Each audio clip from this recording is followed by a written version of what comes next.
Pushing past the limit, tripping on hallucinogens.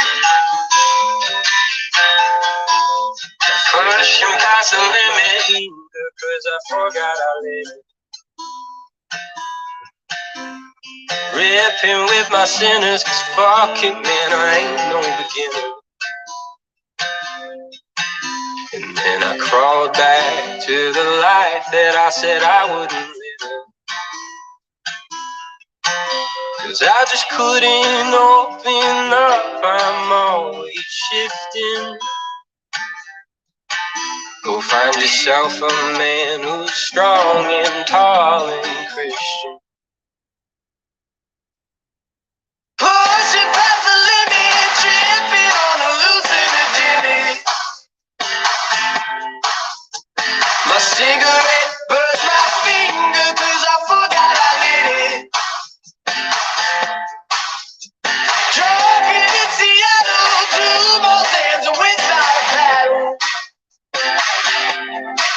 I don't remember your face or your hair or your name or your smile.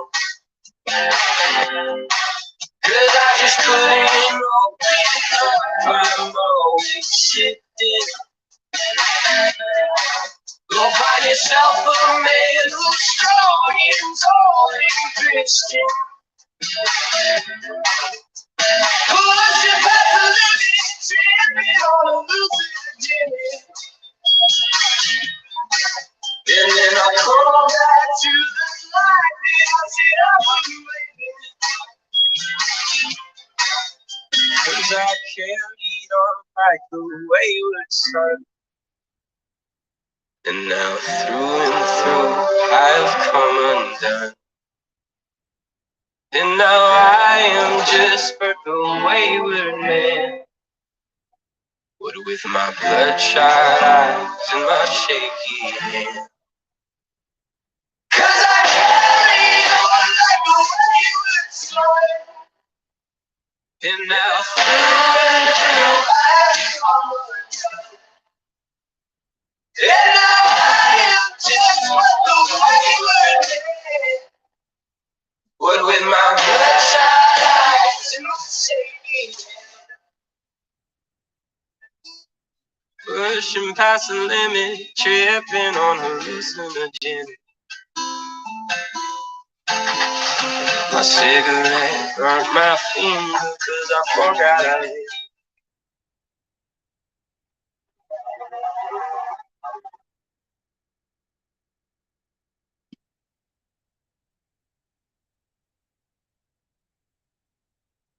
So, hey guys,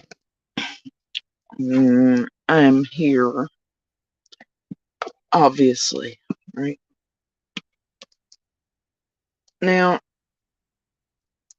I know most are probably oblivious to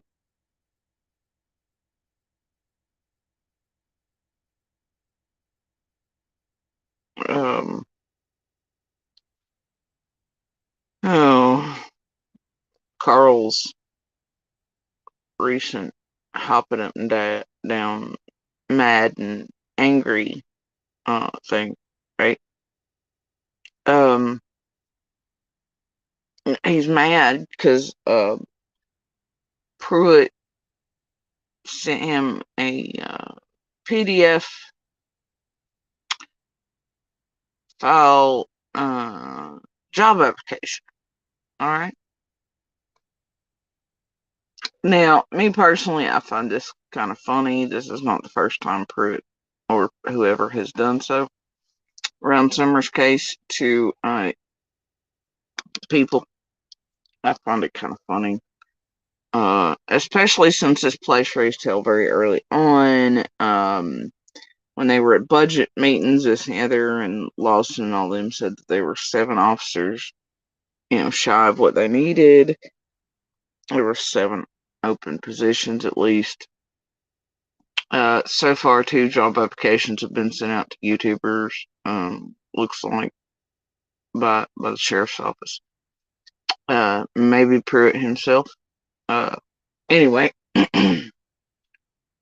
I find it kind of funny.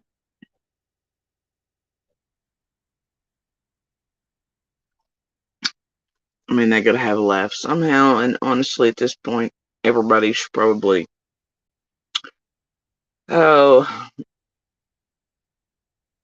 you know, I just, everybody around here should probably have one stapled to their forehead by Ellie. All of us, including, I guess, right? At least give those guys, 5 minutes of brevity, okay? It's just how I feel about it. I can get their frustration with it.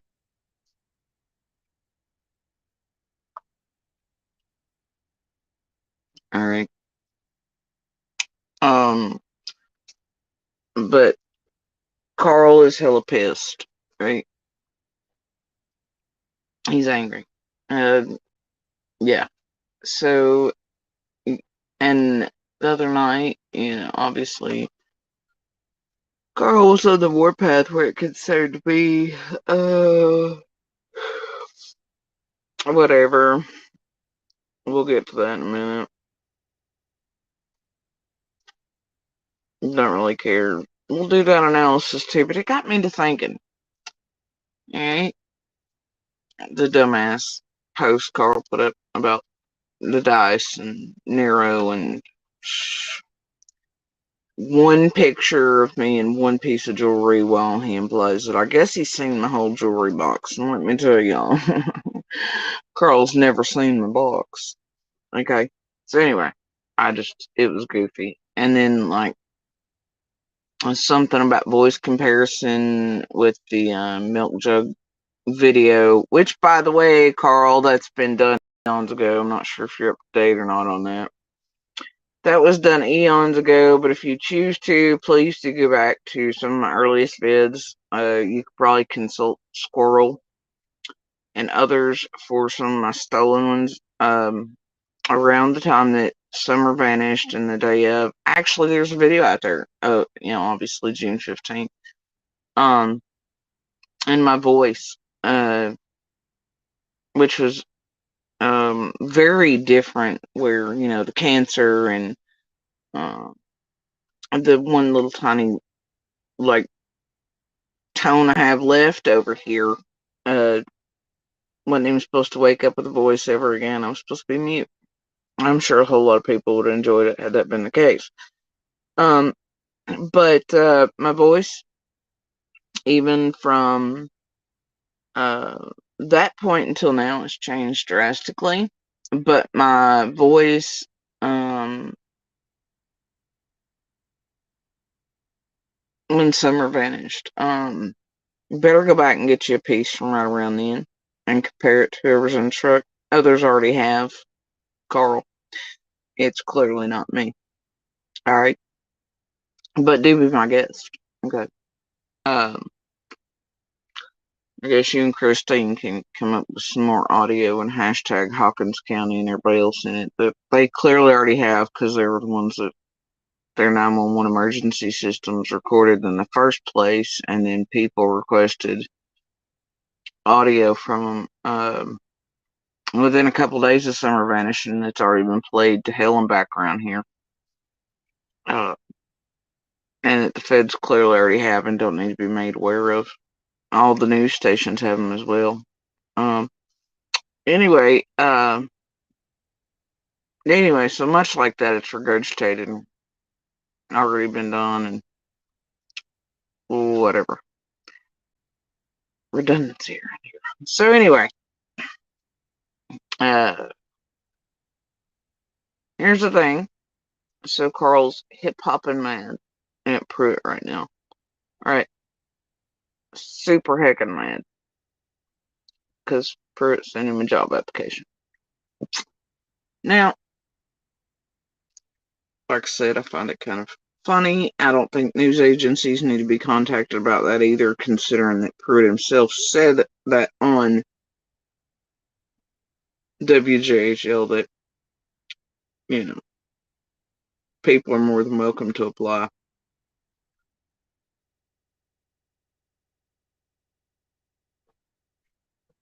So, pretty sure the news already knows, Carl, that Pruitt's pretty open about YouTubers and tipsters applying at the sheriff's office. Okay. Anyway, so this whole piece by Carl, I was like, he's talking about voice comparison. Now, I knew yesterday, that, well, technically day before yesterday now, when Carl started being hip hop and mad. All right. That, he had made a call. All right.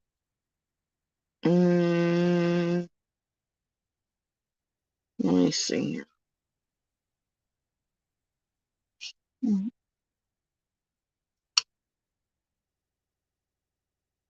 Okay. He had made a call.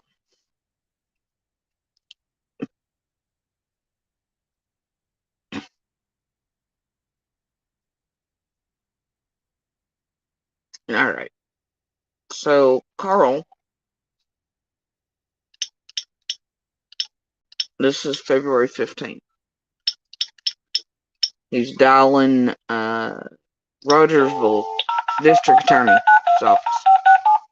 All right, Rogers, which is one of the, now if you know, Dan Armstrong, District Attorney General, he's obviously over Summer's case, but he's also over I believe, the 3rd District, but that encompasses Hamlin, Hawkins, Greene, etc., right?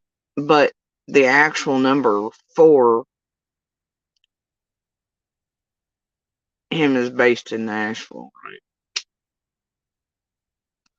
But all these people, for some reason, keep calling Roger. Now, I'll get to that here in a minute when I say all these people, because wait for it.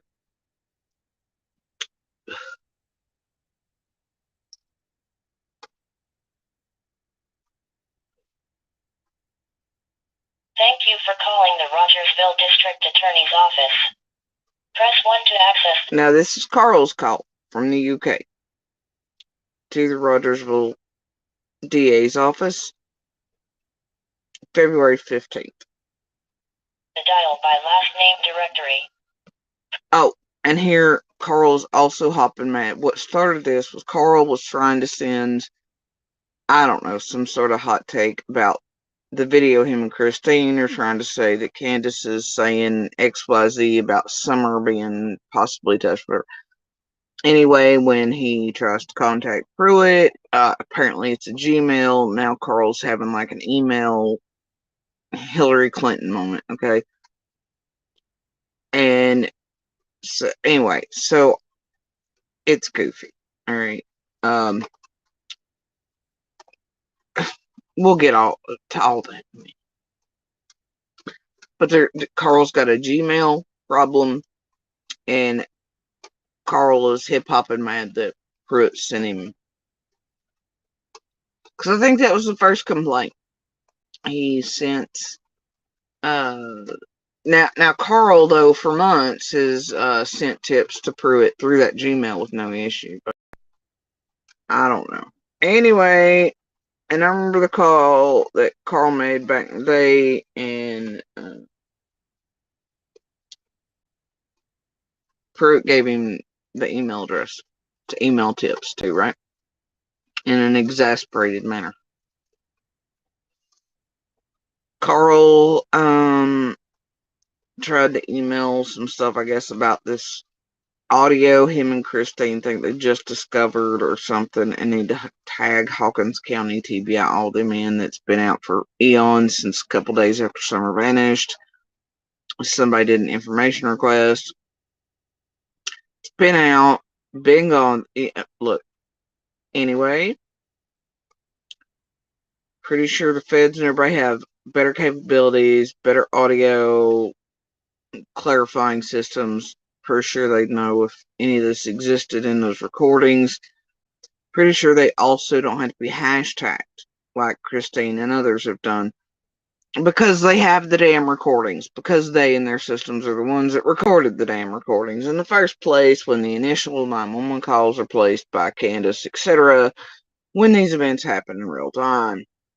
Anyway, Carl then starts on the Gmail being used, and it shouldn't be in Summer's case, and blah, blah, blah. Hillary Clinton, Trump, blah, blah, blah, right?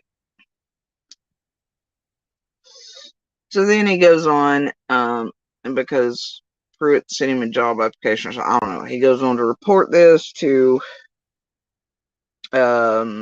Rogersville DA's office, possibly the TBI or FBI is what he says. I don't know. Because he's heckin' mad about being sent a job application, and now he's super heckin' concerned because of Gmail and Hillary Clinton. So anyway, here we go. Press 0 to speak to an available person.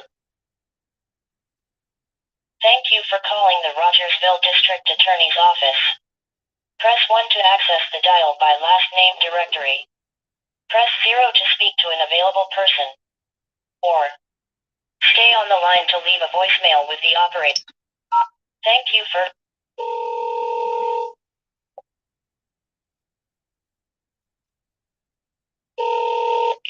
District Attorney's Office. Hello, good afternoon. I'm calling from the... And I knew immediately when I heard, hello, District Attorney's Office. I was like, holy shit. Is that Becky? I think that's Becky. But I'm like, great, here we go. I'm like, here's Becky. So I don't pay any mind to it, because all this time I went around assuming Becky, because of all the bullshit Becky's done, has to be a fake panel writer, right? One of those. Y'all know how it goes around here on the YouTube streets. And we've all heard enough from Becky at this point. And look, I know the first I ever heard from Becky with the goofy stuff from Soap Eater last year, months ago, right? Before Molly Golightly's handbag played parts of it, whatever. Either way, I wasn't concerned with it because I was like, man, stuff this Becky person's saying isn't legit. It's not right. So, hell do I care, right? Figured it was just another hit piece, another fake panel writer. I don't, whatever. But I'm like, damn, is Carl now down to where he's using Becky too? Has it been a couple months? We're hoping like the public forgets that Becky was already used in this soap opera. Has it been long enough for people to forget who Becky is or not recognize her voice? But it's fresh on my mind because I'm like, voice comparison from Carl's post about me. I'm like, wait a minute. Hold on. Okay. Got me to thinking. All right. So I just wanted to make sure it was Becky. But either way, here's Becky. United Kingdom. My name's Carl. I was just wondering if I can speak to somebody and gain some advice and offer some information in regards to police communications going through a Gmail account and not a more secure server, please. It is in relation to a high-profile case as well. So I just wanted to see if it's best practice to do things that way and to gather information through Gmail email accounts, and that's the issue that I wanted to raise, please. I don't have an attorney here at the moment. Okay, no problem whatsoever. It must be out in court or something. Would there be a line of communication or a better time for me to call back, please? Check out the Give Heart Productions online store, where you can... What is up with commercials? Nobody has time for this.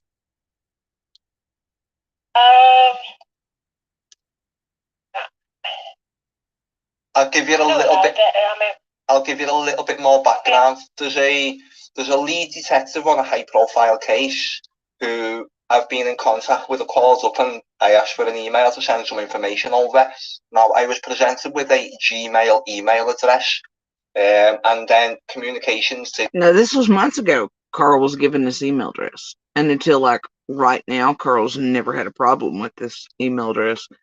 But now that he feels pissed off about being sent a job application, I don't know, it's whatever. They go back and forth, and I was just wondering, is that best practice? And then if not, I just wanted to know what the best avenues to report that, where someone suggested that I call the attorney's office in the local area. So this is why I've come to you. You said you're dealing with someone in the sheriff's department? What it is yes, to be honest with you, yes, it's Detective Pruitt, Detective John Pruitt from the Hawkins County Sheriff's Office. That's the person who I've had communications with through a Gmail account. In relation, I called up Hawkins County Sheriff Office, I phoned them and asked if I could have an email address to, and then I was put through to Detective Pruitt because he is the lead detective on the Summer Wells case. I wanted to send information regarding Summer Wells, and during the call, which I have recorded as well, he presents me with an address which is HCSO, which is Hawkins County Sheriff Office. So hcso.case@gmail.com. Not a federal or not a state or not a HCSO at. But all that is accurate. Is it okay? Is it acceptable? Yeah, it's accurate. Yes. No, that's what I was asking. Like, I'm trying to find out whether it's. And like Becky entirely misunderstands. Like, I guess Carl's not trying to get confirmation that that's the correct Gmail address. He's clearly trying. It's fine. It's fine. Whether it's a good practice or normal practice to use Gmail accounts. Yes. On not a secure. Okay, fair enough. Would the fact that it's not on such a secure server be an issue, or is that okay? Most government operatives. Sorry. It will go directly to John Pruitt. That's okay. I don't know, man. You think comprehension skills matter? This is not good communication. I don't know what's happening around here. It's fine. Let's carry on. I just wondered, with it being a working environment, most public officials tend to have a sort of a state or. And let's make it clear at this point, I don't care about Gmail address either, or the job applications. Or a government elected email address. I've actually called. That's the one that they use, so it's accurate. So it'll be perfectly safe to use it. Okay.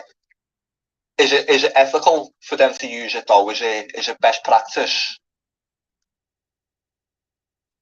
Well, I mean, they've used it for years, so I guess it is ethical. I mean, no one's ever raised the ethics of it. Okay. I mean, I have an email address, and it's through the state. Yeah, that's what I thought would be the case with most people. But can you remember, if we cast our minds back to something like the issues with Hillary Clinton's emails, which were being. Oh dear, Carl. Hillary Clinton's emails, y'all.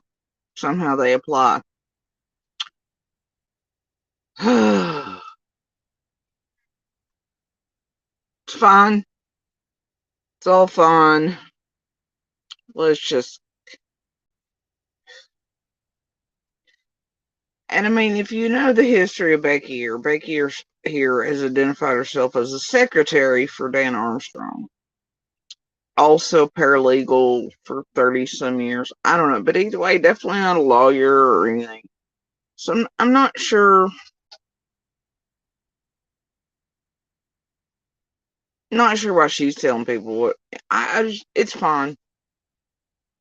Diverted through, like, say, like the likes of Gmail or Yahoo, and that was seen as a security breach because we have centralized. What do you have to say about Summer Wells? Sorry, I was sending information over. Why does Becky want? Why is she so curious? What does this woman do all day? I'm not sure. To him in November, it was just asking him to analyse some photographs. I'm an independent reporter from the United Kingdom, and I've been sending some details over in the past few weeks. There was a call from Candace Wells, which was made to the police on October 2020, on the 14th of October. Yep, there sure was, Carl. That would have went to Hawkins. That's where the recording was released from, with freedom of information. It's fine that you and Christine have tagged him in. You know what? We've been over that. It's fine. Let's just carry on. Too? Now, this was the night of a well-known incident which took place up on Ben Hill Road. John Wells was charged with possession of a gun on this particular night. Now, Becky from the DA needs Carl to go over these events for. That's Carl's hot take.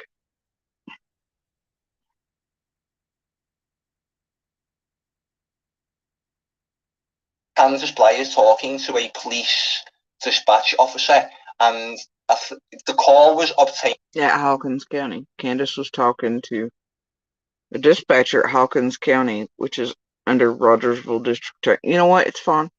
Okay, it's fine. By a Freedom of Information request in December 2021, so that's how we are aware of this call on a public level. So during the call, Candace Bly appears to tell the dispatch officer, she asks the lady if she's still there, and the dispatch officer says, yes, I'm still here, what is going on? Candace Bly then says what appears to be he effing raped her. And see, I don't understand, while you're on that resurrection, I don't understand how Carl here is so concerned about a Gmail Pruitt has, or about a job application, or anything, or even the call. I just don't understand it, because Carl has said Summer's not real. He says we're all crisis actors. He tries to make last photos of Summer, swearing they're her brothers, in her clothing, everything else, right? But he's clearly said that Summer's not even real. So then how do you put out this call that's been out for eons again and say that?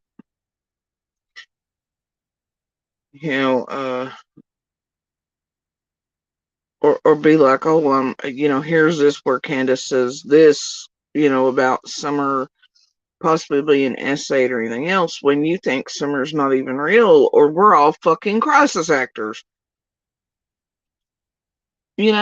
What the hell's the concern if Summer's not real and we're all crisis actors? Why this big heckin' ordeal over it, right? Back home. I don't know. But that's where we're at, right? But yet, I don't know. When I see Carl do a piece on Jonathan Lee Riches and his whole history, he can get back at me. Or Dolly, or how actually this group plays into everything. I don't know, man. It's on Brad and everybody else around Summer as crisis actors, Jonathan Lee Riches about, it's fine. Let's carry on. But it appears that the dispatch officer missed that claim, because she may have been talking to the officers who she was dispatching and feeding information.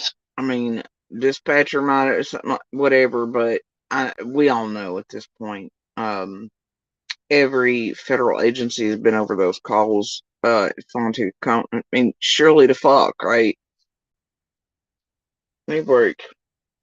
So now this is completely audible. I picked up on it a few weeks ago, so I've been sending information in quite a lot to CBI, Hawkins County Sheriff's Office, and so I've been trying to email and contact these people quite a lot of late, which is why I've just noticed the email issue, or potential email issue, with Detective Pruitt using a G. But this is Carl, who helped me catch AB and Tiffany almost instantly, when AB started the fake Gmails and the YouTubes and shit in my name, and copying the way I typed in order to put out misinformation and make people falsely believe it was me.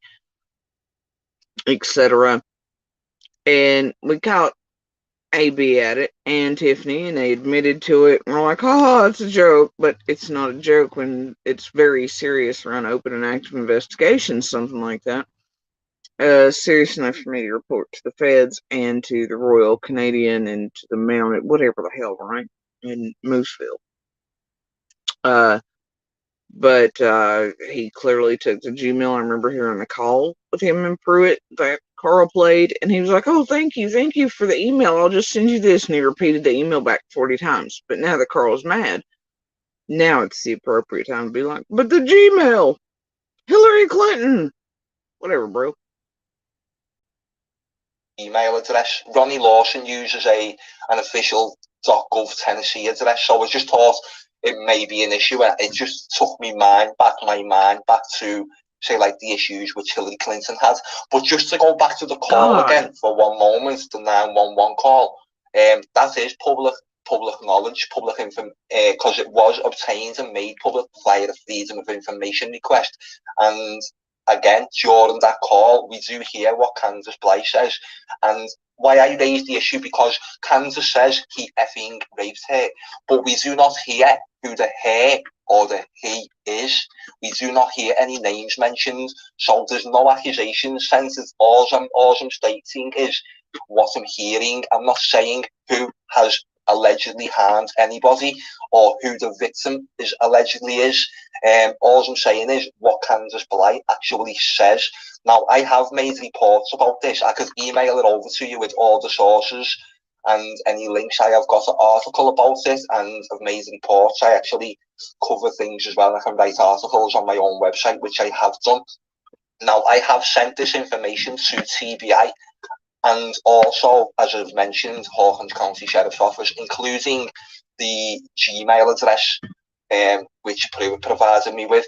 Now, that's what I've been trying to establish, whether it is okay practice to go through the Gmail address. So if you say it is, that's just another person who said that's okay. So I wouldn't have an issue and I wouldn't have any concerns. I've just been trying to gauge. Now, I can't even believe Becky hangs out all day, just chilling with these YouTubers. But she does. There's like, at this point, hours of Becky just chilling with YouTubers. Alright? But she's on the phone this whole time. And she's scared. She's like, well, what is it you whatever around summer?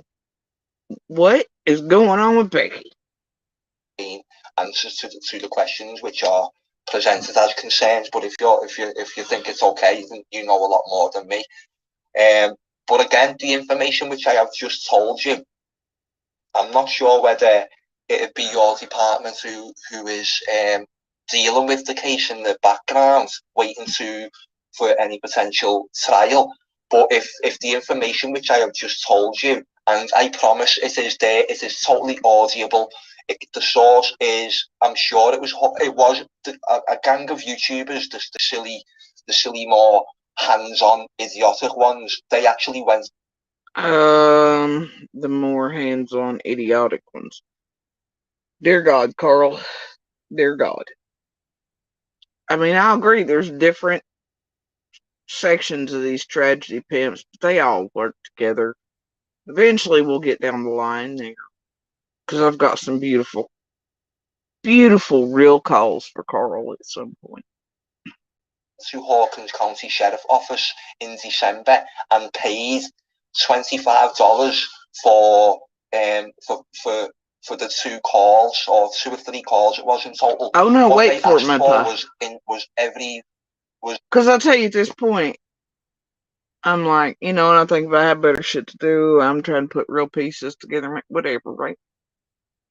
But it bothers me for about 24 hours. And I'm like, what's Becky? Panel writer, man. And then just the Carl in that one post about me and the dice and the whatever the hell else, and the voice comparison where he's threatening me with something's already been done. I'm like, whatever. But I'm like, dude, what if? Because I knew Becky's voice from this call instantly, okay?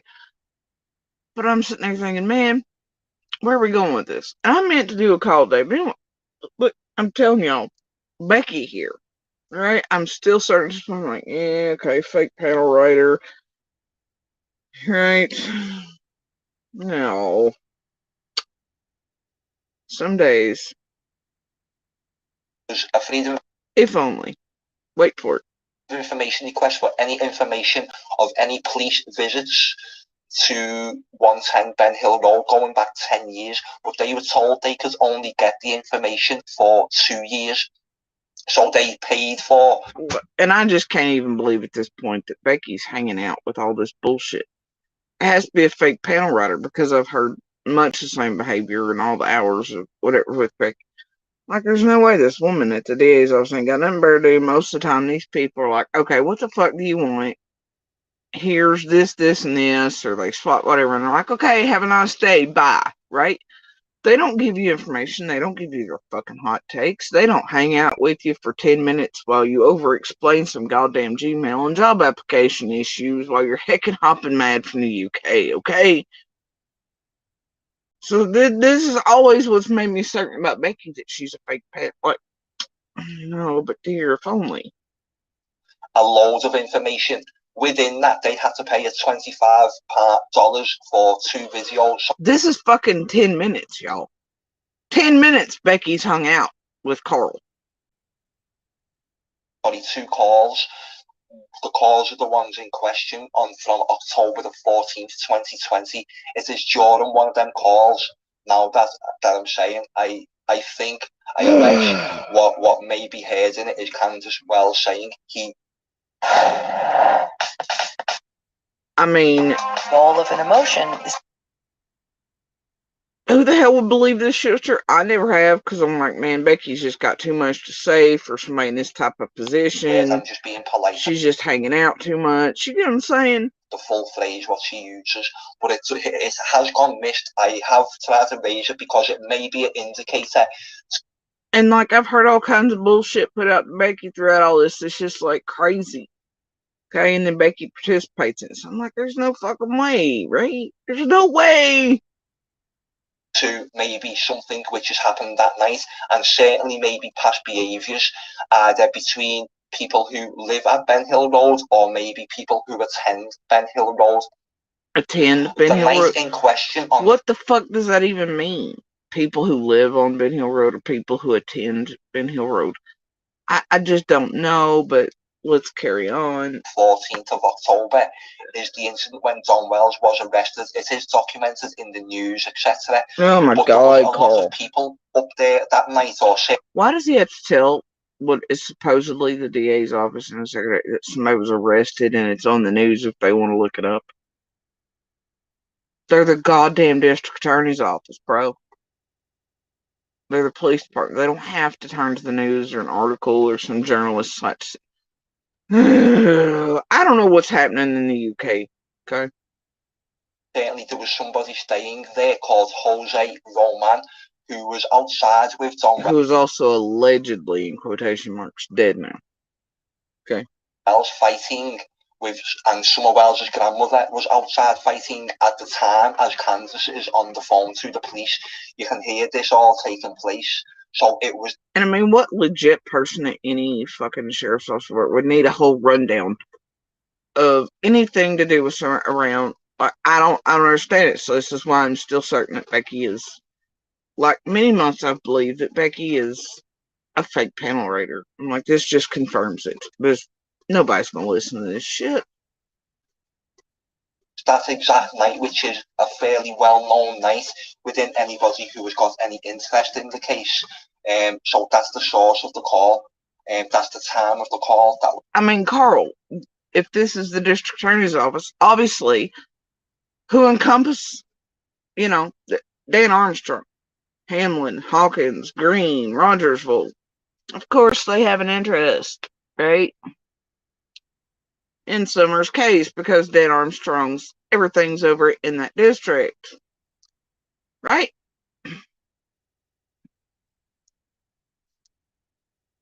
Was taken. That's what it was happening as the call was being made. So yeah, I just wanted to try and alert people that the the press, the police, anyone who will pick that up and listen to it. You've listened to me. I can tell that you've paid attention to what I'm saying here as well. So I appreciate your time this afternoon. And yeah, if there's anything you could do with that information, even if you just wanted to look over it yourself on a personal level to try and verify what I'm saying, and then maybe if you see what I'm suggesting is heard during the call, then maybe you may have the ability to pass it on to somebody who would be even more interested in that information on a lawful level. I thought you were going to pass it on to John Pruitt. I have done. He is the lead investigator. I have done. That's who you need to be talking to, sir, or sending an email or whatever. That's it. It took her like 12 and a half minutes to say, well, after I've listened to all this and all the information, well, who you need to be talking to is not me. But thanks for giving me all this information on Summer. But also, I don't know, whatever, 12 and a half minutes to say you're talking to the wrong person, send it on to Chris, send it to wherever. 12 and a half, it's fun. I have done without reply, but I've also sent it to TBI because I understand TBI is covering the case more now. There was a call which went into Hawkins County Sheriff's Office and they said that they are no longer dealing with the case, but I'm not sure whether that's actually true. They might have said that just to avert calls going into them. No, when you make calls here, then I recommend that you call TBI. I do. That. But he just said he called TBI. I don't know what's happening around here right now. I'm like, okay. At this point, I'm like, this confirms it. Becky from months ago with Soap Eater and stuff is definitely a fake panel writer. I was like, it just has to be. It just has to be, right? That's what I have done. I called TBI about the report, and she says agents will pick it up after the weekend. So I've sent the email on Saturday maybe, and made a follow-up call, and she says agents will pick it up after the weekend. If a follow-up call, if you suggest to make a follow-up call just to check that they got the information, I can do that. But I think that is that just basically me. All right. So go ahead and use the email, okay? Okay. Thank you for clearing that up. Thanks for speaking this afternoon, and speak soon. All right. Thank you. Good afternoon. Good afternoon. See you soon. Okay. So 13 minutes 42 seconds. What the fuck is Becky? So then, y'all,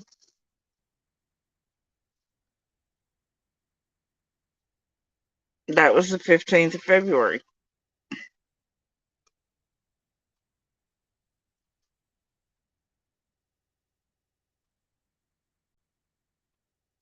$16th of February. Carl makes another call.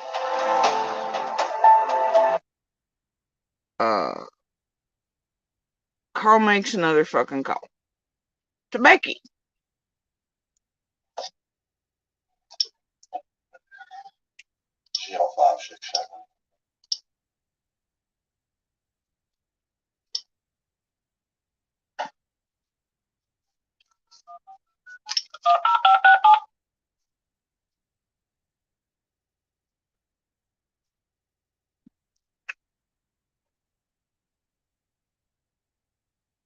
Thank you for calling the Rogersville District Attorney's Office. Press 1 to access the dial by last name directory. Press 0 to speak to an available person. Or stay on the line to leave a voicemail with the operator. Thank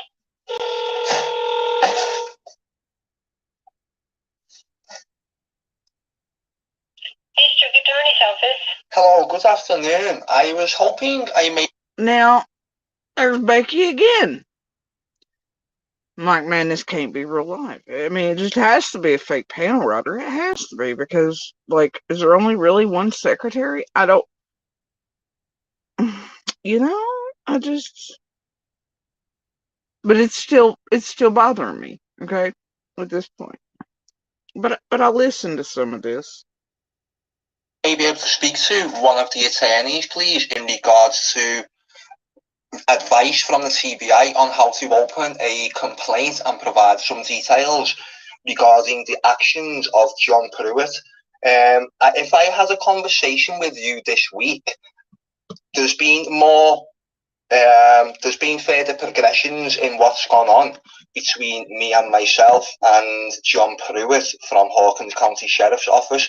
So I have spoken to the TBI, and I was advised that due to the legislation and laws within Tennessee, what I have to do to follow the procedure to open such a complaint is come to the Attorney General's office and lodge all my information and my complaint with yourselves, which Actually, you probably want to do that through the actual Nashville part, but that's okay, Carl.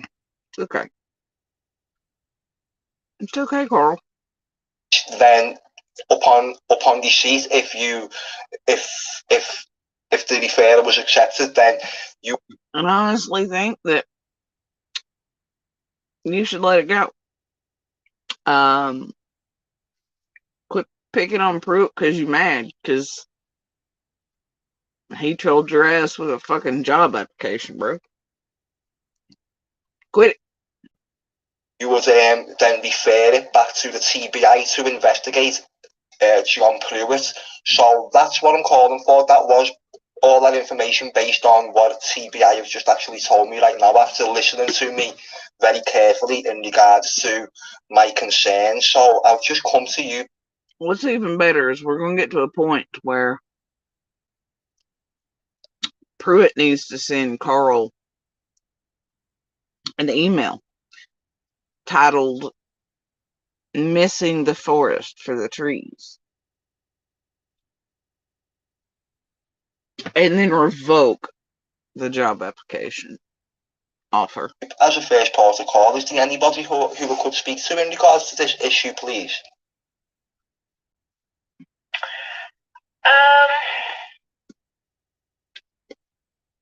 I have one attorney here, and he may be busy. Let me check. Thank you. What kind of complaint do you want to file against John Pruitt? What John Pruitt? And you can hear that Becky is not taken well to this either. But I'm like, well, that's no different than I've heard with soap eaters, so it's fine. It's fine. Still, like, this has got to be fake. It's a fake panel writer. It's got to be. You started the sheriff's department. Oh, because what he's done is sent me. I will go to the sheriff's department as well. I will do. But what he's done, I've been having communications with him, and he's been communicating through it. Becky, what he did was he hurt Carl's feelings. Okay, he hurt Carl's feelings. Gmail address, which if I spoke to you a couple of days ago, can you remember? So I don't want to fill you all in on again if it's the same thing. And he said he spoke to her a few days ago. But yet Carl's put a video, one on the 15th, one on the 16th. That would have been 24 hours, Carl. Jesus Christ. Yes, but I do remember. I remember you talked for an hour. Yeah. I find it funny that Becky says we. It's odd. I don't know. Carrying on. It wasn't quite that long, but yeah. So based on after that initial communications, which you were aware of, what Pruitt has done is sent me an email with a PDF of a job application from Hawkins County Sheriff's Office. Oh yeah. In a bid to troll me, as if to say, if you think. Oh yeah. This is when Carl gets real heckin' mad. Okay. This is when it goes from I've got a problem, he's using a Gmail complaint lodging to he sent me a fucking job application. Where do I file a complaint for that? Okay. But he talked to Becky. And he's getting ready to blame Becky. Alright, just wait for it. Think you can do better, or if you think you're good, come and work for us type of thing. As an independent journalist, I do not appreciate being trolled and the lack of professionalism which has taken place. Oh, come on.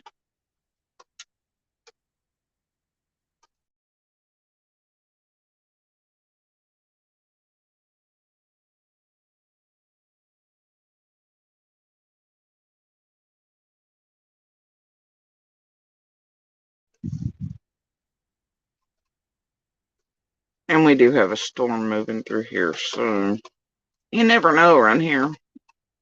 But anyway, here we go. I'm going to take it back just a second or two because I don't know where I lost yet. As a journalist, I do not appreciate being trolled and the lack of professionalism which has taken place. But what he's also done is... Carl here, Tell It Bullhorn's an independent journalist too, who just had her press passes revoked from the printer in Chatham County. Okay. Anybody can do the thing. It's fun. Because the email which he sent me, he replied to an email which I have sent to him, the TBI, and 55 police officers from Westerly, Rhode Island Police Force. So in his attempt to troll me, he has sent that email, a job application PDF form for Hawkins County Sheriff's Office. He has sent that to me, the TBI. And see, what he's trying to do is imply that Pruitt did that, but actually what happened was Carl just pasted all the things in there, and it was technically now police all over the nation are laughing at, Carl getting a PDF job application from Pruitt because Pruitt's so fed up with him. So all the police across the nation had a good laugh at Carl's expense yesterday and now know who he is. So it wasn't exactly what Carl was making it out to be. That it's fine, it's whatever. And 55 Westerly, Rhode Island police officers. Now, I don't think that any of this conduct is best practice, and I have been advised by the TBI to lodge my complaint with the District Attorney General. What he has also done, in addition to that, is, as opposed to trolling me and sending me this PDF and sending it to TBI and 55 police officers from another state who I tagged in an email providing everyone information, I'm sending serious information over, and he is resorting to trolling tactics, in my opinion, messing about and sending me PDFs also to all them other police who I had tagged in the email as well. So what he has also done is, 6 months ago, he sent a lady from the state of Tennessee, I believe. Yeah. First comes the unexpected accident. We all remember when that one sent Pruitt information into Pruitt regarding Summer Wells. And what he has done then is he has investigated who she is and sent a letter to her home. My God, who would have ever thought police and detectives could figure out where an anonymous letter, and because, by the way, this lady was all online being like, I sent a letter. It wasn't really hard to track her down in the YouTube streets anyway, know who she was, and to send her back her own job application either. My God, what a leap. What a leap. Do y'all know what postal information contains when they stamp it? Like, even if you send it anonymously, like, the data is embedded in the little stamps they put on it. As it goes through, they can tell almost exactly where it comes from. You know what? It's fine. It's 2023 and people just don't understand. It's cool, though, but it's not hard to find somebody when they're online talking about how they're going to sing. It's fine. Damn.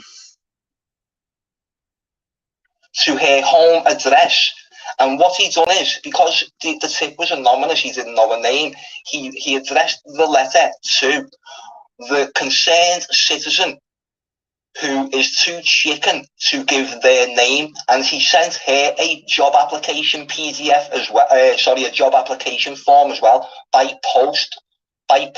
But he didn't address her by her real name. He addressed her as the concerned citizen who was too chicken to give their name. So why are people who were trying to provide information to Hawkins County Sheriff's Office regarding the case of Summer Wells, why are people being intimidated or trolled? Because I see that as quite an intimidating move from Pruitt to have located. She left anonymous information with no name, and he's located her name and address, and then sent her mail which contains a job application, and it was addressing her as the concerned citizen. So he's already agreed that she's just a concerned citizen. Citizens are allowed to send information into police and expect to have professional dialect with the police in the process of doing so. I would not expect the police to then turn around and start sending silly letters to members of the public, trolling them, suggesting that they dialect? I think that's the wrong word, but okay.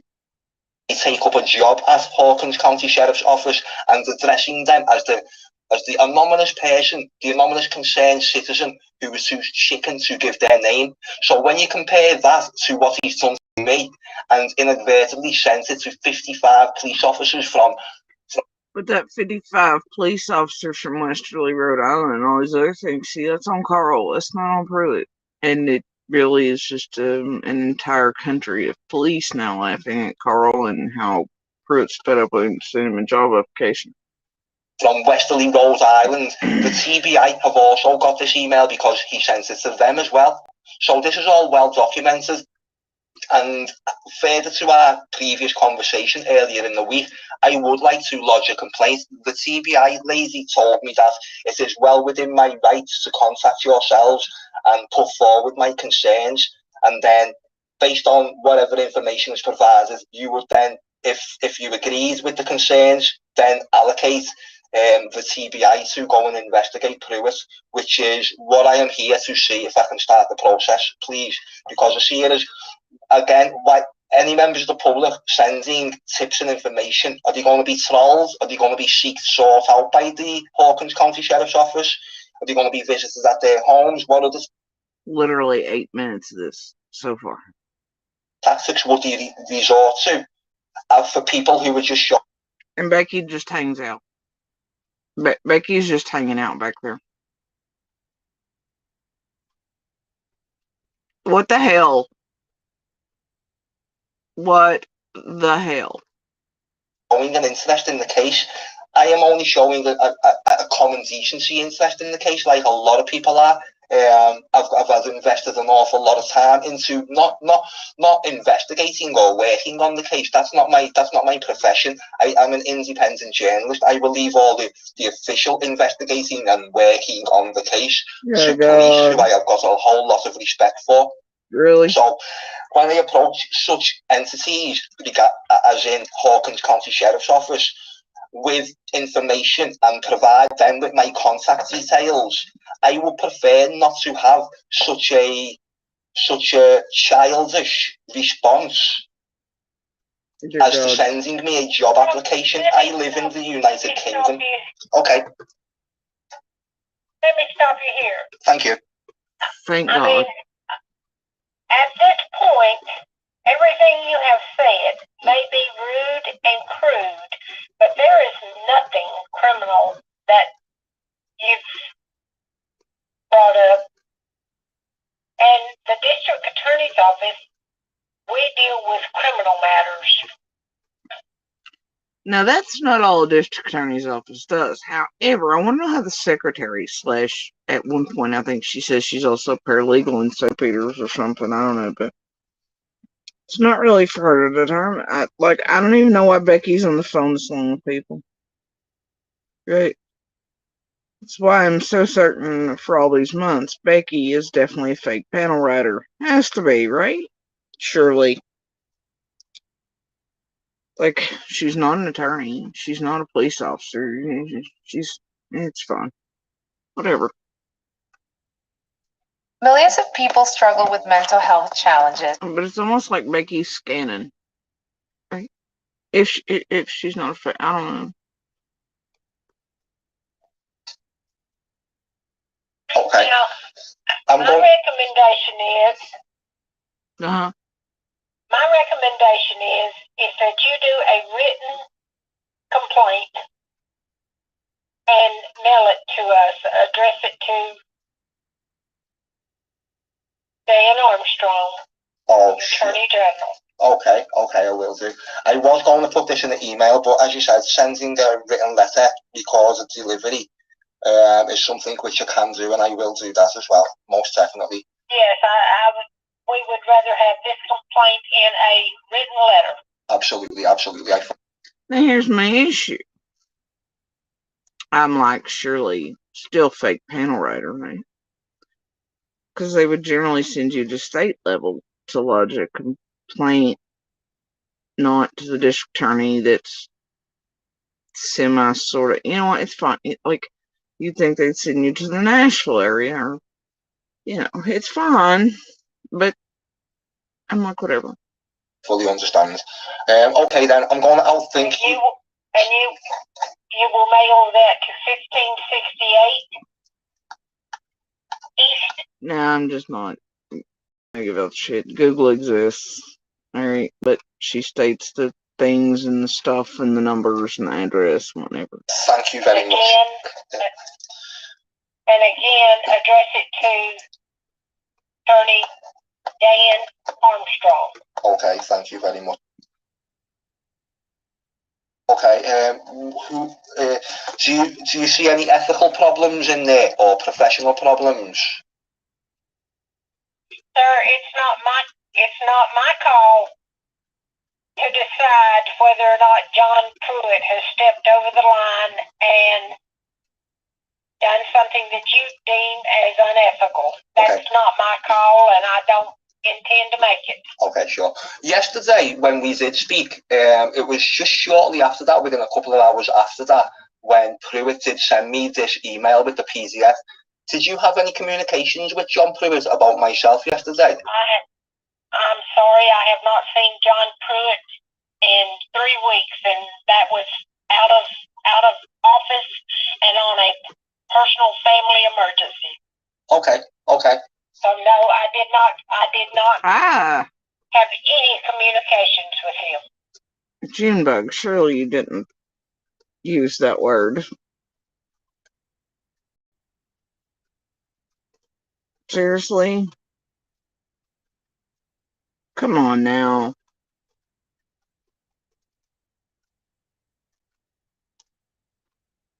That's a pretty bad term. Like, yikes. Fair enough. Okay then, thank you. Thank you very much for your time today. Yeah, thank you. I'm going to send the letter over to you in the next week, so I appreciate your time. Thank you. Goodbye. Thank you. Bye.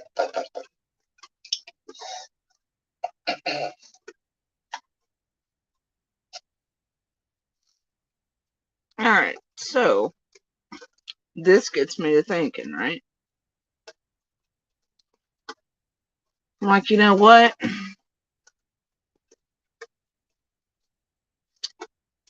I'm like, it's late. I meant to do this earlier.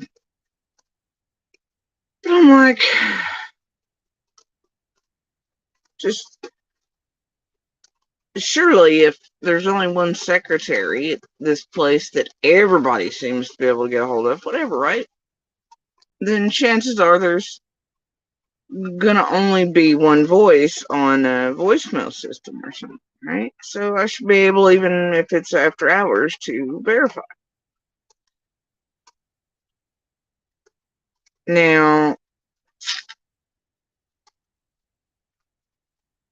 so I was like, all right, let's do that. So I do exactly this. Same number Carl puts up on his screen, same one that's available, whatever I call. just like I'm doing right now. Thank you for calling the District Attorney's Office in Rogersville, Tennessee. Our offices are now closed.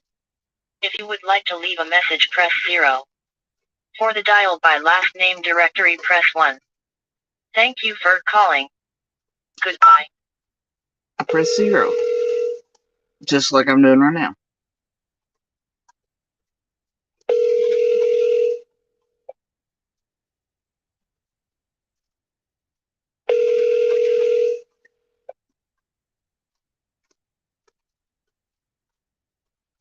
Your call is being forwarded to a MyTel voicemail system. Becky Burchett is not available. Please leave a message at the tone. When finished, you may hang up. And that's definitely the voice. And that's the name. And then I have a holy shit moment. And I'm not the only one. Right? Because there was others of us around similar stuff. Going, there's no way this Becky person, you know. Tonight, we all figure out that, nope, Becky over here with all the hot takes is indeed not a fake panel writer.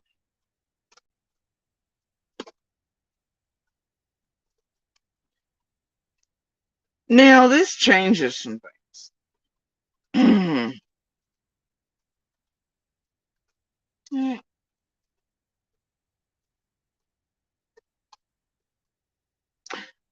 So I go all the way back to last year. And unfortunately,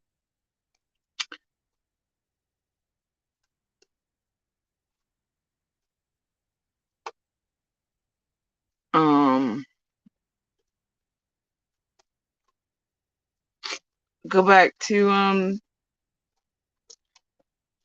all kinds of other hot takes by Becky.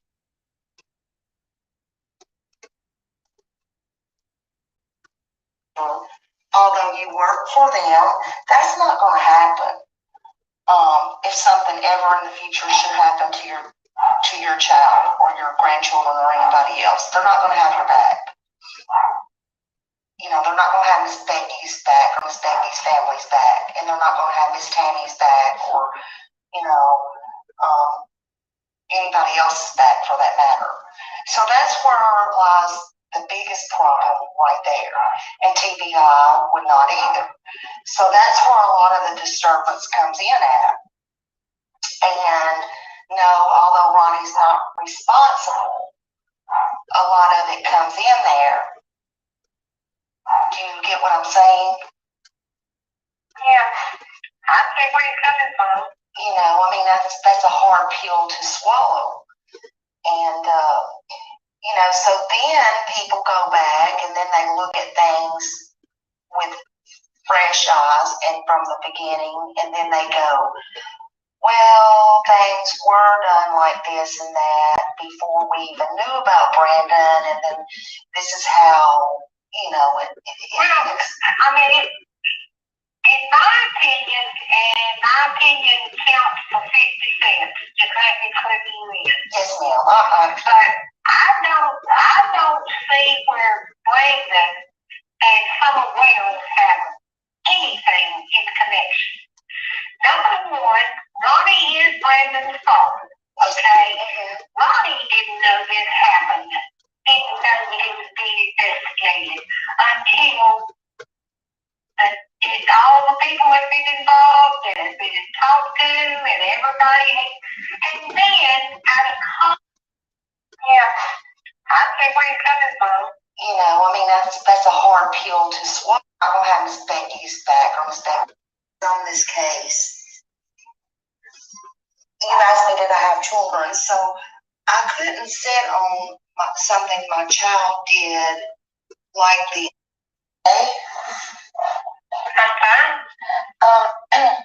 well, my name is Tammy, and I've been trying to call all week, but I never get an answer or a voicemail. And our phones have been down for a solid 10 days. We didn't get any phones until late Friday afternoon. Oh, okay. Yes, ma'am. So, I was just calling. I was trying to find out a couple of things. I noticed, like, well, first of all, can you tell me how things are coming along with the Summer Wells case? Would you mind telling me that?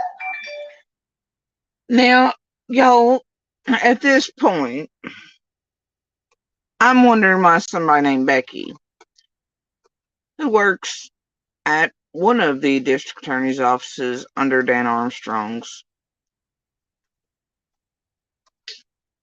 Oh dear. I'm wondering why she's being asked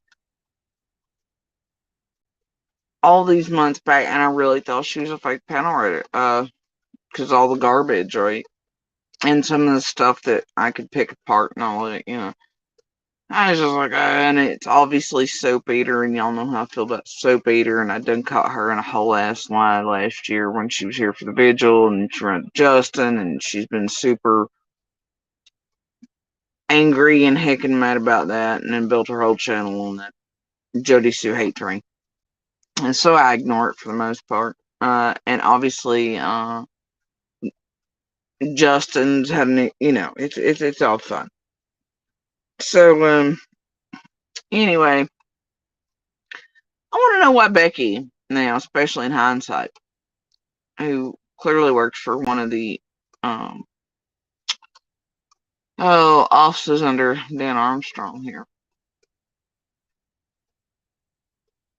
Why she's on the phone, and at this one, at least a half an hour with Soap Eater.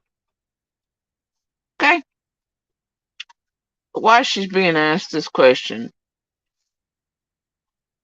by a fucking YouTuber, and then she chooses to respond to it. I noticed, like, well, first of all, can you tell me how things are coming along with the Summer Wells case?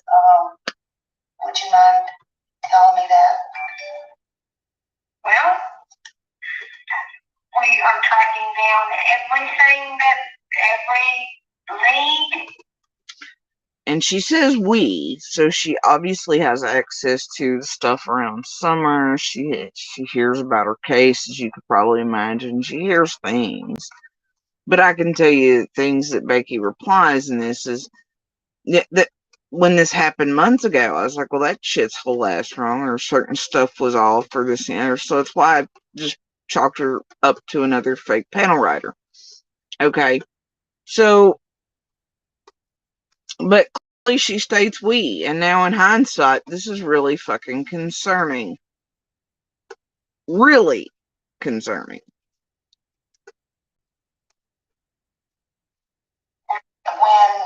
Well, first of all, can you tell me how things are coming along with the Summer Wells case?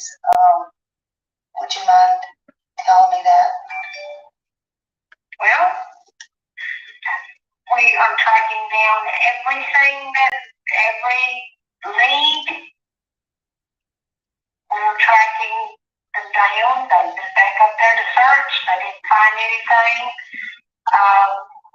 She's telling some random YouTuber,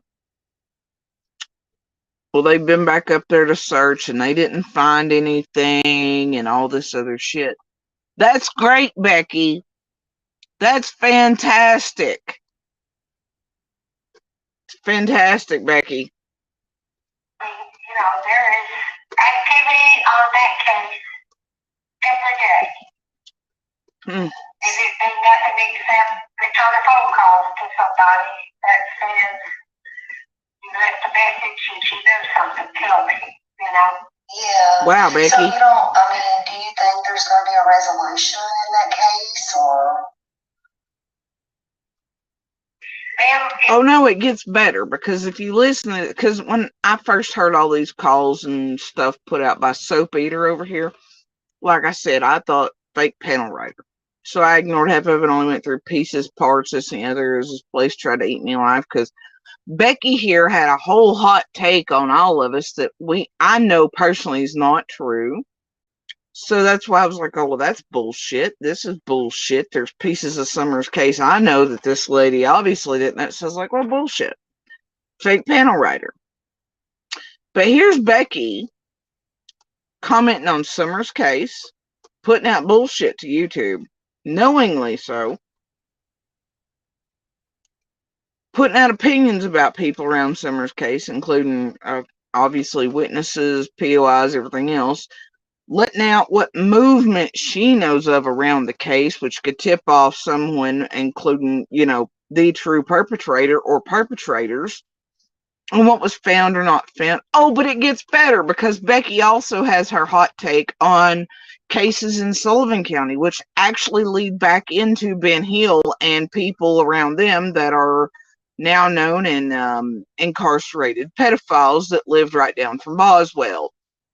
Do y'all know what can happen with defense and prosecuting attorneys in cases, including Summers, because of Becky here hanging out on YouTube with YouTubers all these months? Do y'all have any idea what can happen? That literally, if the person or persons responsible for Summer vanishing are found, and they will be, that just this alone and what Becky's done could keep them from being fucking prosecuted. That it could also fuck up other cases in Sullivan County right now because they lead right back into Ben Hill and other law enforcement being kin to them, disgraced or not, law enforcement and otherwise, and law enforcement that goes right back into Hawkins County that know Pruitt and know everybody on Rogersville and all that. But it could be like Boswell's wet hot moment of her defense attorney getting a hold of this shit and being like, look, here's this sus guy that lived right down the road from her dad where Evelyn's body was found.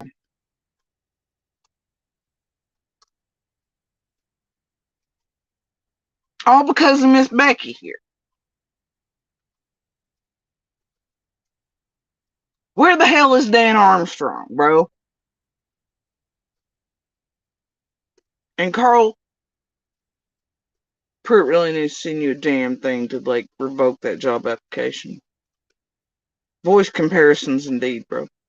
Anyway, let's carry on. If I had knowledge of that, I would go today and find her little body and resolve this issue. Yes, ma'am. Do you think there's going to be a resolution in that case, or? Ma'am, if I had knowledge of that, I would go today and find her little body. So what, is Becky saying Summer's dead? Does she know Summer's dead? What the hell is she implying to the world here from the district attorney's office? Because, see, just her being a secretary gives her a position to where people would take what the fuck she's saying seriously. Even though I know pieces of what she says throughout these months ago was wrong. What she's saying can be taken by the public, jurors, anybody else, as someone in a seat of power who would have inside knowledge of or access to paperwork inside of desks, or, officers knowing people, all kinds of things. Right? Wow, Becky. And resolve this issue. Yes, ma'am. I don't know how it's going to turn out, but my gut instinct says it's been an awful long time. I know for a 6-year-old. Yeah, it's heartbreaking. It's very heartbreaking. It's really sad. It's really touched my heart. It's really heartbreaking to me too, and I worry about it so much. Well, honestly, Smiley, you don't worry about it too much. You worry more about wearing clothes to mimic and parody me while eating soap than you do about Summer. But you and Carl, y'all, it's fine. And then you air shit like this, see, Smiley, which I guess me, Aaron, it's fine, but this is a problem. It's already been heard by half a bazillion people between Soap Eater and Justin and everybody else playing it. Think about me, people. Holy shit, bro. Holy shit. I worry because, they Scott don't come H, all of out them have and done this. like give updates and stuff like that. And, I know there's probably nothing new, but I mean, is there a reason that you think that, in your opinion, that they don't do that, or? Well, can I be perfectly blunt with you? You can be perfectly blunt and honest with me, because the reason I say that is, and let me just say this first, is because you see all these other cases where they come out and they give conferences, or they at least keep you updated and stuff like that. And I just want honesty from people. Well, I mean, they're not trying to hide anything. It's just that, with, well, to be perfectly blunt with you, they're damned if they do and damned if they don't. Yeah. You would not believe that the stuff that people have said to me about my sheriff's department. Yeah. Damn, Becky. Just speak for the entire TBI, FBI, and all the police departments about why they're not giving press conferences or news conferences. It definitely must be. What the fuck?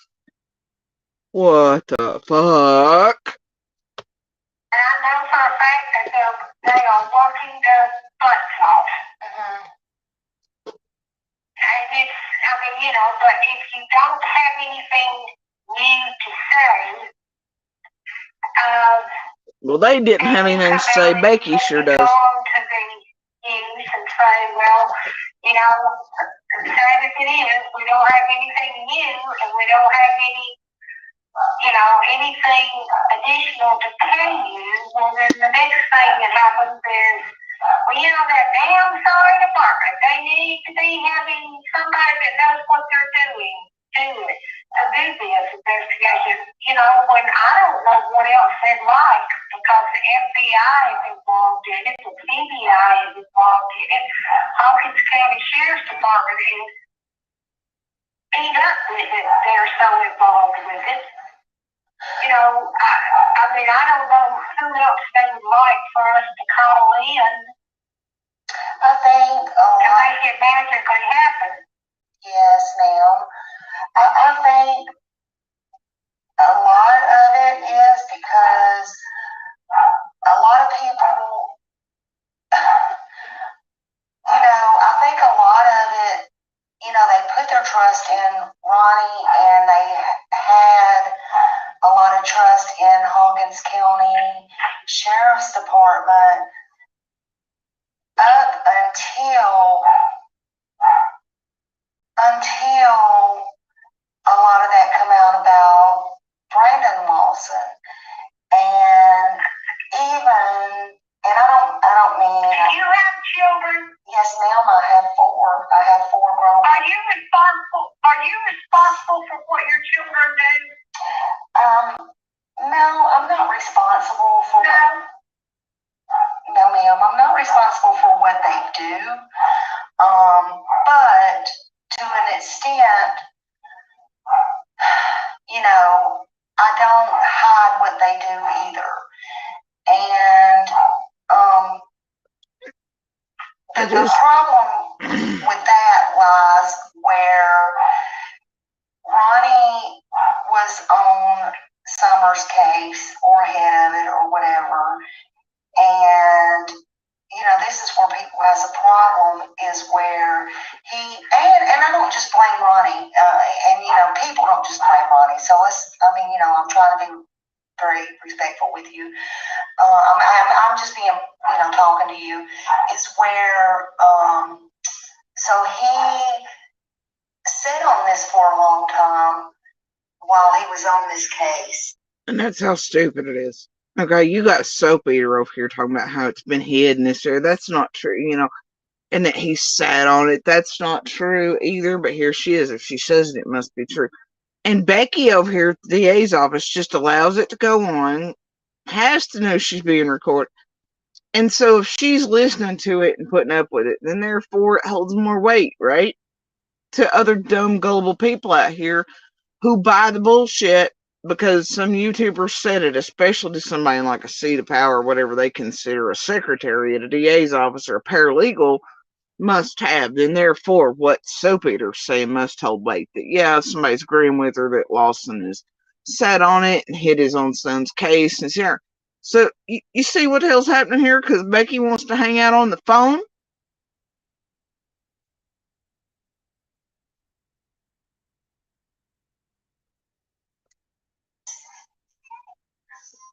You asked me, did I have children? So I couldn't sit on something my child did like this for a while. And and TBI did too. So I also blame TBI because if that was you. Now, who the fuck ever told Soap Eater that the TBI or Lawson or anybody else, where's the proof that they sat on anything? Because obviously his kid was charged and convicted, right?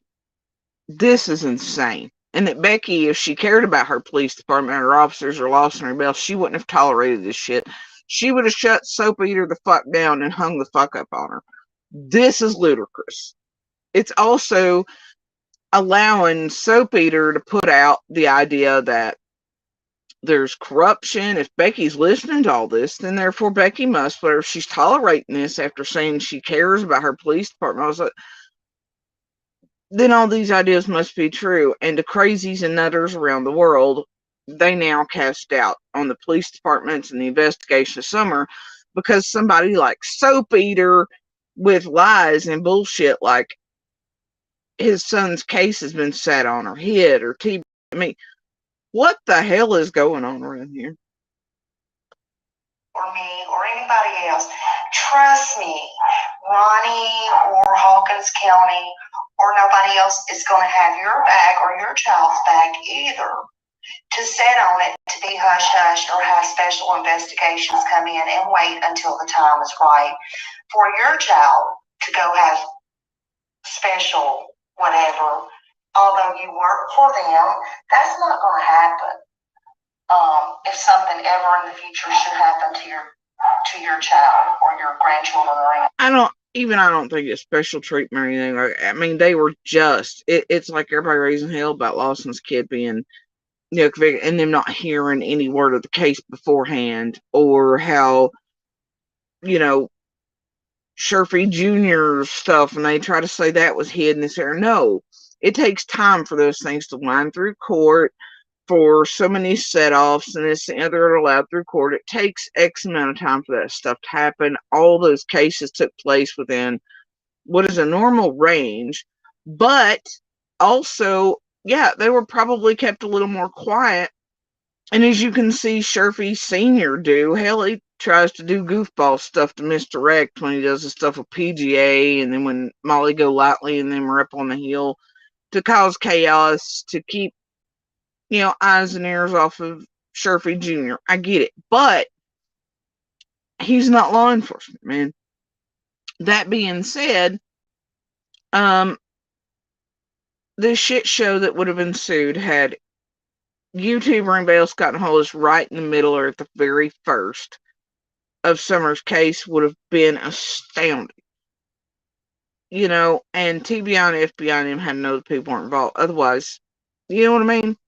It's common sense. It doesn't mean there's dirt. It doesn't mean anybody got any special favors or anything like that. But here's Becky listening to it. Smiley putting out her bullshit theories and everything else.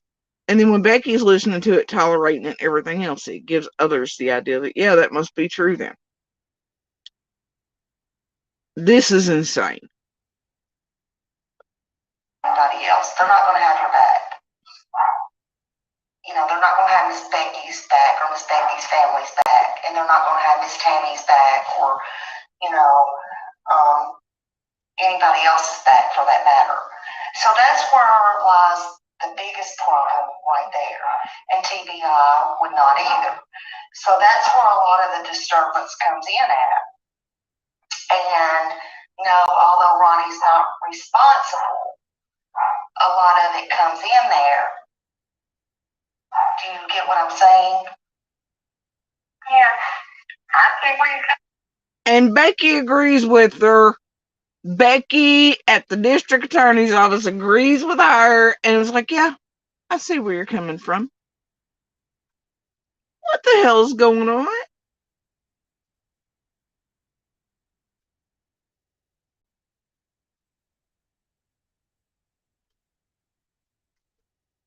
Right? And like, I'm like, am I crazy? Is it, do they just have a similar voice? Is this really like for real, a real person? So like, I'm like, listening to this again, I'm like, I got to do it one more time. Thank you for calling the district attorney's office in Rogersville, Tennessee. I'm just going Our to offices are now closed. 0.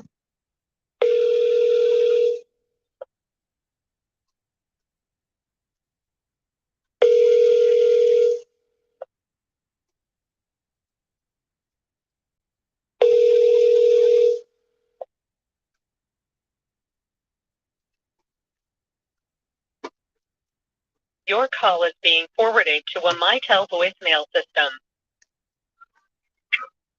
Becky Burkett is not available. Please leave a message at the tone. And I'm like, no, that voice, it's definitely the same voice, right? It has to be. The name's the same. I don't know, like, but I'm still worried. Even right now, I'm still like, please let them have just found somebody similar tone, something. Please let it be a fake panel writer. Please let it be another fake panel writer, because this cannot be real, right?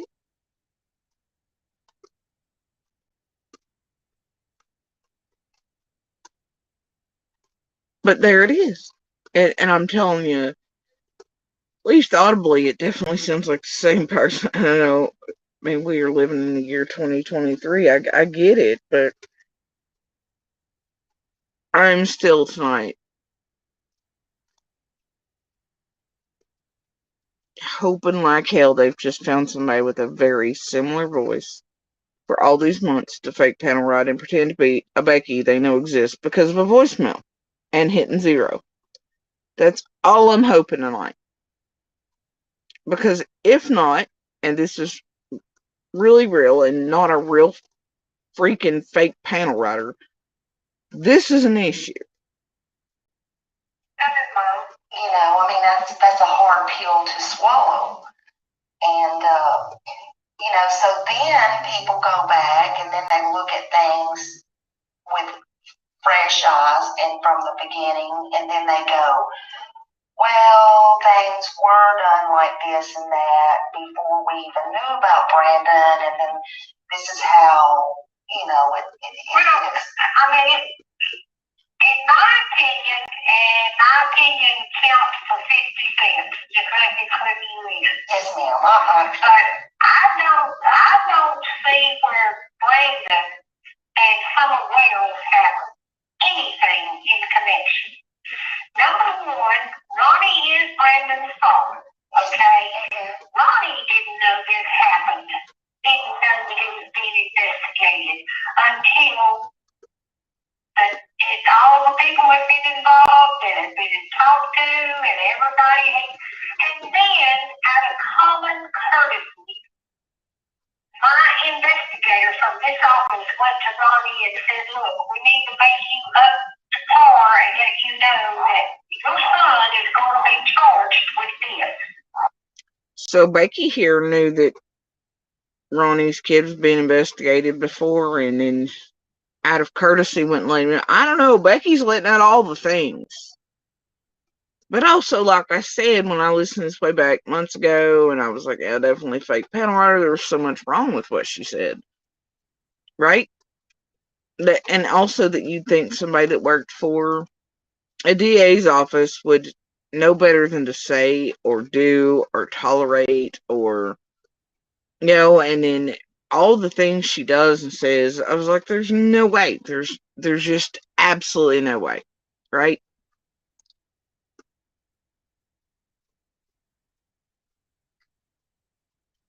Tonight has me like, what the hell?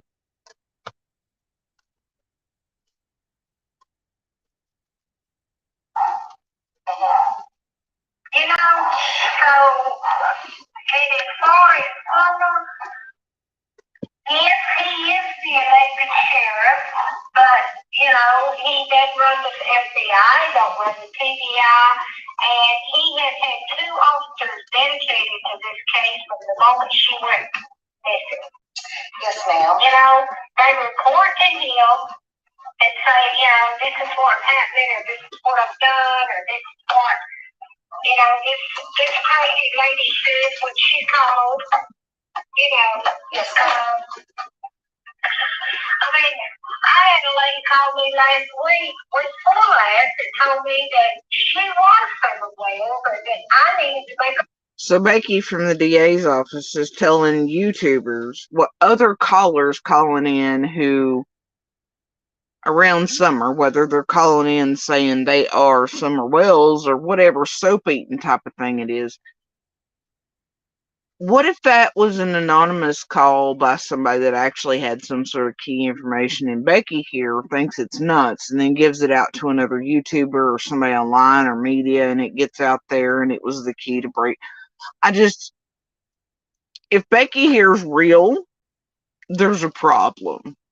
And others out here hearing this, what if they hold the key to Summer's case? And then they're like, but holy shit, who do we call? Because, well, here's Soap Eater, and Soap Eater's on the phone with District Attorney's office, and this woman is just giving out everybody's everything. She's also listening and tolerating somebody calling the police office and all this other stuff, insinuating they're dirty and corrupt. But then also she's telling YouTube and the world what kind of calls are coming in and tips.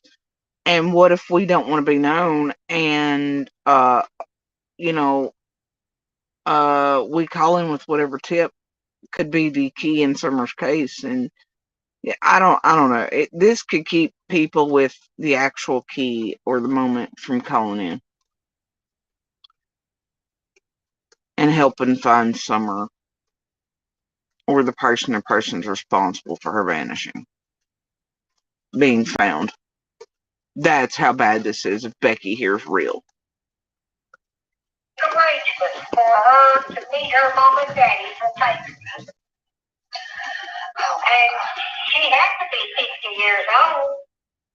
My God. Yeah, I mean, you know, you're dealing with some, and I don't mean to be disrespectful, because, you know, there's mental illness and everything. But, you know, wackos are hindering this investigation with stuff like that.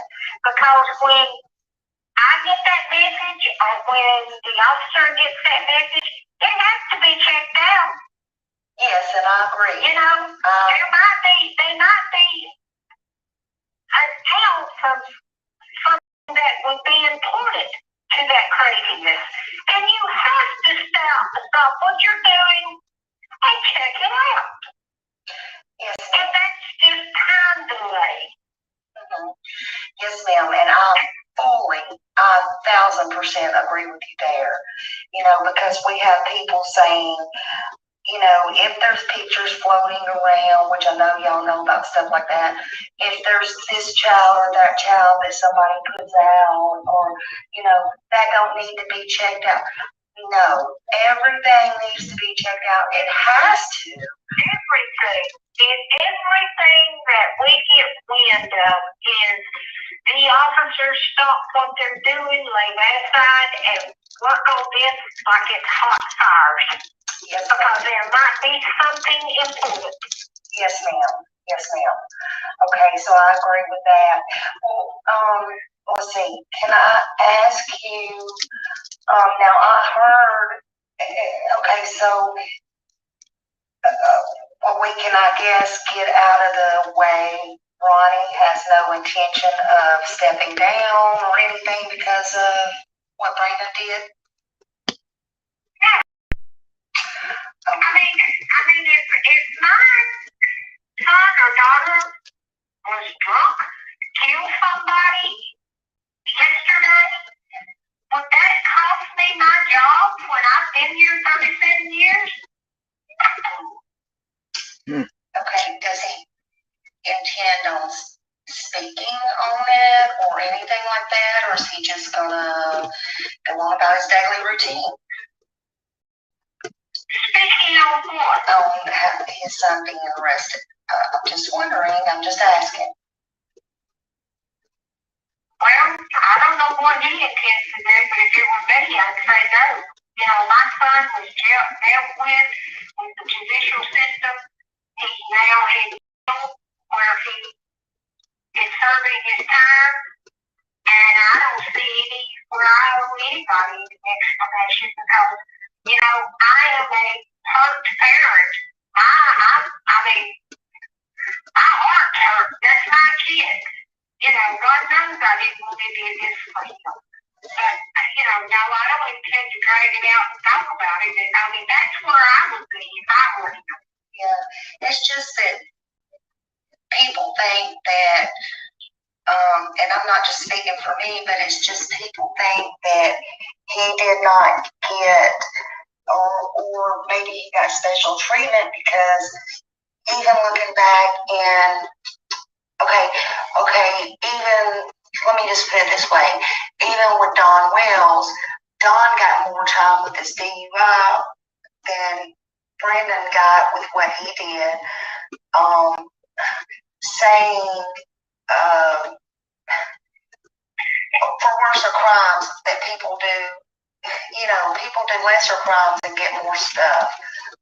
Brandon, do you get what I'm saying? I mean, and that I guess I understand exactly where you're coming from, but that case was handled in the Greenville office, and it was the deal, you know, And see, that's what I understand. Like, even back then when I listened to this, right?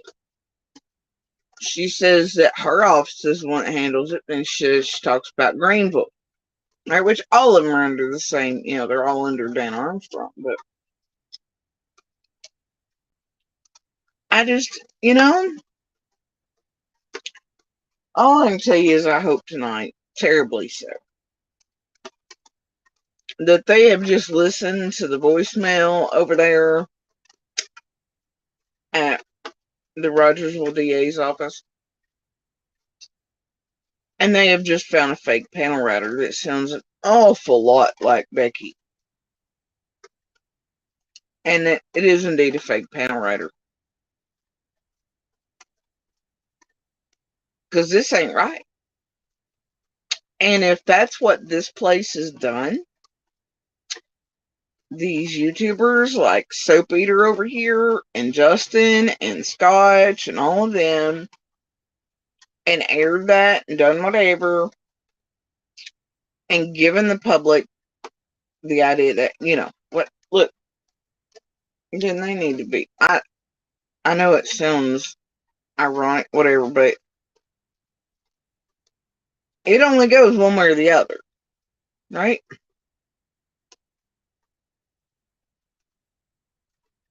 Because if people call, much like I did myself, and the voice sounds exactly like, and then they're like, oh shit, and they could, yeah, I don't know. I don't know which way this goes right now.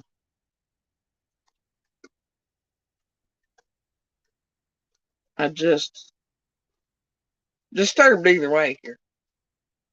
The charges were placed in the Greenville office. this gets better. What he was going to be sentenced to was placed in the Greenville office. You know, but I will tell you this. It'd be real hard to be on probation for 20 years. Well, yeah, I agree. But can I ask you why Dan Armstrong did not handle that case? I'm just being blunt. Why was it handed over to Greenville? Because that's the way it works. If you have an officer or their family member that are charged with something, the district attorney over that district can't investigate the case. You fucking super detectives. That's where others for state level come in, and they usually operate out of Greenville. You know, which is where federal cases and stuff are handled from as well. But also Greenville's under Dan's, you know, thing. It just been, but yeah, that's why. But also remember, Becky did say that it was handled by Rogersville, but then, well, I guess it was handled by Greenville, and now they're back to Greenville, and soap eater over here doesn't understand how law. Yeah, it's fine. And Cecil Mills, who are the senior ABAs in the Greenville office. They were the ones that it was first reported to. They are the ones who did all the interviews. And there she is, giving out all the names of the people who investigated Lawson's so much others may not have been aware of or whatever, and now the public could find it, and well, boy, I don't. And then telling if this is really Becky, she's telling the public who first investigated and who did the first interviews with everybody and all this shit. Like, what does that matter? But here she is just adding that in there for no real reason on which investigators were working what in Lawson Son's case, and that they were the ones doing the first interviews with everybody, and I just don't understand, man. And, Dan, they told Dan what was happening, but, Dan he's spread thin sometimes between 4 counties. Yeah. And then there she is saying, well, those investigators that were supposed to be investigating it because Dan's technically Lawson and can't investigate it. Here are those investigators telling Dan what's going on. Anyway, I don't know, man. But I mean, it was his jurisdiction. I mean, why did he choose to hand it over to them? I mean, why did he hand it over to them? It was they were the two people who came when the girl walked in and wanted to report it. They were the two people who interviewed her. And there she is,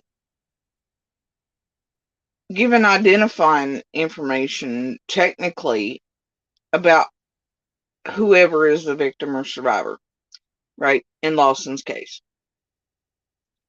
She says the girl walks in, which would at least give an age range and all these other things, right? What the fuck? What the hell is happening right now? First. So after all these people are interviewed and everything, they talked about it and talked about it and talked about it and talked about it. I mean, there's no reason, for Dan to say, well, I'm the elected official and I'm going to go to court and do the presentation. There's just no reason for him to step in because people's got 40 years of experience and Richie's got 18. Why did they bring in there's no need. Why did they bring in a special judge? I'm just trying to understand all of this. I truly just want this Becky to be a fake panel writer that they've gotten that has a similar voice and tone to the one on the answering machine at the DA's office. I swear to God. I hope more than anything tonight this is a fake panel writer.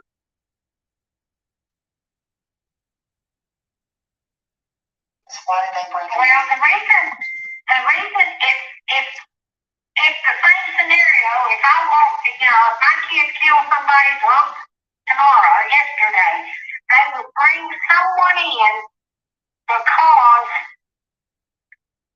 our judge has to deal with our sheriff and he refused himself. He would just rather someone here that has no affiliation with our sheriff's department. And they often do that. It's very common. That's no special nothing. Well, so does Dan Armstrong think he's going to get any kind of conviction on the Summer Wells case at all? How does he feel about that? Well, ma'am, we can't convict somebody till we find somebody who did it. You've got to have a defendant before you can have a conviction.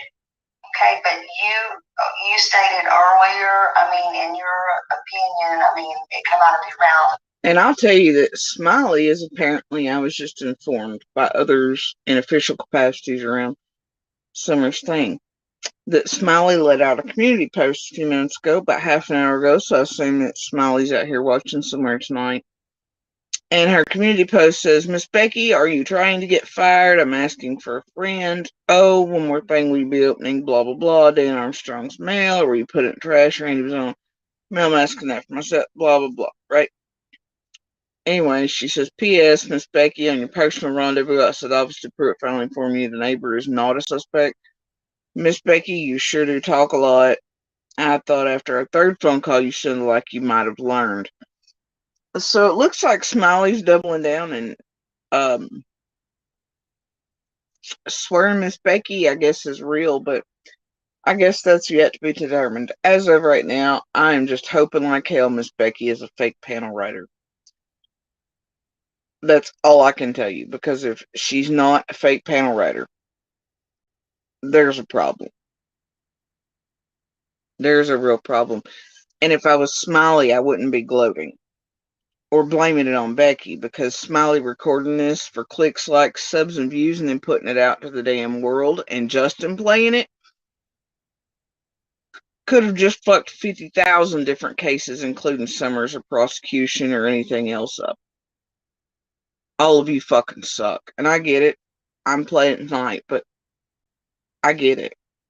I get it, but it's already out here. It's been seen by bazillions. Scott H. Everybody else tried to use it as a weapon to target me with Miss Becky's hot take on everybody and Summer's case and around it and all the bullshit months and months ago. It's been out here since last fall with all the calls, and now with Carl's return to Becky and her, well, more hot takes on everything. If this is not a fake panel writer, and all of you all put this right here for all these months, I don't think you need to be gloating in your community posts.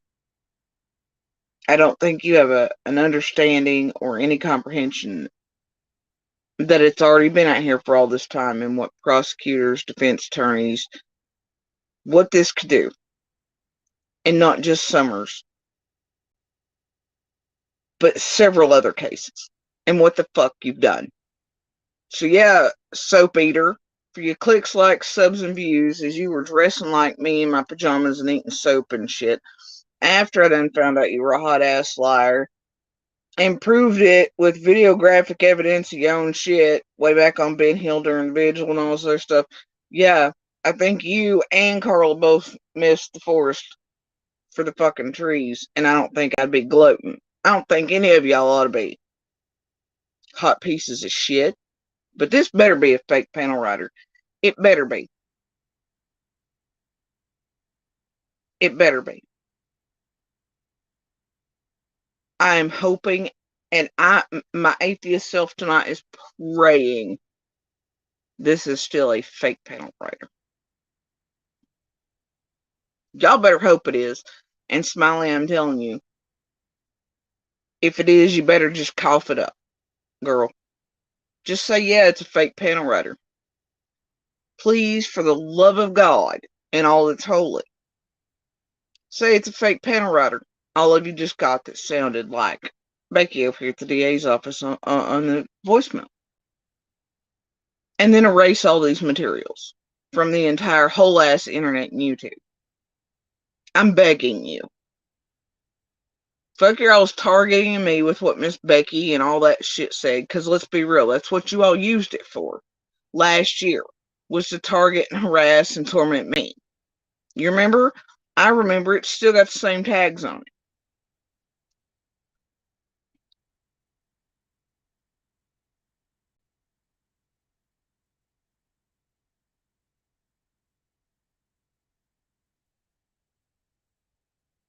I mean, you feel Summer Wells is dead, correct? Well, I feel like it is logically, probably so. You know, it's just, where is she? We've looked everywhere. We've looked every rock. Where is she? And she's, it's been over a year. But nothing in my heart would make me any happier than her to open my front door and I recognize a little angel. I swear I would. Yes, ma'am.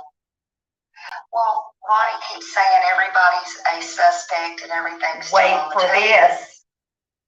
Well, And see, this is it. She gets so excited, right? Don't you, Soap Eater? Because you don't think about the implications of what you're playing at all. All you're after is somebody to just try to confirm your biases, your bullshit, and everything else and target me with. Okay? That's what you're after. You bunch of fuck ups. it is. I mean, until you get a definite defendant or a definite cluster of defendants, meaning 1, 2, or 3, or whatever, you know, everybody is a potential suspect. Well, you have the neighbor who, keeps going around saying, oh, I'm not a suspect. I've been told that, our law enforcement and me, even you, I'm responsible for what I say and do. I can't comment on what the neighbor says or what she thinks she is or what she thinks she ain't. It just, if she fools enough to think that she is exonerated and she's absolutely cleared, then, that's her own assumption. No one has said. You're free and clear. And I guess Becky doesn't pay much attention here because I've always said and maintained I don't give a shit. I don't give a shit where I fall. Person of interest, suspect, I don't give a shit until the day Summer's found. I know in my heart, I know where my kids and I place. Okay? Anyway, I also know at this point now, months later, as you all have clearly heard yourself, Pruitt has loudly and clearly stated to Floppy, as he was trying to target me with the same garbage recently when he called Pruitt and thought he'd get another official on the phone to say something and give a hot take that you all could help target and eat me with. Pruitt says, 1, she's not a suspect. So, whatever. I'm guessing anybody, and then, yeah, it doesn't mean POI. Hell, everybody should be looked at until Summer's found. Whoop-de-doo. It shouldn't matter to anyone, if you ain't guilty of something. It doesn't matter to me because I know myself and my children aren't guilty of shit. So there's that. So Becky can have her hot take. Everybody else can have their hot take. Pruitt said very recently, I'm not a suspect. Now, does that mean not a POI or something? I don't fucking know, but I know feds and Pruitt to our face eons ago told us that we were not suspects. We were witnesses only. Just like I said, and then he confirms it on the phone with Floppy not long ago. Now, do I give a shit? Nope. So I don't know what the hell everybody's whole hot take is on all this stuff. I don't care. Try to eat me, terrorize me some more. Tamper with our court cases. Do whatever the hell it is you're doing to annihilate me, my family, everybody else around me as an individual for simply living on Ben Hill, surviving domestic violence, still trying to get out from under it. Trying to survive cancer, all these other things around me. Wow, what a big badass crime. My apologies. Meanwhile, this right here is concerning. So we're going to go back to that. So you can't, she couldn't be, in other words, she's still a suspect. Is that correct? Everybody is a suspect until we get somebody that walks in their office or now, it's weird for me that somebody that works at the DA's office doesn't know the difference between suspect and POI anyway, but whatever. It's fine. Right? Whatever. That sheriff's department up there says, I took some of Wales, or I know where she's at and they lead us to her. Everybody is a potential suspect because we have no clue what happened to that baby girl except she's missing. Okay, so Becky, supposedly allegedly from the DA's office here, is telling some YouTuber that they have no clue. They just know she's missing. Wow. Wow, okay. Yeah, and I understand that. That is the one thing we are absolutely positive of. She is missing. She is not in her family's home, and she is not attending the school that she should be attending, as a first grader. Those things we're positive of. But I think she meant kindergarten because it was supposed to be Summer's first year. It's. all the rest is just opinion or suspect, or baloney. You're wrong. Baloney is a good word for it. I think it's a distraction. I think people want to distract. That's what I think. And why is the question. I will tell you this. We have spent many hours. I don't know, Soap Eater. Probably for the same reason that you've spent months eating myself with your hot opinions and everybody else, and that lends to the distraction and the bullshit tips and the phone calls and the job applications being sent out. You are part of the distraction. Yeah, we are on our double-edged sword thing here. And we hold a role. However, what the rest of these little Build-A-Bears and everything else choose to do with everything we say, every move we make, while they stalk us, get photos, dox us, annihilate us. They were talking about us far before we were ever online. And so, yeah, I don't know. So, Peter, you might play a role in that distraction. Trying to verify, it's crazy conversations, that I've had with people. And I guess now Becky does too. And has been for months, weirdly enough. This is so strange. Like I said, I just hope tonight Becky's a fake panel writer. I hope tonight that they've just gotten somebody with a similar voice and it's a fake panel writer. Despite Smiley over there doubling down on her community post half an hour ago. I jot everything down and say it, and I turn it over to the officer, and then it's his job. So Becky here, for real, does indeed jot every tip and everything that comes in, and as the agencies each communicate between each other and who they need to get a hold of and why and how important things are and all this stuff, and then she transfers it over to other people, and then apparently gets on YouTube and talk. I don't know, man. This seems sketch, and this is why for all these months I was like, no, Becky has to be a fake panel writer, and I still tonight hope that is the case. To filter it, to see if there is anything. But there again, if he's wasting time filtering when she, shooting bullshit, then you're wasting precious time that could be used to find her. Yes. So I just know, that also too sometimes they can prosecute without a body, and so I just wondered if that was. Well, I have been here 37 years in this office, and I've witnessed and participated and helped prepare many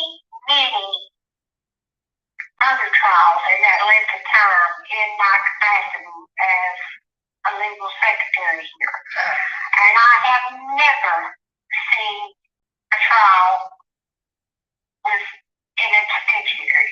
You have to have a body under Tennessee law. So if they never find someone else, then I guess the people just walk free. in Summerwell's case, unless you have a strong tip or something like that or proof. And that's what I'm just kind of afraid of. Well, we all have the same fear that she will never be found and no one will ever serve time or she will not have justice. I mean, that's a fear we all have, that you know, that's, I mean, it's awful because she turned out to be a 5-year-old child, but they might have 7 other people that are missing in Hawkins County.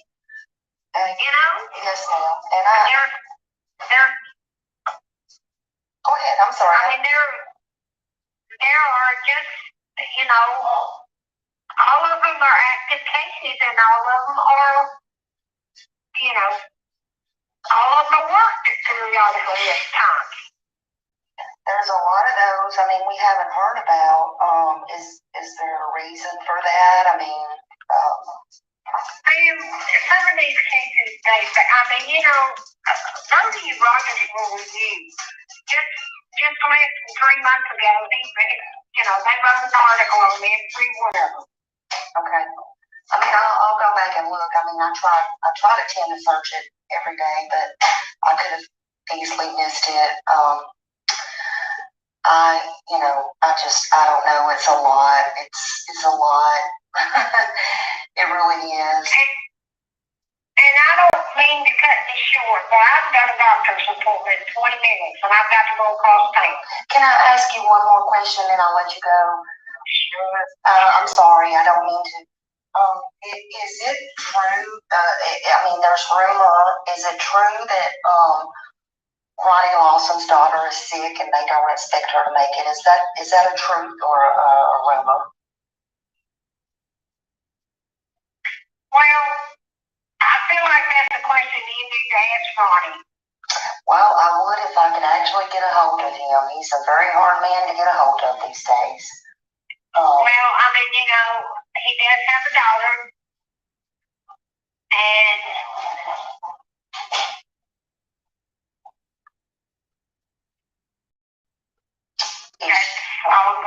is she sick? Let's just say, is she sick? Can we just do that? What does it matter? Well, maybe a lot of people might ease up on him a little bit. I just kind of heard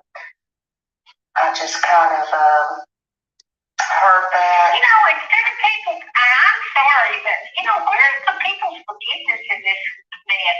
I mean, you know, can you imagine having to live with this as an elected official and it being your son? I mean, can you imagine the hurt?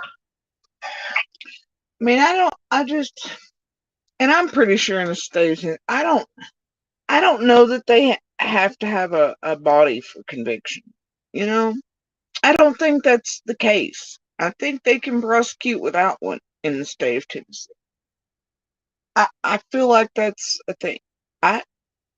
Why does someone in the DA's office know that? And I'm trying to think of people I know who have been murdered, all sort of stuff, and that they've, you know. But I feel like in the state of Tennessee they can indeed prosecute without a body. I could be wrong, but I feel like they can. I don't know what's happening here. That you living with? Well, yes. And I mean, you know, and I just don't understand where Brandon Lawson doesn't have anything to do. Anything. Well, can I ask you this? Where was Brandon Lawson? Did even his dad ask on June 15th of 2021? Do we even know? Now I'll just be blunt with you there. Nobody knows where Summer's at.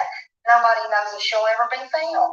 So I'll just straight out ask you, where was Brandon Lawson on that day, ma'am? I have no idea. Okay, there's your answer, and there's the question. Nobody knows nothing. So, yeah, I would be hurt, but I'm not going to cover up nothing for my son in relations to being a child predator. I'm sorry, especially not on my own granddaughter. I will make sure that the officer that, I report to, I'll make sure that. Now, y'all, why is Becky here? So defensive of loss, but then she lets Soap Eater. Why is she letting some YouTuber interrogate the shit out of her and question her on the whereabouts of Lawson's son on June 15th? Why is she tolerating that? How in the hell would Becky know where Lawson's son was on 15th? Why is Soap Eater over here even asking a legal secretary / whatever at a DA's office where Lawson's son? And I don't know, maybe because Becky earlier was like, well, I know everything about his case. Here are the investigators. Here's who did the first interviews. The victim survivor was clearly old enough to walk into the office and talk to people. I don't know. But why a real Becky or a real person working in the DA's office would allow themselves to be interrogated about the whereabouts of another individual, you would assume entirely and unwholly, not even remotely involved in Summer's case, is beyond me. Tomorrow tonight, I very, very, very, very, very, very, very, very much hope that Becky is a fake panel writer still. Well, we would like to know, and again, if Ronnie's daughter is sick, please send our prayers because we do not want, we don't want that, Well, she needs your prayers. Thank you. So did Becky just confirm that yes, indeed, the daughter's sick? You know what? I just can't. We do pray. We don't want anybody that is, nobody else innocent needs to be put through any of this mess. None of it. And we want some. This, according to Soap Eater, who terrorizes the shit out of myself and my children along with all these YouTube creators every day, even though we know we're fucking innocent of everything and anything on the 15th.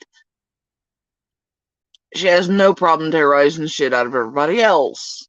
Or casting doubt on Lawson or this son or this or putting out propaganda. Yeah, they don't want anybody innocent targeted. But I tell you what, Soap Eater, you do it every fucking day. Dumbass. Wells found, and we hope Mr. Armstrong will please do his due diligence, and maybe he should consider doing work without a body. When does the next grand jury meet? Did Soap Eater just tell the secretary that she hopes that the DA will consider doing his work without a body? Like, even if the state law is that they can't prosecute without a body, she hopes Dan Armstrong, who's just over a few districts, will just go ahead and proceed against state law, which I'm pretty sure in the state of Tennessee they can't prosecute without a body, so I don't even know what the fuck's going on over here, nor do I care. This isn't, I can't, you get what I'm saying, right? Like, this is just insane. And yet, I just, man, tell me it's not the same part. Please, somebody tell me. Thank you for calling the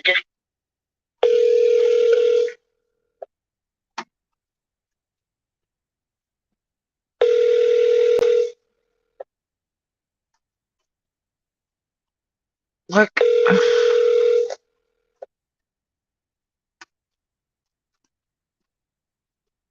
Your call is being forwarded to a Mitel voicemail system. Becky Burgett is not available.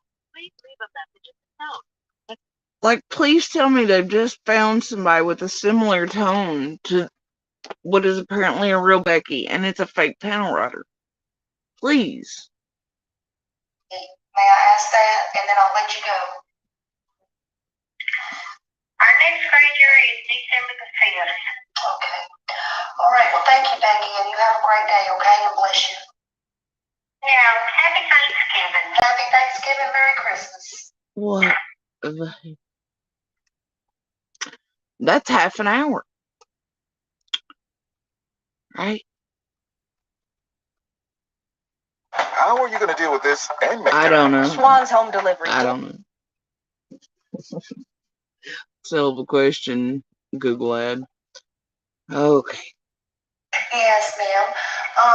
I was calling, I was just thinking, we had talked about Summer's case and everything, and I was just thinking when you said that, you know, you worked for them for 37 years and that they can't, This is a second call. press charges on anybody without a body or anything like that.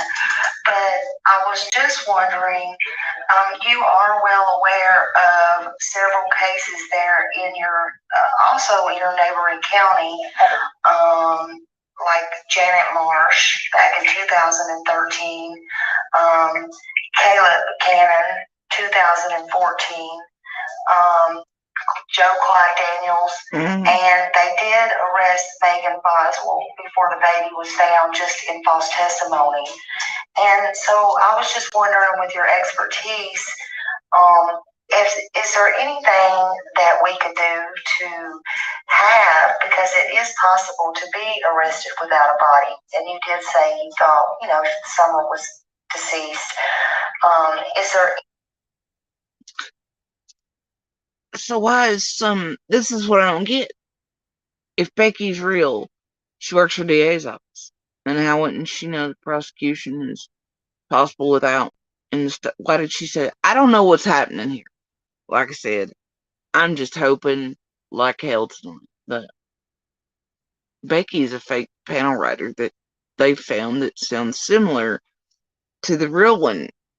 And if that's the case, then I hope each one of these people, like Soap Eater and the rest, are held accountable for this nonsense. Otherwise, there's an issue here. Miss Boswell was not arrested for murder at that time. She was arrested for false reporting. Yes, that's what I said. She was arrested before they found her body for false testimony or false, reporting. But the others, Joe, let's go to Joe Clyde Daniels then. Joe Clyde Daniels, and why is it that Becky, if she really works for DA's, has all this time to hang out and just shouldn't in another 20 minutes? Couldn't there possibly be like real tips while she's on the phone, maybe coming in about, the cases in Hawkins, Rogersville, etc. to her that she's missing? While she's on the phone for hours with YouTubers, giving her whole hot takes on everybody and everything around all cases. Even cases not in her county. Father is, they still have not found the body. And his dad is doing life in prison, as well as his mom took a plea deal. She's doing 15 years on a plea deal and may get out in 10. And then you got the big case down in Nashville, Tennessee, Janet Marsh, Perry Marsh, the murder trial that went on down there. Nashville, where Dan Armstrong's like actual things located where he messes about. Nashville? Huh. Okay. Fine. I'm just curious, with your expertise again, is there anything that can be done to help push along this case for Summer Wells? It just really gets to me really bad, and I'm just wondering, is there anything that we as I don't know, Mud Pie. Carl put up the number on the screen, all things from Google, which is Google, right? And then if you call the actual number and the 0, sounds like the same lady, but there's definitely a Becky there. But it is 2023, so let's be real. They could literally have just found one of the fake panel writers that sounds similar to the real Becky.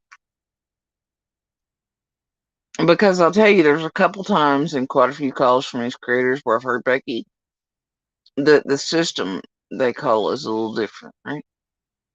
Than what you get when you call down there. So I don't know. And then that one night on Ari's panel, I had one of the goofballs on there tell me they called the actual Hawkins County Sheriff's Office and spoke to Becky. And I was like, hold the fuck up. That's not where Dan Armstrong's thing is. What are you talking about? And then others along the way have all said they've gotten hold of Becky at different places, different this, different that.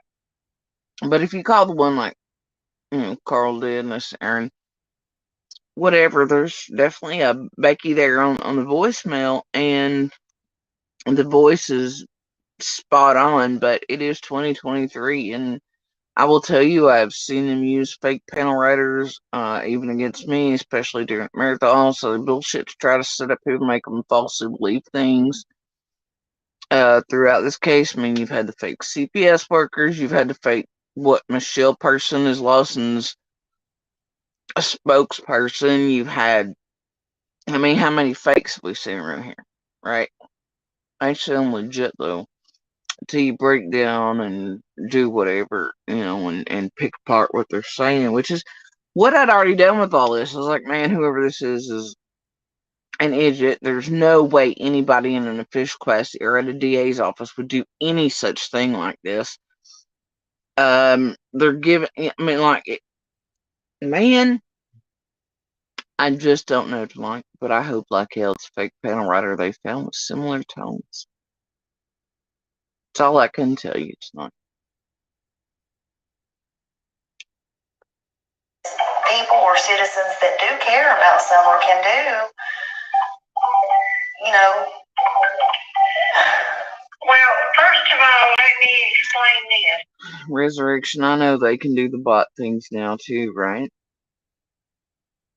The thing is that if that's what they're doing, if that's what Soap Eater has done, and that's the reason I'm doing this video tonight, okay?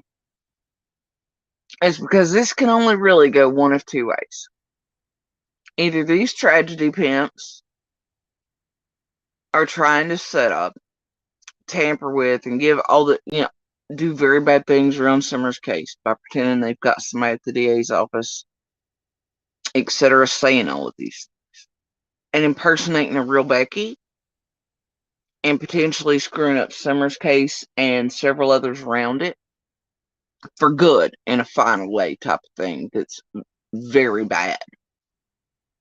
And they need to be held accountable.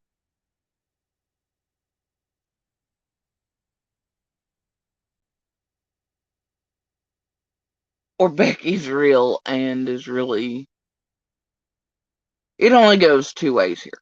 But yeah, I'm well aware, just like you are, bots, all the things they can feed in, fake panel writers. I know, Resurrection, I know. And that's kind of the reason I'm playing this tonight, is I want answers. And I'm telling you, if this is not a real Becky at the real DA's office, then everybody in the lineup, making it sound like a real Becky and implying it's the real Becky at the DA's office, and feeding it into bots, or getting a fake panel writer and putting it out all the way to Justin, who, by the way, has done enough damage and harassment of my family and I and others. And let's be real here. This is the reason Soap Eater and all them did this piece in the first place. She hashtagged Scott and all the known nemesis folks in it, right? And it was to be like, she said Jody Sue was a suspect. That's what all this was about. That's why Justin got a hold of it with Molly Golightly and all him. It's why it was put out like it was. That's why Tiffany Marie all them did it. But if there's a real Becky and this is really her, there's really a problem.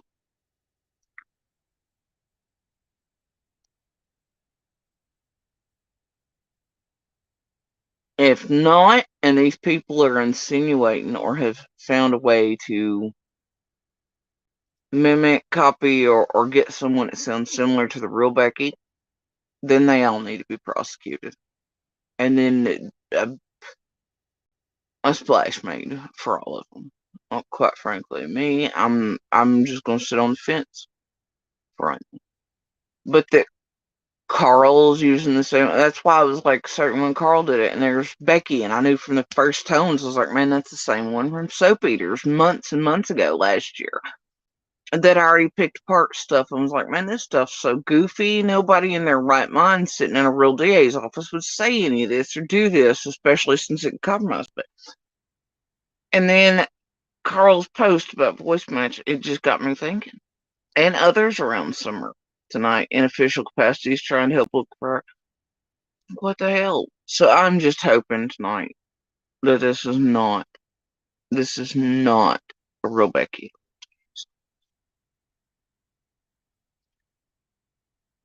I am not an expert in anything. Okay? Okay. I have been blessed to have a job being the secretary, a legal secretary here for 37 years. That does not make me an expert. Okay? Okay. And like I explained to you yesterday, I mean, we don't have any, I keep asking you, who do you want to charge? No one has been accused and confronted or interviewed for the disappearance of Summer Wells. And see, like last year when she said that and I heard that piece, I was like, what the fuck does she mean no one's been interviewed? Bitch, we all been interviewed by profilers, feds, TBI, card team, every agency known to man, even agencies outside of Hawkins, Rogersville, and outside of Dan Armstrong. State police have interviewed all of us, gotten our statements from second one long before feds even did the first night. And here's Becky going, nobody's been interviewed. Fuck, we all been interviewed. What are you talking about, man? So it's like, okay, so Becky's got to be fake, right? That's what I told myself last year. Fake panel writers. Makes no sense. Okay. And then here she is saying the opposite. This is the second call, mind you.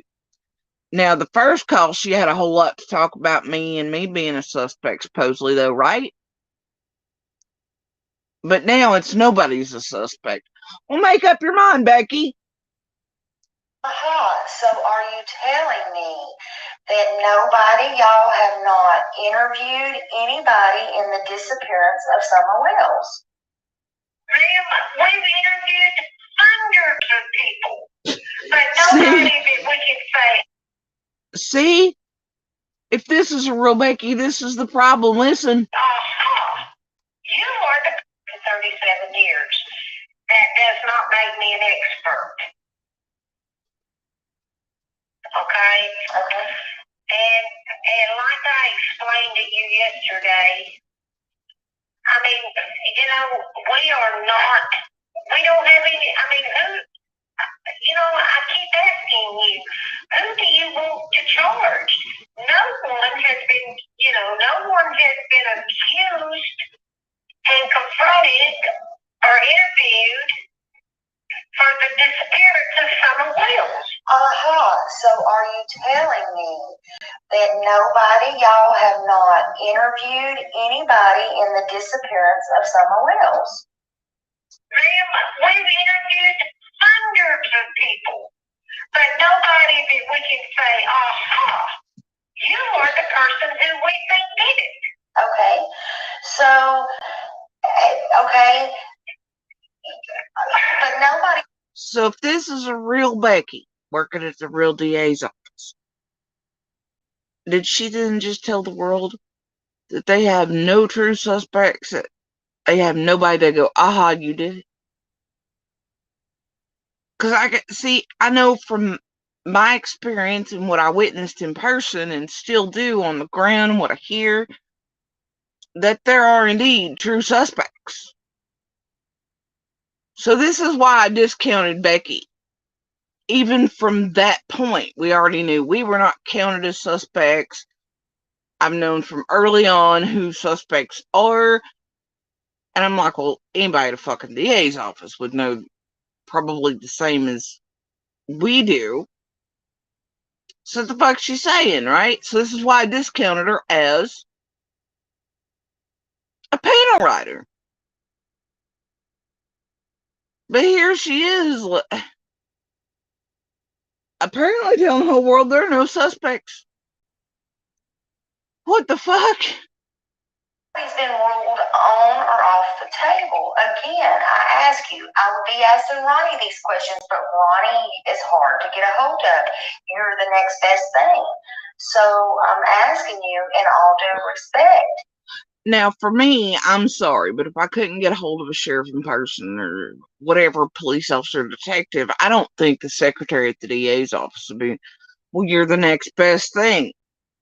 Maybe YouTube only thinks that because it's either a fake panel writer or because Becky, if it's the real one at the DA's office, just talks to everybody for half an hour blocks, tells them all the things. I don't know. Like I said, tonight, I just hope this is not the real one. And that the real one takes action against these YouTubers and there's something done, because this is nonsense. Even them putting out like this is the real Becky, if it's not, is a problem. All I can do tonight is hope and pray that this is not the real Becky. And again, I beg to differ. You've been there 37 years. You have some type of expertise. You said yesterday, you all sat there, you talked, you went over and over and over again. I've thought about this all night long. I dream about this. You told me y'all have talks about this. You have called everybody in. No, they will not let everybody in. They don't want Echo Search back. Why? What is to hide? What? What are they hiding? And see, if this is a real Becky, then why is she letting this random YouTuber interrogate her, ask for answers about Equal Search? It's pretty apparent why everybody doesn't want Equal Search back, and why they didn't want them here in the first place. Those of us on the ground know it. There's been enough articles that you all should be able to grasp why. It's right in front of your face, too, as it rides Duty Ron's panel, as Twyla's out here, all these things. There's a reason. And trust me when I tell you, Equal Search ain't gonna be it. Okay? Not that band of them, anyway. Not Dave. Why won't they allow people in to search? What is going on? Ma'am, that's private property, and if you've ever been up there, And that. it is very rocky, dangerous territory. I absolutely know. And I gotta tell you, all that community feels a certain type of way about letting people on it to search that are connected with fucking YouTubers like Soap Eater here, who can plant, place, and do weird shit on their properties, or steal, or take items, or just film for clicks, like subs, and whatever else, okay? Everybody feels a type of way about that. It's rocky, it's snaky, Snaky. it's bear infested. Bear infested. Jesus Christ, man. And at this point in time, it's still a crime scene. Okay, so. And she just called it a crime scene. What? I don't know. If it's a crime scene, why? And I won't keep you on here as long as I did yesterday, but this is bothering me to the point. Why, if it is a crime scene, now y'all say it's a crime scene. If it is a crime... Now, wait a minute. Let me see. Wait a minute. Okay. They said nothing. I said that. Okay. Whoever they is. Well, why would she slip and say crime scene? Might be because she works, if it's a real one, if it's a real Becky, it would seem like maybe she had made that slip because she has insider knowledge. That's how it would be made to seem to the public, and she had an oopsies moment. So that's why tonight, I'm hoping like hell this ain't the real Becky. And if it's not, then these YouTubers on the road that aired all this shit and have had it up for months are held accountable for this, because even if it's a hoax, even if it's bullshit, a fake panel writer, this is bad. Is not talking. It is me. Okay, you. Okay. So, okay. So you work for the DA. You say it's a crime scene. So I'm asking you, if it's a crime scene, why in the world would they allow them? Because this has been bothering me, in my opinion. Why would they allow them to remodel their house, tear out stuff, move stuff? People take off in the last car she was seen in, go out of state. Why? What in the world? Nobody else will be able to do that. And I don't care what state you're in. And I'm asking you that. So, well, all I can tell you is, this lady is Summer's mother, and she has not been charged. She's been interviewed, she's been lie detected, you name it, but she has not been charged. And,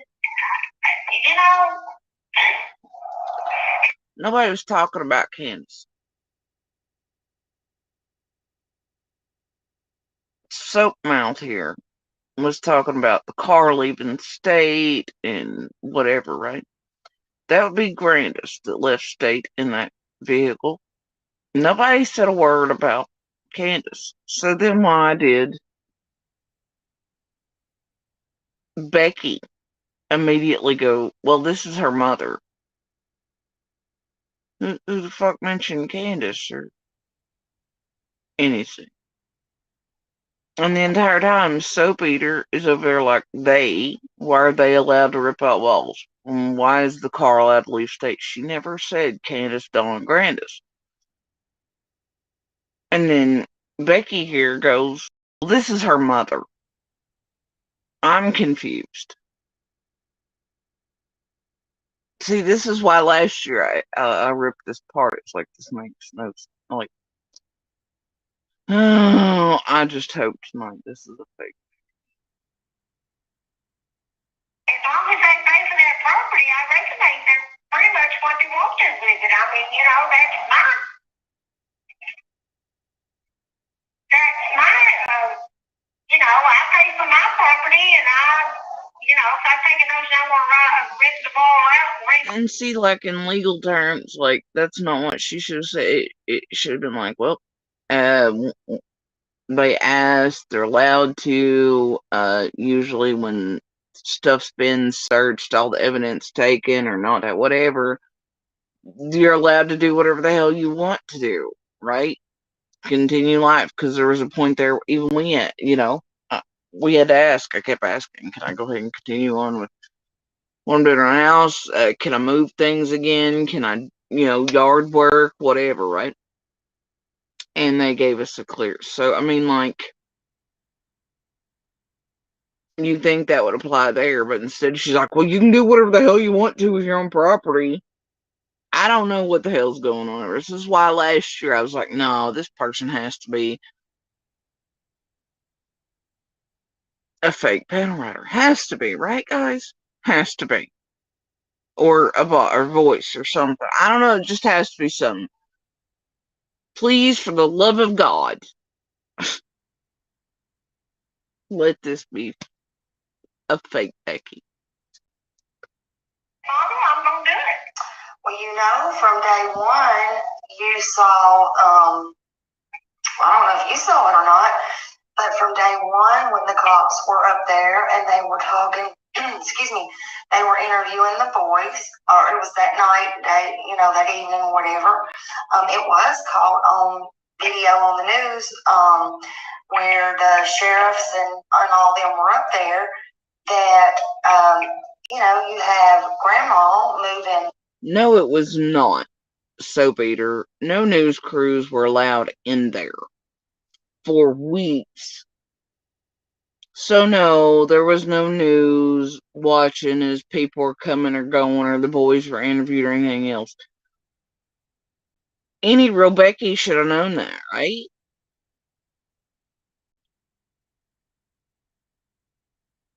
But she's letting this random YouTuber lie to her, tell her mistress. This is why last year I was like, no, this can't be a real Becky. This can't be a real anything. This has to be a fake because no news crews were allowed, and there were no news crews on top of fucking 110 or otherwise watching shit or anything else. And, I know that the boys were talked to obviously instantly, but they were also taken places that specialize in interviews later on. So Soap over here, Soap here has no idea what the fuck she's talking about. She's just making up shit. And here's this Becky person responding to it. I don't, this is why I discounted it last year and throughout as a hit piece it was. It was definitely intended to target and terrorize me some more because Becky here gave out the hot take on the suspect shit, right? Which I went on for months till Pruitt recently was like, one, she's not a suspect, right? And then they've knocked that off. But either way,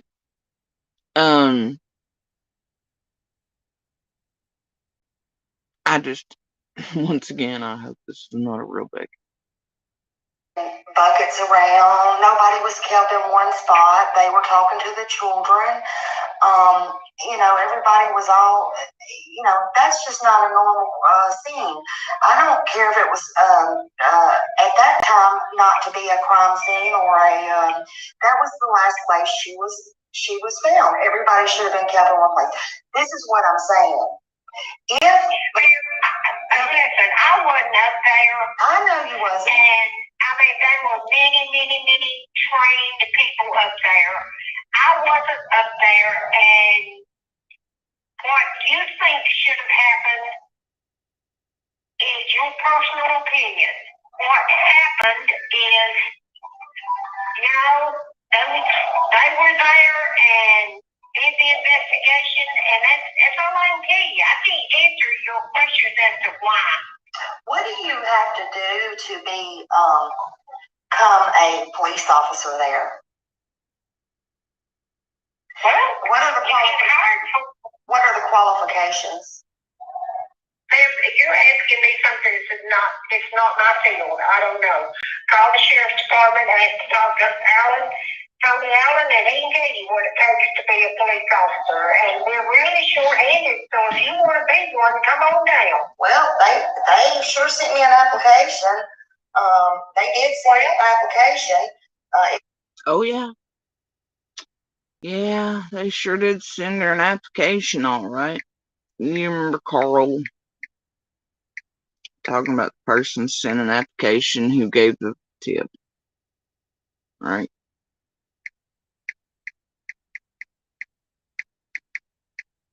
Yeah. This would be anonymous chicken shit.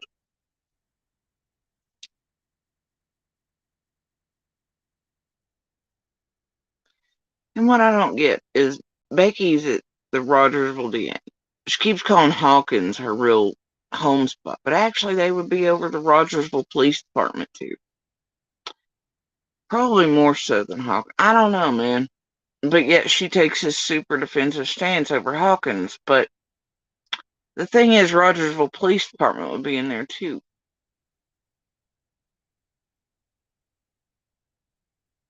She ain't got shit to say about them, though. She keeps referring back to Lawson, Tony Allen. You get what I'm saying? Do you see why I tore this apart last year and was like, this cannot be a robot? It just can't be. Right? It's like, this cannot be a robot. This has to be a fake panel writer of some variety. Okay? It was in the rudest form, so I will say that.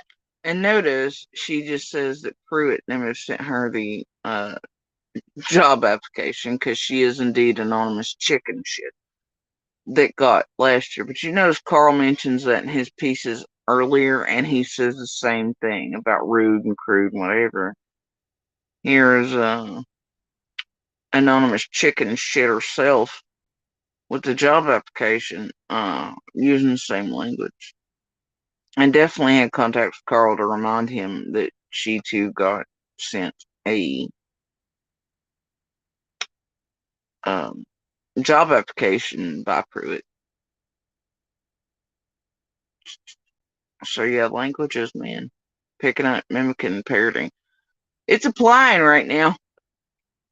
Somebody should have been fired for actually doing that. I don't know if you heard about that little incident a few months ago or not, but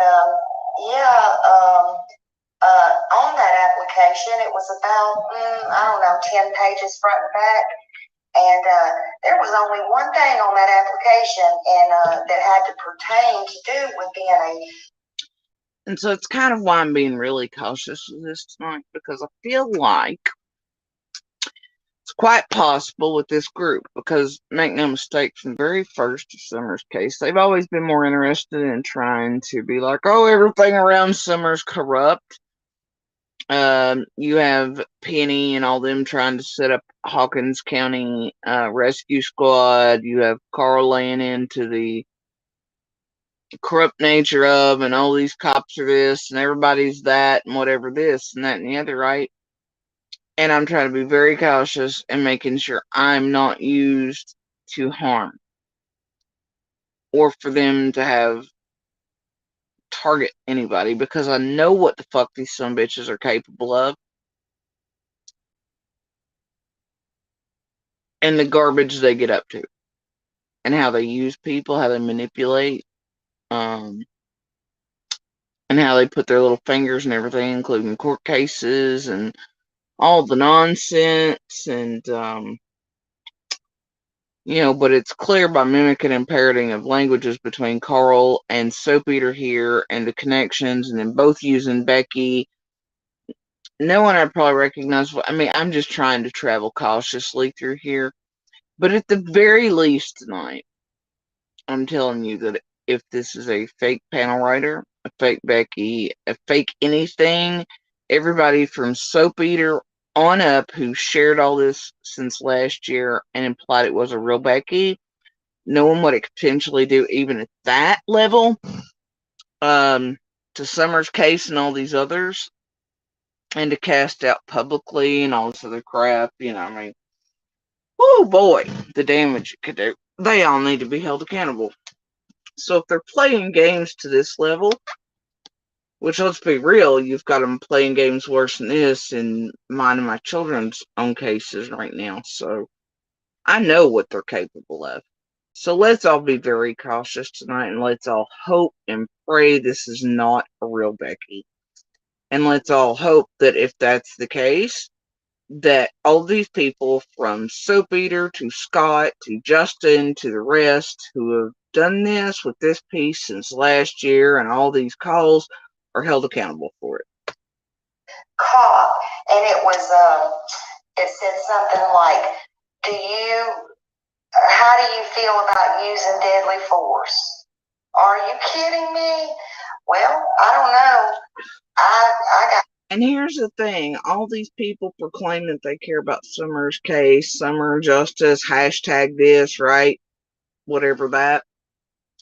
But everybody from Soap Eater here to Justin to Scott to everybody else who shared this crap, when they did, they had to be fully cognizant of what it could mean for any prosecution or defense or anything else around Summer, her case, and otherwise, and how it could totally annihilate. Like, it would just be that bad. But what? They were all blinded, too worried about targeting and terrorizing me with this piece? When this fake Becky or whoever else says, oh yeah, she's a suspect, or at the time when Lawson's son case was so hot, they worried about targeting him and having information on all that and putting it out like they had something that they didn't even think of what damage this could do. And here it is, it's been put out and broadcast to bazillions between all their channels for all these months. Tell me they never once thought about Summer, and even how if they faked all this shit and that's a fake Becky, how that could be perceived and put out and taint and fuck up and annihilate everything around Summer's case. Yeah, y'all are really helping, bro. Got mad and filled it out, and I said, try me and find out. But I hadn't sent it out yet because I'm holding on to that for other reasons, but that's beside the point. But I'm just wondering what kind of qualifications they actually have to have up there. Like I said, I mean, you know, all of them have attended the Walker State Community Police Academy, or 90% of them have, and they all. That's not a qualification, but yeah, most around here go to Walter State, including Austin himself, because it's the closest. And, you know, you don't have to have that to be a police officer around here by any means, but a lot do further their education and so they can do detective work and all this and whatever and higher pay and stuff and all that if they go. But Walter State's the closest, so a lot go to it. But whatever. If they stay with the force, eventually they will be there. You know, and that's all I can tell you. You know, as far as age, education, degree, any of that stuff, that is beyond my knowledge. What is the other 10%? What did they attend? Nothing like a. I mean, I'm not being funny, but what did they attend? Did they just come off the street? Well, when they're hired, they are not ever put on the street. They spend, a lot of them spend years in the jail, the correctional.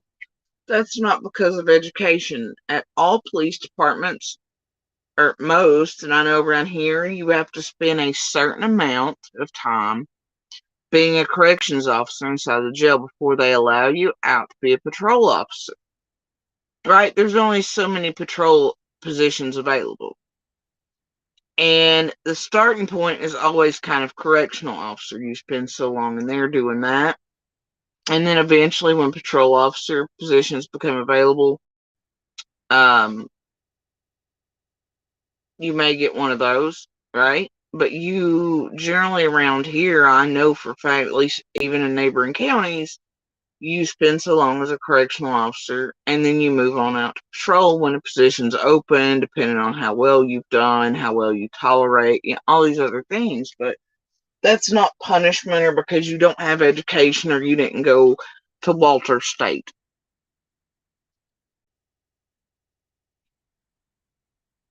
Facility as a correctional officer.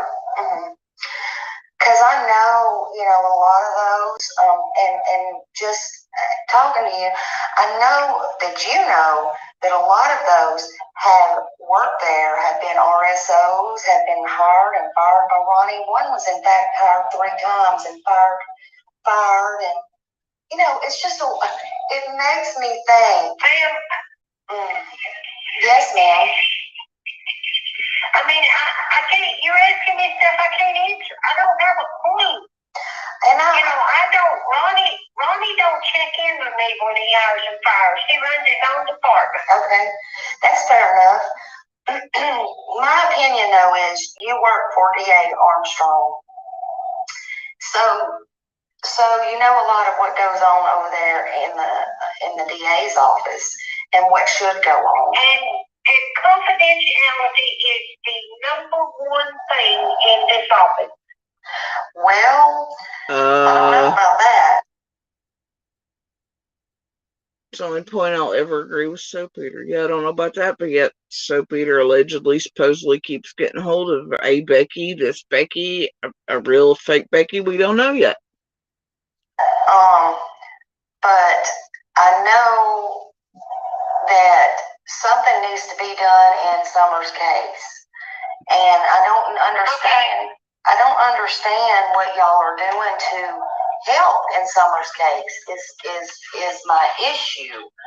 I explained all this to you yesterday. If we have 500 complaints or tidbits or, you know, all of that is researched and either, yes, it's something that we might can use or something that might lead to something else, or no, it's somebody human time running their mouth about things they don't know anything about. Should y'all be on, because I trust y'all more actually than I do Hawkins County Sheriff's Department. Shouldn't y'all be on a tip line or something in case? Because you seem like you want to. You seem like you chase tips more than they do. I guess is what I'm saying. Can y'all handle? Look here, so Peter. If tips are called into them or anything, like she said earlier, they hand it off to officers, and those officers investigate it. The DA's office is for prosecute. It's fine. Hell with it. Getting calls for tips for summer. I mean, I know it goes to TBI and Hawkins County, but I don't see people putting Hawkins County out there anymore just because of the shenanigans over there. But are y'all willing to take tips, or do you? We don't have the personnel to handle. But remember that Becky said in the last call that she does indeed. She had people calling in pretending to be Summer and all this other stuff. They jot it down. She gets it to an officer. The officer investigates, right? Now it's that no, they don't have the people. I just, what's happening here, right? This is why last year I was like, no, it has to be a fake panel writer. That's why tonight I'm still in doubt. That's why tonight I'm just hoping this ain't a real bad. Okay. I can't right now. Okay. And then if it's a real Becky, why would she be standing there tolerating her putting more doubt on the sheriff's office in Hawkins County and Soap Eater here? Basically, to anybody that watches this video, and then they'd be like, well, don't trust Hawkins, don't call in tips there. And then what if it dissuaded the person that does hold the key to Summer's case from calling? Because now Becky, who apparently just gives out everybody's tips and what they're calling into the DA's office to people like Soap Mouth here that you witnessed last call, also standing here and not fighting back at all about Soap Eater insinuating that Hawkins County can't be trusted, all this other stuff. So in many ways, Soap Eater here and whatever fake Becky or otherwise is potential. Like, y'all can get the implications, right? I don't have to lead you to that. You understand what could happen and how bad it is. I'm just saying, let's all hope tonight this is a fake Becky. If there is something that somebody knows, and you don't feel like you trust Ronnie, then God forbid, yes, call. I'll take the message and get it to the proper person. Well, let me tell you something about a lot. And why would she say that? Why would she be like, yeah, if you don't trust Ronnie, by all means, call. What the why wouldn't she double down as hard as she was going for Lawson earlier and going, hey, it's not his fault, his kid is there in defense of him? Why wouldn't she be like, hey, you can trust Lawson. I encourage them to call in tips to 1-800-TBI-FIND. I encourage anyone to call any local agency to them. Whoever they trust to please call them. The tip will come in where it needs to. Just call. Please call. Whatever agency. Doesn't matter. 1-800-TBI-FIND this here. Why wouldn't she? I don't know. People there. How long have you lived in that county? And can I ask that? That's a personal question, but can I ask that? It is a personal question. I've lived here since 1970. Okay. Then you should know, but you may not. There are many of local people there. I'm not afraid one bit. I'm trying to help these people, but there are a lot of local people there who are afraid to speak out, only because Jesus. in their mind it's a kind of Ronnie Lawson Mafia. Or whatever. I don't know how to dress that up any better. But they don't want to speak. They say Ronnie intimidates. He personally goes and intimidates in his own little way. There is corruption there. And a lot of people fear for their safety as well as their family safety. And a lot of stuff goes on, and I know you're not at the jail, so a lot of stuff goes on inside that jail. And, just a lot of people fear. They put the fear of God in them, whether it be blackmail, whether it be, just speaking out or something like that. And Ronnie runs his elections, of course, opposed. Nobody. Why is Becky not taking up hardcore for Lawson at this point like she did earlier? What the hell's happening?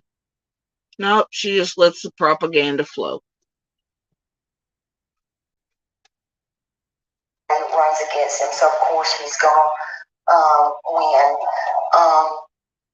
And again, yesterday, that's what I was trying to get at. A lot of things with Brandon, he was asking me back and forth, but we don't go into that. That don't make a difference. But that's where a lot of people's coming from, and so they kind of need a voice, and that's kind of where I stand right now. But I'm just. Where are you from, Tammy? I'm originally from Tennessee. That's not where I'm at right now, but I'm originally from Tennessee. Thank fuck. And I just kind of I took on, like I said, See, she didn't deny none of that. And I really want to help this little girl. I don't feel like she didn't deny a damn thing I said about. Well, I'll tell you, Soap Mouth, tonight. After real, yeah, look, whatever this is, it's the opposite of, bro. While you show everybody your virtue, I can't believe this soap eater. Yes, I can, because she dresses like me. She eats soap. She's crazy, Buffalo Bill style. All right? She literally in her house, as she's walking around on the phone with this one, is showing how she has a poster up of Summer on her wall with the TBI phone number. You can't make these soap eaters up, people. These misery, Stephen King level nut jobs. Swept under the rug. Or his mafia. I promise you that I don't care what you feel, and I promise you that's not the case. Well, I'm sorry that you feel that way, but that is not the case. And, and I don't mean to be rude, and I don't mean to cut you short, but I've got two officers standing here that need my help. Okay, well, you go help them, because I know they need help. No, they do. But you have a great day, and I hope everything went okay yesterday, and you have a great day, okay? All right. All right. Happy Thanksgiving. All right, bye-bye. Okay, bye-bye. Y'all. Okay, y'all. There we go. Y'all, she sat there and let me tell her all about everybody being scared and all about intimidation and everything Ronnie does. And she did not say a word, because she knows it too. She knows it too. She knows how he intimidates, how he blackmails. She knows it.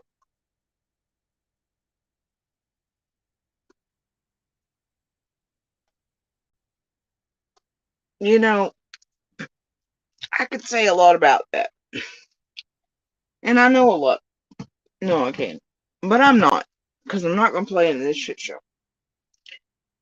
I can tell you my own life experiences around with, near, especially with you, Abuser and I.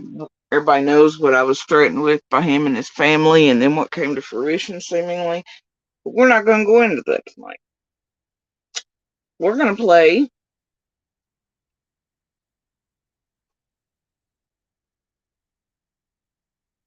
what I believe might be the third. Yeah.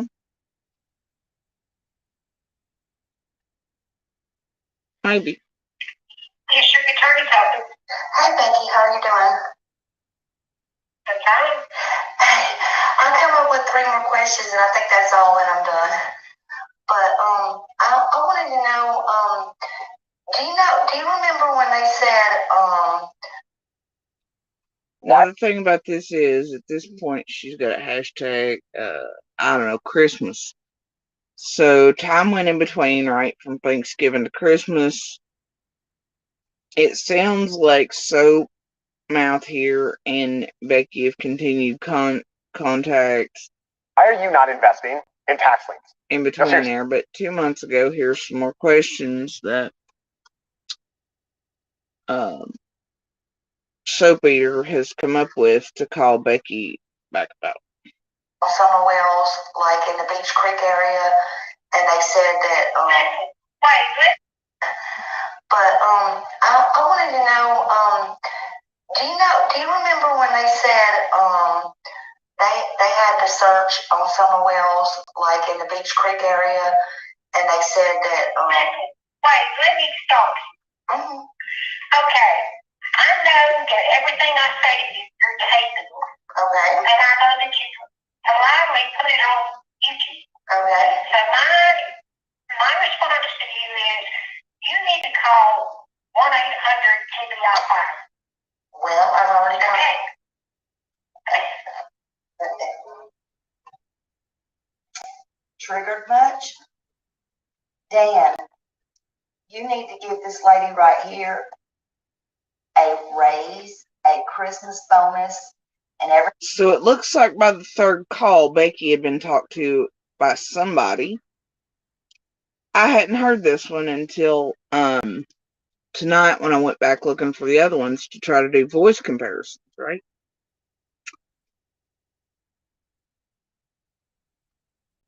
But it looks like between Thanksgiving and Christmas, Becky was possibly talked to. I don't know, but Soap Eater called her back, and it looks like Becky hung up on her. Everything else, and Ronnie, you too, because she is, this lady, she needs her job, and she is your puppet on a string. And how dare you threaten or intimidate this woman? I don't think it's about threatening or intimidating her there, Soap Mouth. If this is a real Becky, I think it's more about than threatening or intimidating her. Honestly, I just hope right now it's still fake panel writer. But then you go back. Now this is the third call at Christmas Soap Eater is done. But then go back to the past 2 days.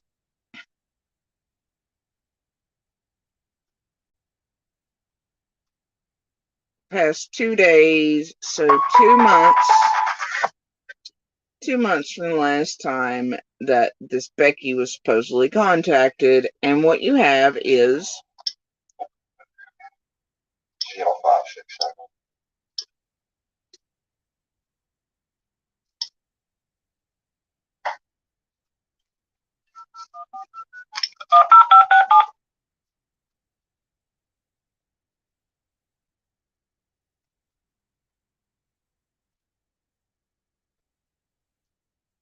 Thank you for calling the Rogersville District Attorney's Office. Press 1 to access the dial by last name directory. Press 0 to speak to an available person. Or stay on the line to leave a voicemail with the operator. Thank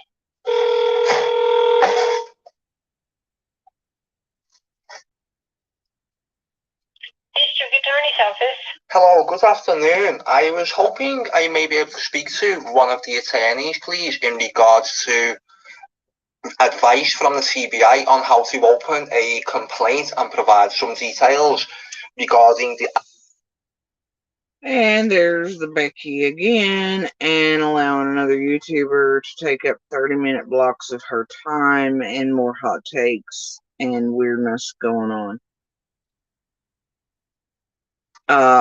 In a 2-day, 15th and 16th at the very least. Right? And since we already played these earlier, I'm not going to do it again. But these are Carl's phone calls with her. You obviously heard those earlier.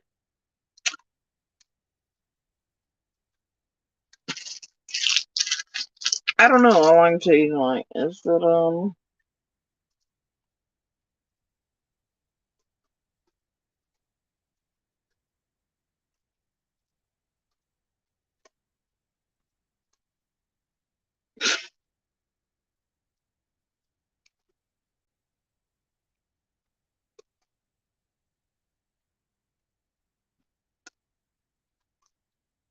I really, truly hope that it is not a legit Becky. I'm still there, man. Still there. And, I don't know. But this is jacked, y'all.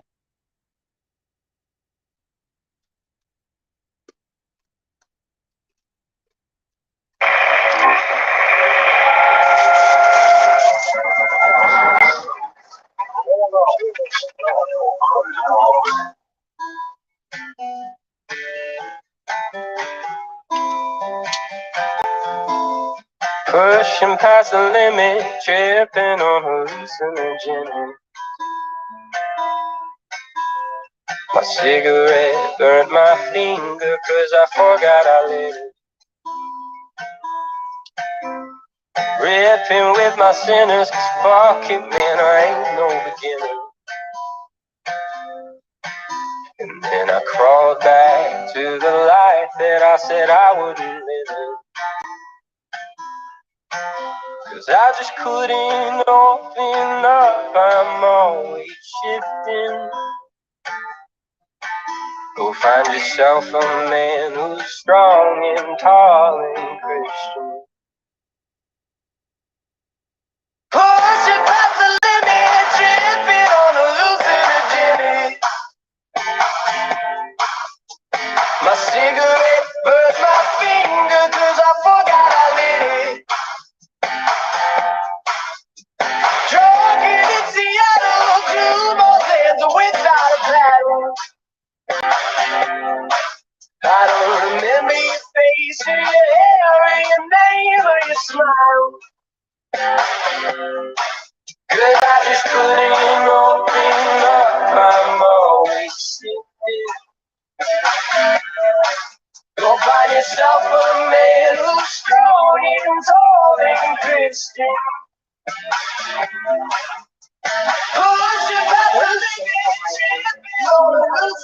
Grammarly's advanced tone suggestions can help. Because when you write with just... There's a new release by LB tonight. I kind of like it.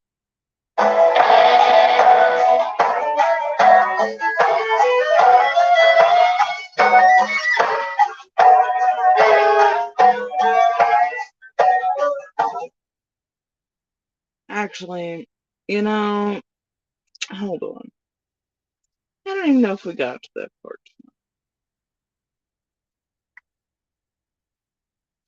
It was 16, right? I don't want to listen. Hold on. What's that?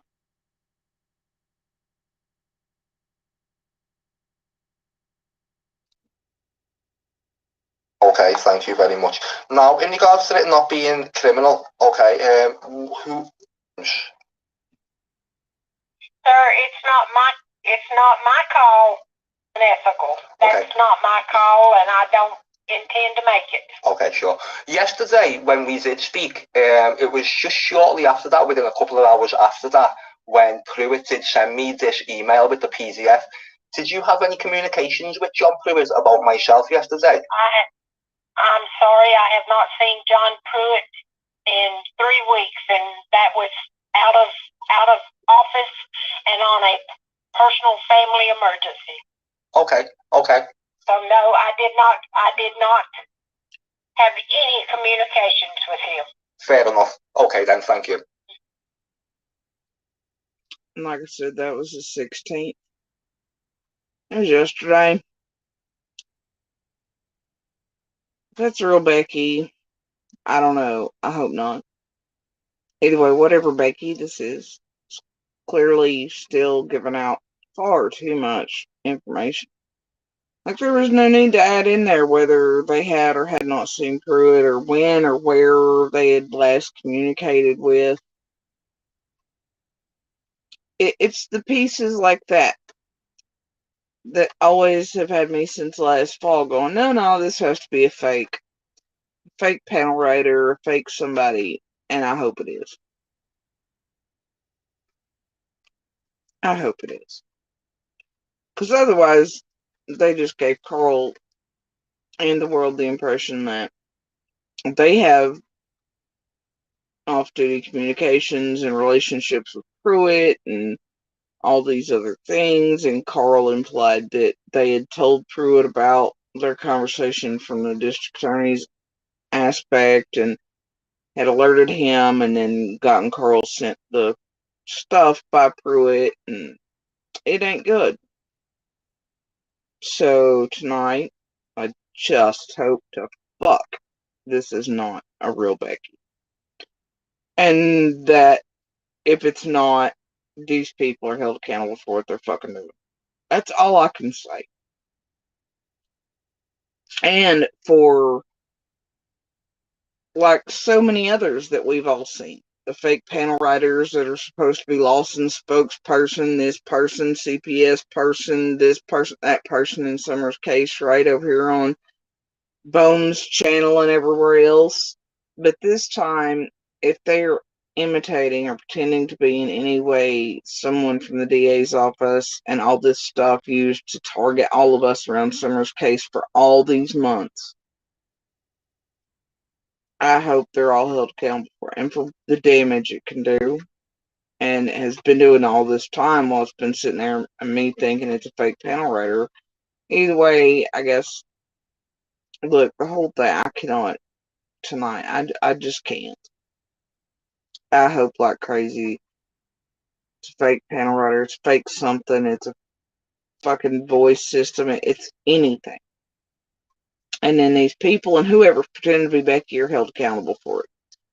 Because I don't think pretending to be someone from a DA's office to this level of nonsense, I don't think that carries different stuff than just being the other things they've pretended for so long to be around Summer's case on all these panels.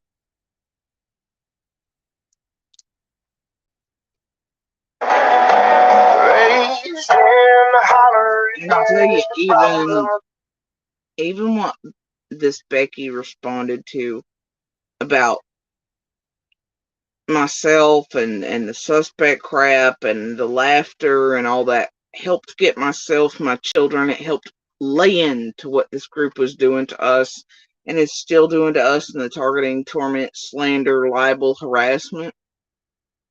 So if this is a real Becky, there's a real problem, especially from regards to a DA standpoint. If it's a fake Becky and a panel writer for these people, it'll just go into the civil suits we're filing anyway at a point for what they've done. Right? But imagine if it was a real one and they sat from a standpoint of a seat answering phones in the district attorney's office, and what they said helped get people around an active and ongoing investigation targeted and harassed, slandered, libeled, and tormented for months, along with soap eaters and Adrians and Jennies and everybody else helping our abuser try to flip script and doing things to help target myself and my children and things. Right? Imagine.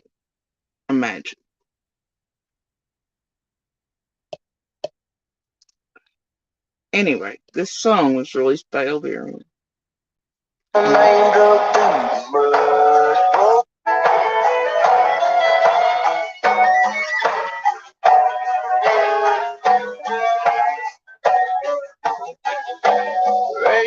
in the holler, inherited the problems of a man drug through mud. Okay, yeah, you know you can't fix that photo in your blood.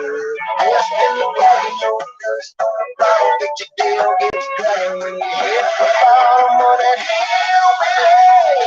How you feeling on that hill, baby? Living high and under on real on top of that hill, baby. Come on down on that hill, baby. Four little pills and four ass whiskers, 6 feet deep on that hill, baby.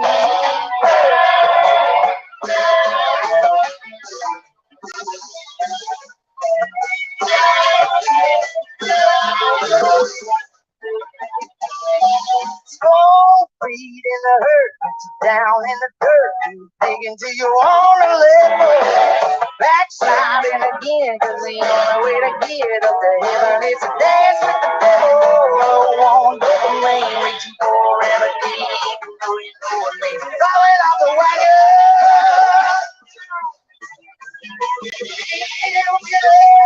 How you feeling on the hill, baby?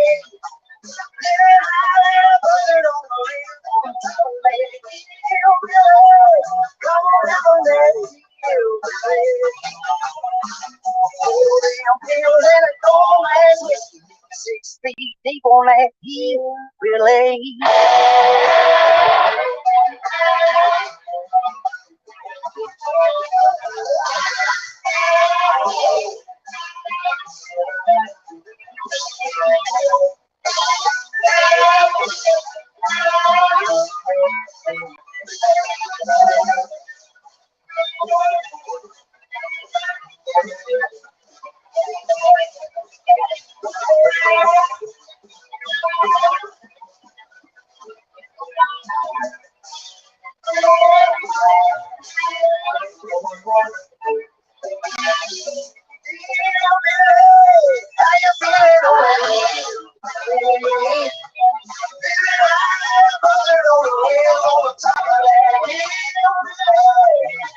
that hill, baby. 4 damn pills and a cold ass whiskey, 6 feet deep on that hill, really.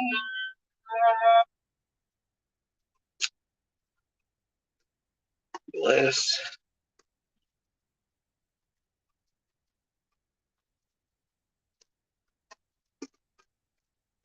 Y'all, I just,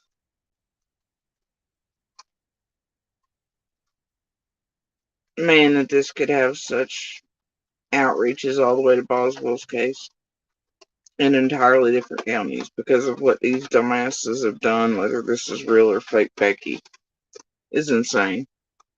Just because it ties back into Simpson and Sherfy Jr. and the locations and the house being right down from where Evelyn's body was found. I mean, just a doubt. Just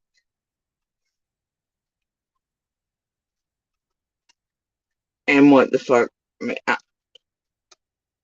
but knowing this group, right? This is the problem for me tonight. Knowing that this same exact group of people, these individuals, Scott H., Penny at first, obviously Tiffany Marie, Molly Golightly, all them and AB, who built the Summerwells community, but have been here doing this shit around cases since Watts, and have only learned like criminals do, and learned better techniques and how to go through these cases and make the most amount of money, and honestly screw them up so bad that children's bodies and remains are not found so that they can continue to keep feeding and eating off of each one of them, and to circle what they consider the main suspects and get in their ears and party with them and do dope with them and everything else, much like Benny Keys over there, who has tormented the crap out of us so lovely like for so long now, and who holds the ear of our own abuser now, along with Adrian and Jenny, Kelly and Waters there, right?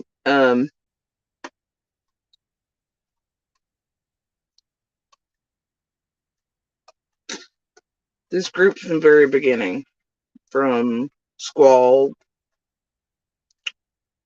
Tiffany Marie, Penny, Latasha, rather, whatever the fuck you want to call her, Scott H. there, the rest, all they've ever been worried about, even in inboxes and impersonation, there corruption, this and the other, blah blah blah, yada yada. Right? They were never really worried about Summer.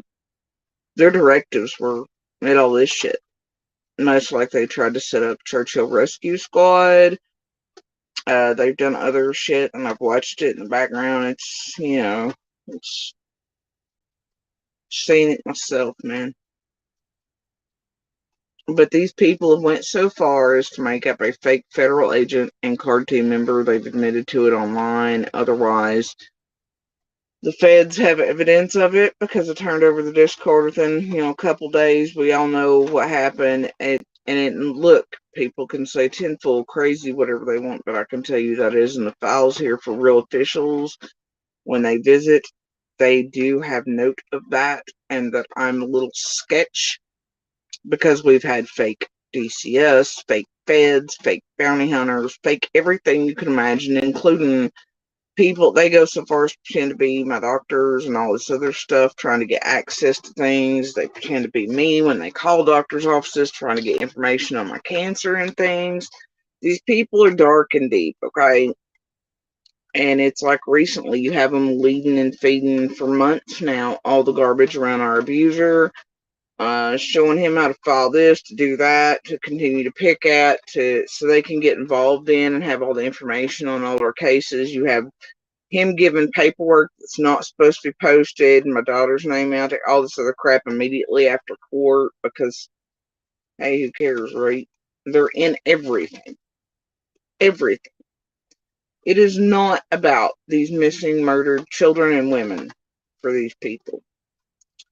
Okay? And there's proof and evidence of how far and deep and wide they go. Okay? And if you've been around this block long enough, you know this group very much wants some of us silenced because we did call out and still do their little criminal everything from their scamathons and billboards and fundraisers and hacking and all this stuff that there's proof of. I mean, they've hacked the bank accounts, the real ones of my son, and moved money around. They've done that to friends of mine who work for the government. They've done that, to so many, and they don't realize how much they've been seen. All right, but they want us discredited. They want us silenced. They've been able to silence many in other cases leading up to Summers, much like Cash's family and that sort of thing, because they weren't able to get a firm voice out there first, right? It's why they lay in so hard on all of us. Others just build up around it because they have their own evil things. They want money, cash apps, YouTube fame, whatever it is, so they participate in it with the rest of this little group. They multiply like parasites, and they don't care what they get up to, and they think that the internet is a legal buffer for all. None will ever be caught, held accountable, or anything else. And now they're at a point of very much trying to get people around Summer's case charged.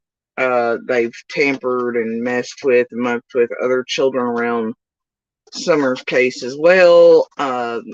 They're doing anything they can, really, to screw up all aspects of everything and to annihilate people's lives, especially those who won't give them everything they want or think they need or they're entitled to around Summer's case, information, our lives, whatever.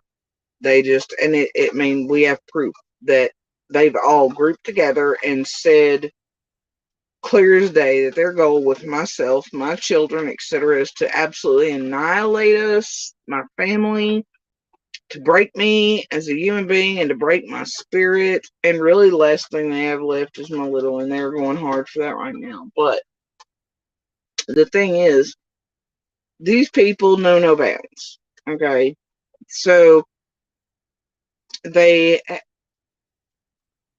make up fake everything all the time. And tonight, all I can do is hope this is a fake Becky. And if it is, though, I hope they're all playing in it. Once again, I hope they're held accountable. Because even if this is all fake, panel writer, voice bots, whatever, right? it can do some major damage. So I don't want to hear Soapy or Scott, Justin, and him that shared all this bullshit. I think Tiffany did, even a certain degree. I think Floppy did. I don't want to ever say they care about Summer, who did it, or Justice Forgan, because this could very much keep that from happening. You all suck tonight. And even if this is a real Becky, nobody should have ever aired any of that shit. But let's be real, the reason all of you did it first was because it had hashtag, hey, look, it's got Jody Sue, and here's this person allegedly, supposedly in the DA's office, calling her outright a suspect and giggling at her and saying that was during an extreme targeting cycle, right? Right before they let off for the new Stu November bullshit, and then started in on my daughter and all that shit in December again, from where they'd left off just a month or two prior with our abuser and lying and making up bullshit. Like I told my daughter to unalive herself or something that was not true. We have proof of that. I've put those receipts out there. But they did it anyway. As the last little bit of the targeting, to break me, to do something to my little, to get her taken, do whatever, it takes. And that's really the only thing they have still. And that's what they've always done, is kept after my children, because they know it's really the only weak spot for me, right? Just like our abuser knows. And they knew when they roped abuser in, that was kind of the plan, right? He's been behind the scenes the whole time that we've been online. We have proof of that. He's been putting out information to target, attack, set on panels where they make fun of the children's names, where they make our son look like a murderer or suspect. He takes money from all those creators and everything else just fine. But they knew at some point, or they thought, that he'd be able to come out and be used against me, and they started that way earlier than supposed to. That's why you seen Piper hide stuff, say she wasn't releasing all the recordings with him because it would get him violated, blah, blah, blah. They come out with the targeting piece of cabin stuff. Later on, Piper changes the date on those to try to keep Monster from getting in trouble, because it's still too soon, even by third-hand stuff. You see Monster make a full appearance with his channel at a certain point when they thought it was safe. But those are the two weak points, right? Flip script, terrorize, discredit Jody Sue, etc. Blah, blah, blah, with the abuser, daddle tormentor. Domestic violence survivor has to confront abuser online every day. Yay, right? And then my children. Those are the two weak spots, and that's what they've used. Continuously now in this last cycle, they're using both together as they direct our abuser on what to file, what to do, and Stall Pump plays a role in it. You can clearly see her behind the scenes directing all of it and being the one to call in and to fill out forms and to do this and the other, to be calling the places, while Monster only is ever really interested or replies or speaks if it's Cash App oriented or camper oriented. Because, like always, even in real life, dude don't give no shits about these kids. If he did, he'd be paying child support. He wouldn't be stealing money from them. He could show y'all a picture of one activity he's ever done with kids, tell you their favorite music, their favorite colors, anything really. But he'll never be able to do that because it doesn't exist, and he doesn't know, and he doesn't care. But that's what they're getting up to now, right? Have been for months and months with my children as we go into this last cycle. But this group is dark and deep. They are all criminals. They are capable of anything. They make more victims than they will ever help. And I'll tell you tonight, I'm being very cautious with this because I know what they're capable of. And I don't want to play in the shit. All right? All I can tell you tonight is that I hope this is a fake Becky. And if it is, it's taken just as seriously by law enforcement as the fake Fed card team member was in the very first days I come into contact with this group. That all, for some reason, leads back to 110 Ben Hill itself.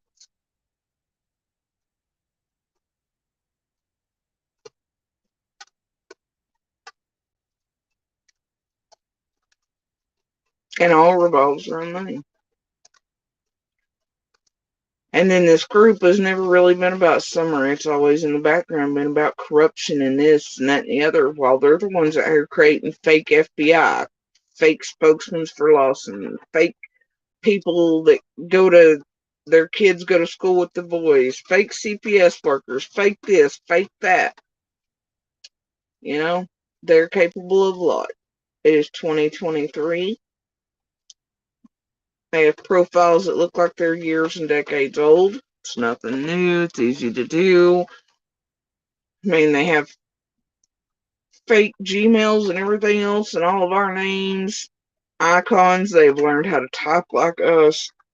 They try to put out false information in Summer's case and chats that way. That's why I myself have contacted feds over it and the Canadian Royal and the whatever and the Moose people, okay? I mean, there's so many bad things this place gets up to around these open and active investigations. And these people all say they care, man. And yeah, we ourselves are double-edged swords. But what they do and the parasites they create and the Build-A-Bears and the needful things and all these people and their search for whatever the fuck they think YouTube fame is, which to me is just still this foreign concept of goofiness. Like, that is not something to aspire to. That is just so stupid and sad. Right?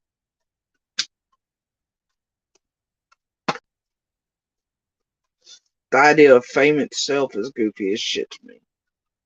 Alright? Who the hell gives a damn?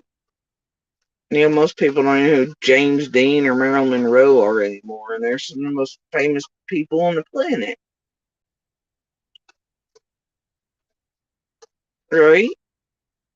Everybody's forgotten of what your life mark's going to be that you were famous for 5 minutes on YouTube or somewhere else or whatever. I don't know. A movie once? Who gives a shit, man? These are real lives, real cases, real communities, and real destruction that's happening because of social media and platforms this the other.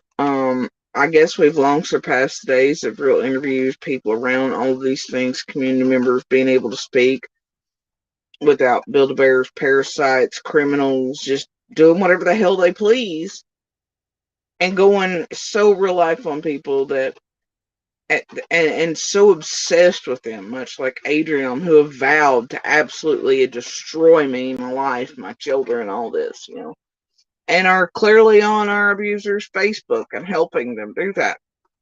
That you have these people that just get wholly obsessed with you and this true crime arena, like freaks who marry sick motherfuckers in prisons on death row.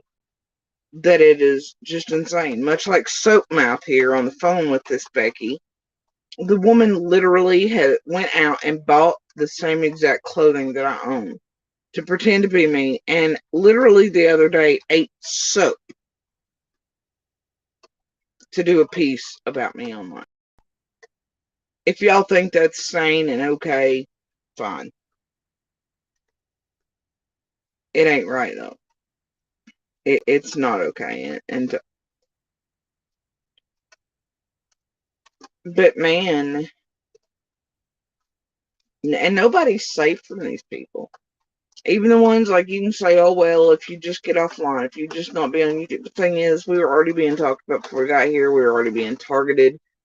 Tiffany and all them, all these crews of people, man, within, and Tiffany proudly has proclaimed this, that within minutes and hours, they already had, you know, Summer's case locked down, already in contact, you know. It doesn't take people long. They sit by their phones, and every Amber Alert and Endangered Alert that comes out, it's like a cha-ching sign for them. Simple Google searches reveal, you know, from the address and last known of those children or women, the neighbors and the people and the locales, and then simple Google property searches and criminal histories and all this shit. Give them everything they need to start inserting within minutes and hours around these cases. These people are dangerous. They are annihilated. Alright? And they are annihilating real any help. I mean, there are entire communities only dedicated to people with loved ones missing and murdered who are terrified of this group getting a hold of and wind of their loved ones' information or anything because of what they do around these cases. Since Watts Ford, because let's make no mistake, Molly Golightly and the rest have been here since Watts. And it's known as the Watts effect. Alright?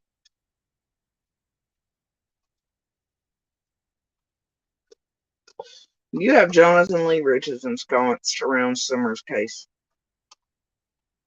All you gotta do is do a simple Google search on that guy. He's how all this exists anyway, a long time ago. He's the first ever really to perpetrate hoaxes and bullshit and nonsense around murdered children, and that would be Sandy Hook. He's also how Alex Jones happened. Because Jonathan Lee Riches was on probation for terrorizing and tormenting one of our U.S. representatives after she'd been attempted to be murdered by a Pizzagate nutter type of folk. Jonathan Lee Riches hits the ground while on probation at Sandy Hook, starts tormenting and terrorizing the parents in person and pretending to be Adam Lars's uncle. All this other garbage, starts saying that it's a hoax, all this stuff, these kids aren't really dead, all these things. He's arrested, though, for violating probation put away, and Alex Jones gets the aha idea because Alex is on the ground, too, from my understanding. And the rest is history, and you can clearly see Alex is still in court and had judgments placed against him even recently. And how long goes that been? Also, Jonathan Lee Riches is responsible for what the world knows as phishing. He is the first person to introduce it to the world and to do it. And he stole millions. Also had some shit to do with Bernie Madoff and stuff, weirdly enough. How that guy breathes free air is beyond me. But how every day I wake up and know he's around Summers' case is bizarre. But that's the type of people you have around Summers' case. And that you try to get officials in them to go, hey, there's something wrong here. All of these people, what they're doing, this is beyond criminal. The people involved are insane. I can't even believe any of this exists. They're connected to groups just like EcoSearch and Adventures with Purpose. And I'm not saying both sections of EcoSearch are bad, but I'll tell you there's some stuff wrong with the one. But you have them using groups and connected with groups to have access to scenes. You have people like Annabelle over here targeted, tormented my child around Christmas, all sorts of stuff. Having cert certifications to then access and search crime scenes, but also to be YouTubers who go to this level to target and torment those around crimes and open and active investigations. That seems a little sketch, but yet it's happening.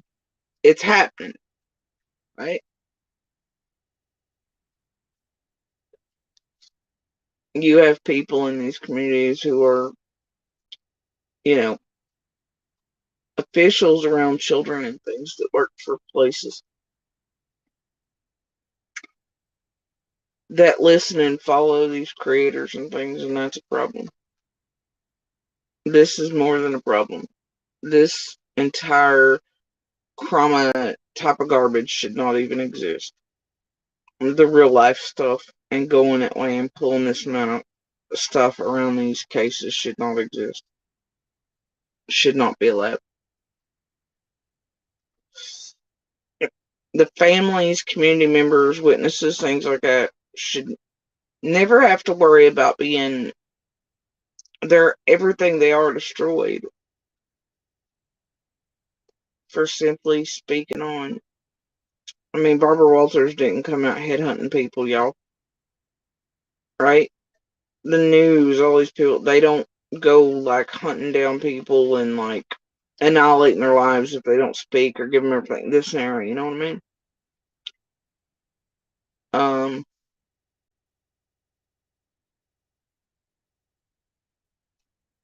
I don't know. What I do know tonight, though, is that I hope it's a fake Becky.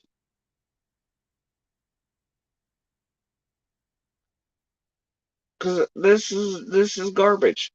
Whatever this is just what the hell levels of WTF, right?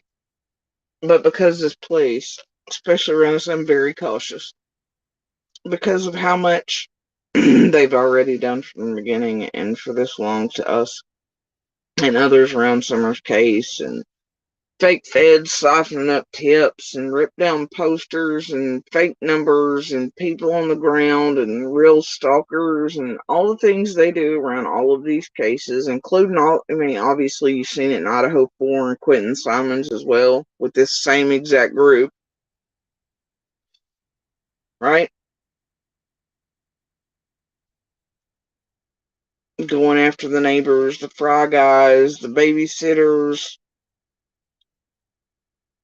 and how they manipulated. Look at the babysitter, Quentin Simons' babysitter. They did her much the same way. They try to do us. Anon, there's Piper, there's our abuser's favorite leash handler.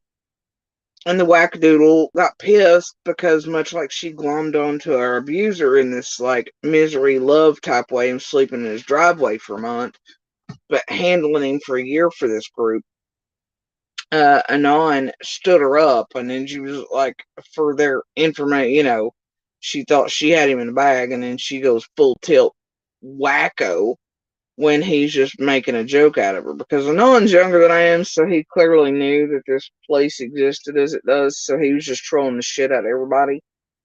Good on Anon, that's all I can say. But, she lost her whole collective shit. But that's who our abuser's handler has been for all this time, as he's helped target us with Jenny, Adrian, Floppy, the rest, and it's gross. But I've seen what they can do, what they're capable of, probably more than in any other case. Has been able to see, prove, do whatever. I have seen.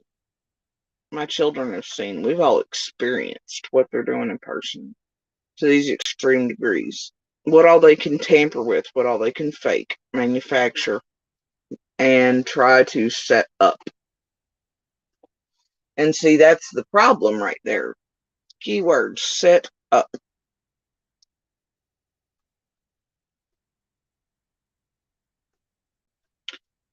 They can also very much trigger you or put things in your path so you grab onto them and then do things to make you part of their bullshit or your targeting efforts and I'm not going to do that.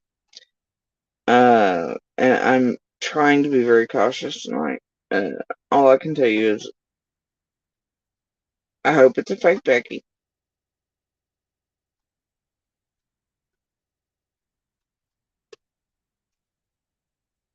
And if it's a fake Becky, though,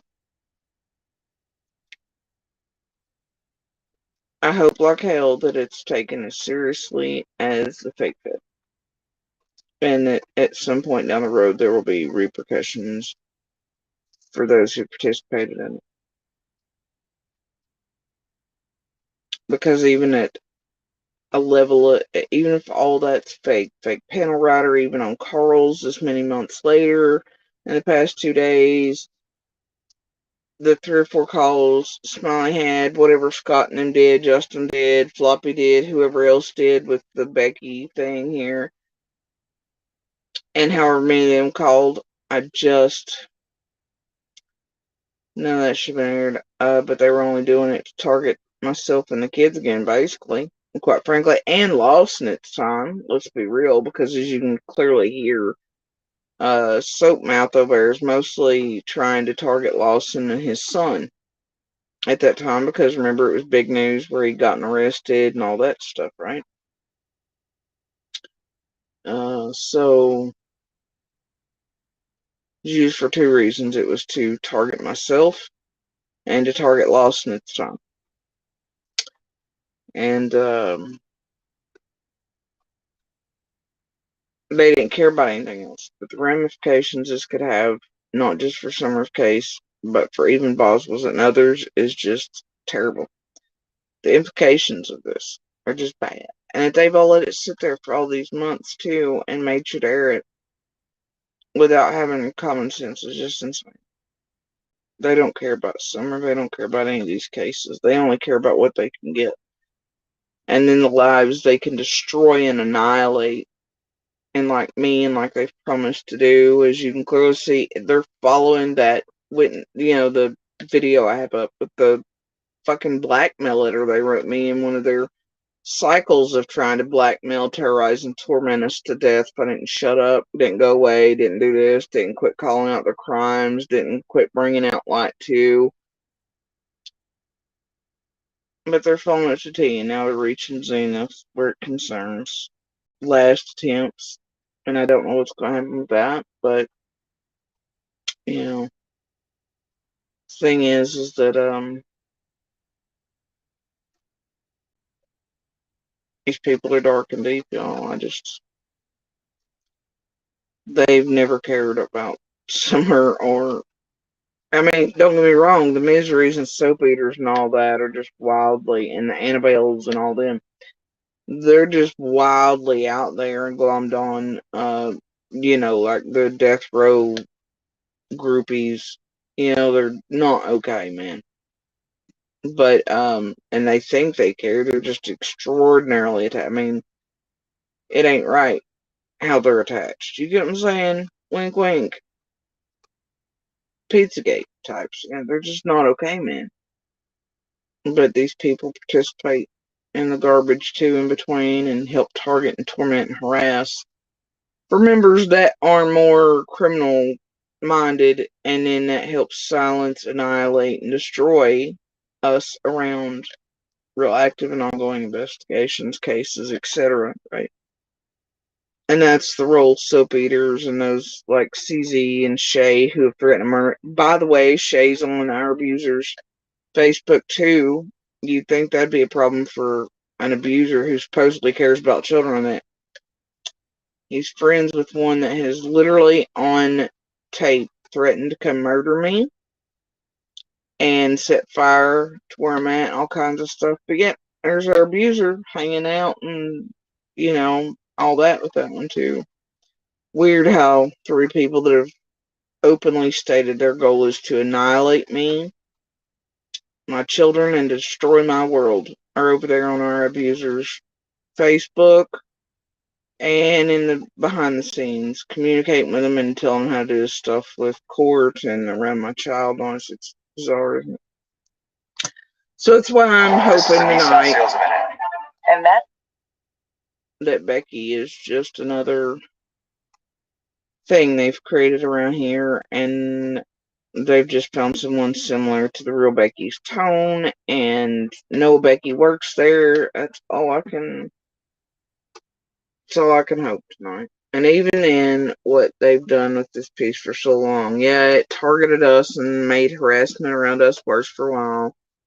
It obviously helped target Lawson and his son and put out the corrupt blah blah blah for all these months as they've left all the stuff open, as Justin played in it, as Soap Mouth has played in it, as all of them, for all these months, they've all quoted this. They've all been like, oh, yeah, you remember that time that Soap Eater called the district attorney's office and Becky?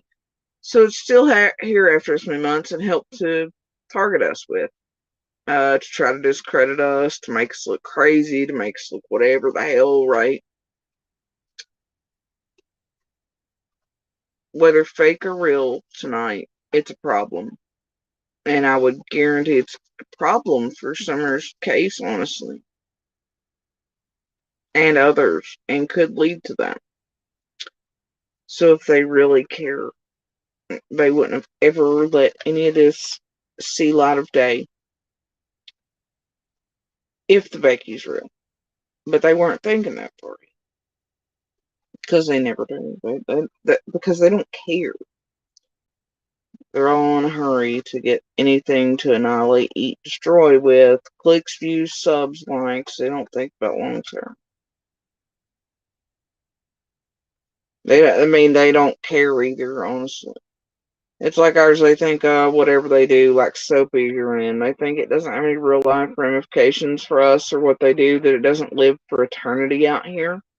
The risk and danger and all that to us that they've created with their soap eating and their insanity around us. Nope. They just do their piece online, get their clicks, cash apps, whatever, and they check out and go to bed just fine, sleep just fine. They'll forget about it as they move on to the next case and do the same thing to people around it. Meanwhile, all those people around each case they move through are left like us, for the rest of our lives. And people can say if we weren't online doing XYZ, but the problem is, people are already talking about us online before you're around here. And look what they've done to other cases where people have not spoken, including the classmates of Kylie Rodney. Look what they've done to their lives. Look at the Anons and all these others who didn't really speak. Look at them. They've done the same thing to people they cannot reach and get a hold of. They've annihilated, slandered, harassed, stalked, done the exact same thing to them, except those people didn't stand up and say, fuck you, here's my voice, kiss my ass. And call them out and stick with them and keep calling up their crimes and behaviors in each one of these cases. Which is why they really hate my ass around. And they are hell-bent on absolute destruction. Even if it takes harming myself and my children to a degree you cannot imagine. And if and that's why Abuser plays it just fun. He gets to do the same thing he was doing anyway, but he gets to do it with profit now. Right? Plus stalk them. So what the hell does it matter? And the public cheers it on, chat, subs, whatever alike. Sling money at it for entertainment purposes, because somehow, wildly enough, we now live in a world where finding people in the worst moments of their lives and around open and active investigations is, quote, fucking entertainment. Even if what you're watching are a bunch of criminals, drug addicts, and weird true crime leeches who would marry death row inmates and all that goofiness, right? That aren't so mentally well, destroy real human beings in real lives and cases. Like, it's not fucking entertainment, man. It's not entertainment.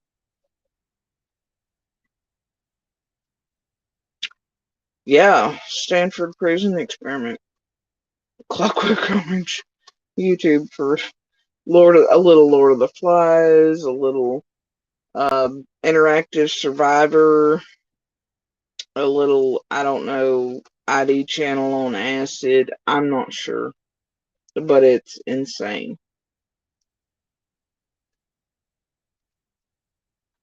It's insane.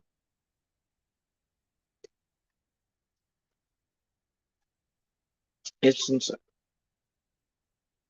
And it's heartbreaking and it's disheartening.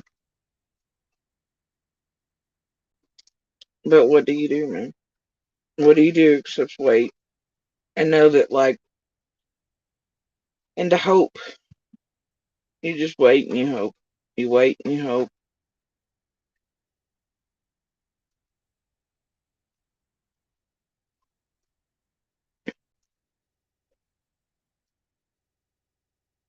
You wait and you hope.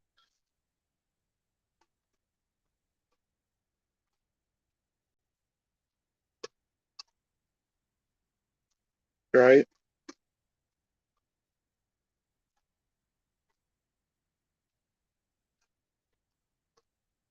And there's so many things here.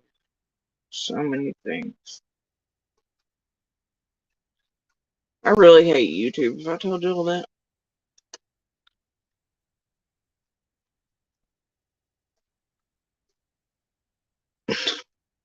Sure I have, right? Sure. I'm sure I have.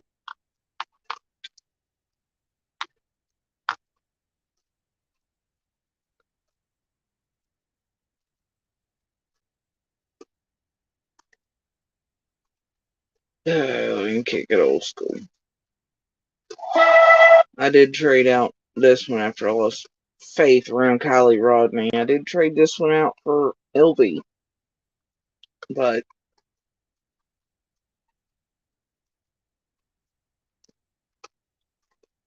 tonight feels like Found it.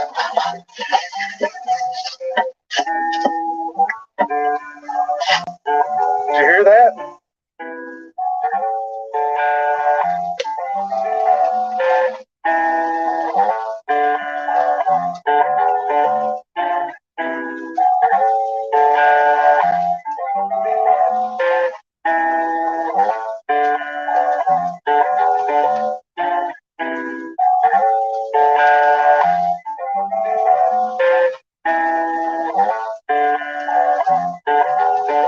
Corner store smells like Pall Malls. The cashier wears the same overalls. The cops wash the blood off their hands with the moonshine they took from the moonlight.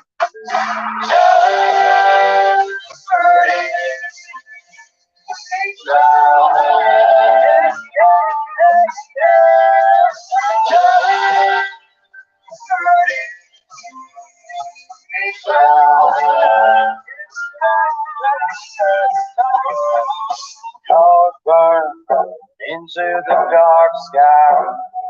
No leads, nobody knows why. Dead bodies in the trees where I get my soul. Dead in rows. Dead end roads lead to the small trails. Headstones from the 1800s. Ghosts lurk till you feel the chill in your spine. In these pines, just hurting.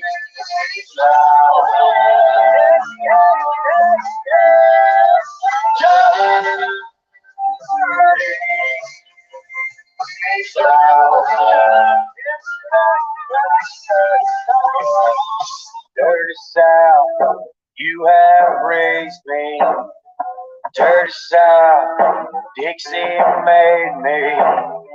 Dirty South, I love you, but sometimes you hate me. Times you hate me. Just dirty.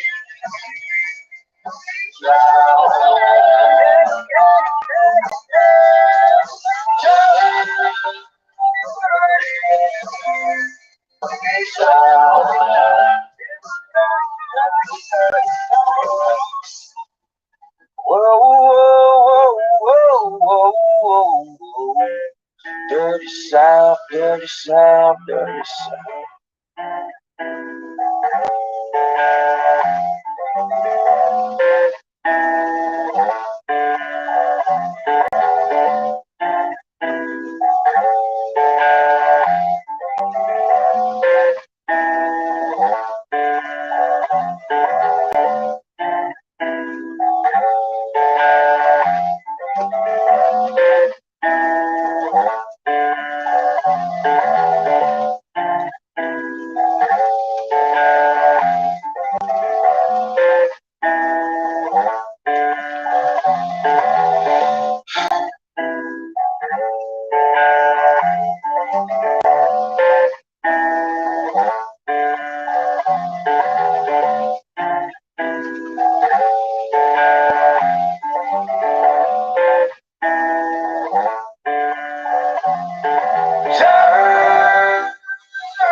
I don't know, y'all.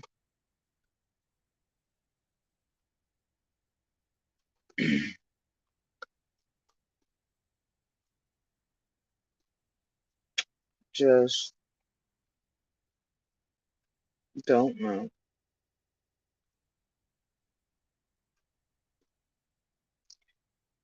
But I'd rather not get led anywhere by this freaking group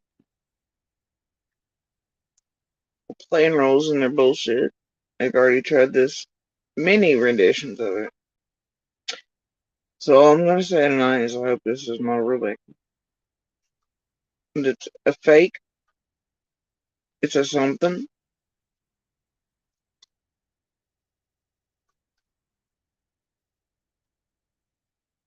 And that either way, those playing and putting out the shit, like, I just.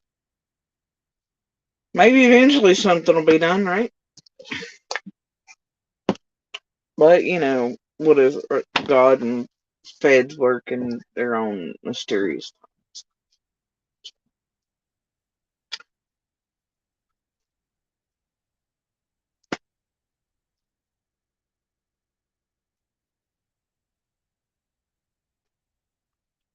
Oh, this. Just. Oh, what do you do, man? What do you do, right?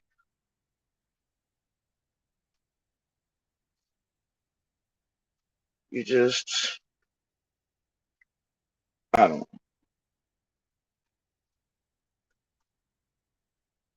Just keep speaking. Keep outing it. I don't know. I know other law enforcement across the country is picking up on it quicker and quicker and stopping these. The same exact group that's tormenting myself and my children to death and tampering with everything around summer. Candace, Dawn, the case, etc.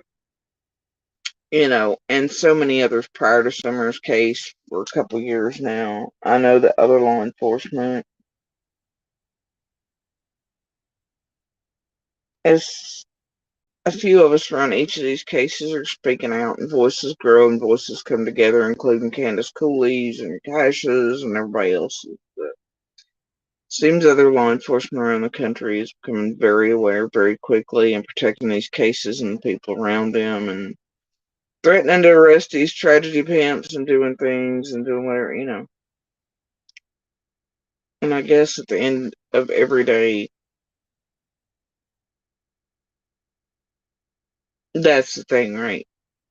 Somewhere that your voice is possibly making a difference, especially as it joins with others, as the same group makes their way through other cases or tries to, right? Looks like those in Clinton Simons, they were obviously hearing and seeing what we were. They could hear, I think they knew about this group's plan to cause actual physical altercations with Molly Go and all, with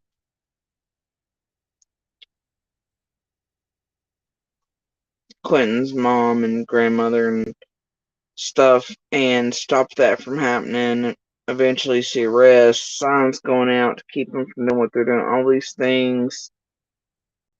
You see Idaho threatening to arrest them for their garbage. You see all these things occurring in other law enforcement. And and then you see finally, like, John Grimes, right? He's the one that said tragedy pimps first, and I know Tiffany Marie hated it. So for months I repeated it. Finally it catches on. Others start picking it up, and now you have entire communities of people in neighborhoods coming out and calling these cretins what they are when they're on the ground, like during the well dry and all them, they're screaming tragedy pimps at them. So there are little things every day that make this walk through Jurassic Park a little easier. You see as voices around each of these cases are picking up, and the families and those they're targeting and tormenting and neighbors and witnesses and all that. Other law enforcement around the country very much stopping these people as much as they're able and very quickly. So in a way, every day it's just what you take from it is that maybe everybody's voices around all these cases coming together is causing a big enough splash to save other communities, neighbors, etc., from being drug on, manipulated emotionally, psychologically, or full out blackmailed or targeted or criminal aspects, all these things to be pushed on too much. Like if you watch the manipulation of the babysitter around Quentin Simon's case, you can see that it very much had the flavor of what was done to myself and others around Summers, to drag us on all these other things, you know. But it had that flavor, man. And then what was done with our social media accounts right before, and how they were shut down conveniently enough by people reporting them. It kind of pushes you to a platform. All these things, man. And just these little things that fall into a puzzle and to put it together and how this place operates. Right? And how they insert themselves in these cases so thoroughly. But that's really all you can do every day is take little things like that and know that maybe your voice or a word you say or something, right? If they had a difference somewhere and save somebody else from the same BS or will one day, right? Just like speaking out about the domestic violence. Even if somebody never makes themselves known, I hope some person in the chats or throughout this almost 2-year thing or all the years I spoke out on social media, because I know people think it was just here, and I know these tragedy pimps want to make people believe that I only spoke out about my abuse once I was supposedly some jilted woman, but that's not true. On all of my social media accounts for decades, I have spoken out. There's so many locked materials. There are other vids with me crying where he's beat me over the years, on other years, other cashiers, other boat bitches, other, there's nothing unique about it. I mean, it's just, you know, not, I've never been quiet or silent, and that's what makes me, in a way, different, right? Even from the first time he ever hit me, I've never been silent. Right? And this place is not oblivious. Not the community, not the police, not anything else. Even the same judges here in the case now has been the one to put in another order of protection years ago with Monster. So, this is not new. It just didn't come about because of all the things since summer. This is not new. The abuse wasn't new, and I've spoken out about it and tried to help others even while I was in it and hurting and bruised and afraid for my life as I tried to find my own way out. I've always spoken because I knew the day that my voice was taken would be the day I died. My voice was the last thing left to me, and it still is, other than my children. And I'll speak if it saves and it helps others. And anyway, including from tragedy pimps, which are their own form of abusers and monsters and crazies and nutters and criminals, and on the domestic violence. We've managed to survive and are still trying to get out from underneath and away from, and to still survive and to escape, because make no mistake, it is very much still happening through the use of the system and otherwise, and these tragedy pimps helping it, you know. So, every day there's a little hope that even if we don't escape any of it, that and we suffer for it, that it does help someone else and saves them and other women and children or anyone going through these situations, and those around open and active cases, that in some way our voices and our stories and these things help somebody at some level somewhere. And that others find the courage to stand up even in the face of the world trying to beat them down and silence them and take what remains of their voice after cancer or otherwise away from them. abusers, cancer, whatever's trying to silence the last little voice and peace in them. That they stand up and roar until they're heard. Till somebody, but that they don't have to live through, or they can escape, or they can go to sleep or wake up knowing they're heard, they're not alone. Something they see here validates something they're going through, and they realize that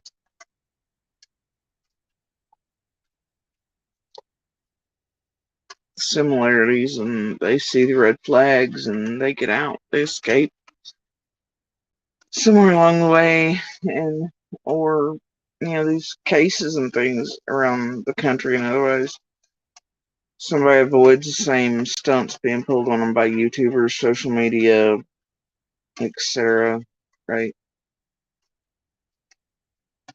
And finds a safe way and a safe outlet to speak out and get attention on their family, loved ones, community members that are missing, murdered, etc., without being hunted and their entire lives destroyed and annihilated by criminals, drug addicts, and soap eaters hidden behind icons for whatever their needful thing is. Simple as that. And that's really all you can do every day, is hope that at some level you help, right? Even while sometimes being a double-edged sword.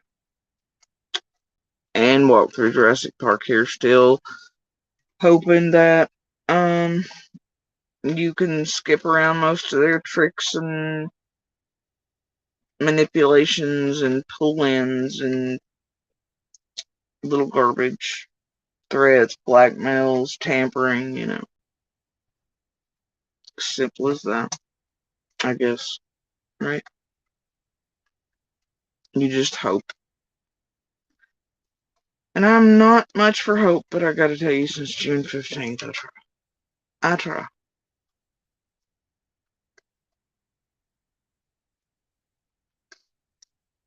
When you're left in a dark road, and within hours, nobody else seems to have hope in anything, and you have no idea what the fuck hope is, but you know you're left with it. Feel like you're the only person to hold it. You just let it grow.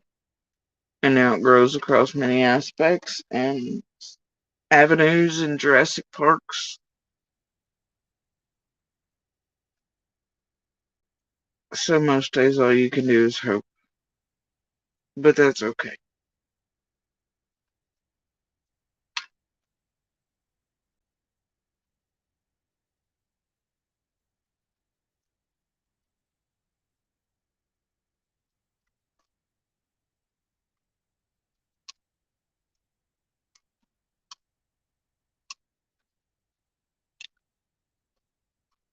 Anyway, you guys, I'm gonna hop off here for the night.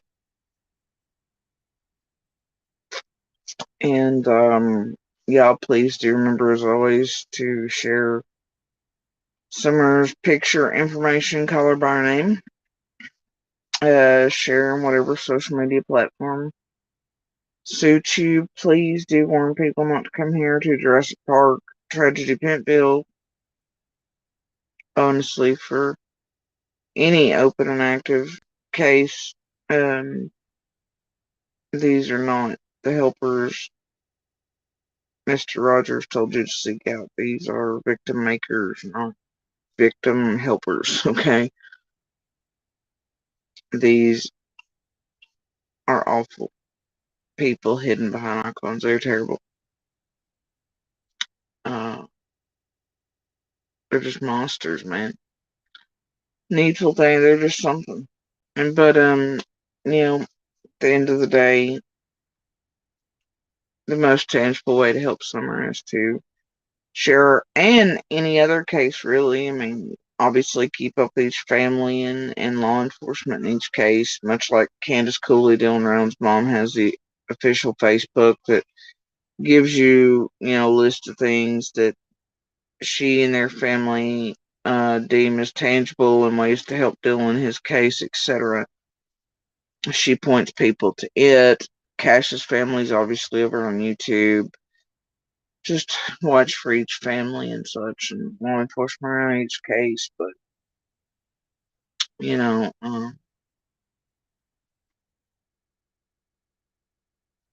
very much, you know, I think that just sharing Summer's picture information, legit information from legit investigative journalists on the ground,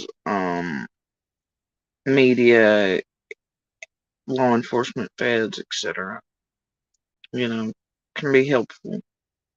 So, and a tangible way to help find her and bring the person or persons responsible for whatever happened on June 15th and still yet may be happening, occurring, and obviously in a way is because Summer is still missing.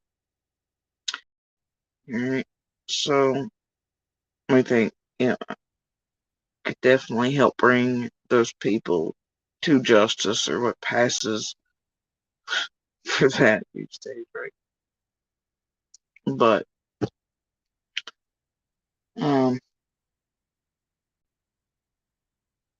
all we can do is hope, guys, and I'm gonna keep hoping.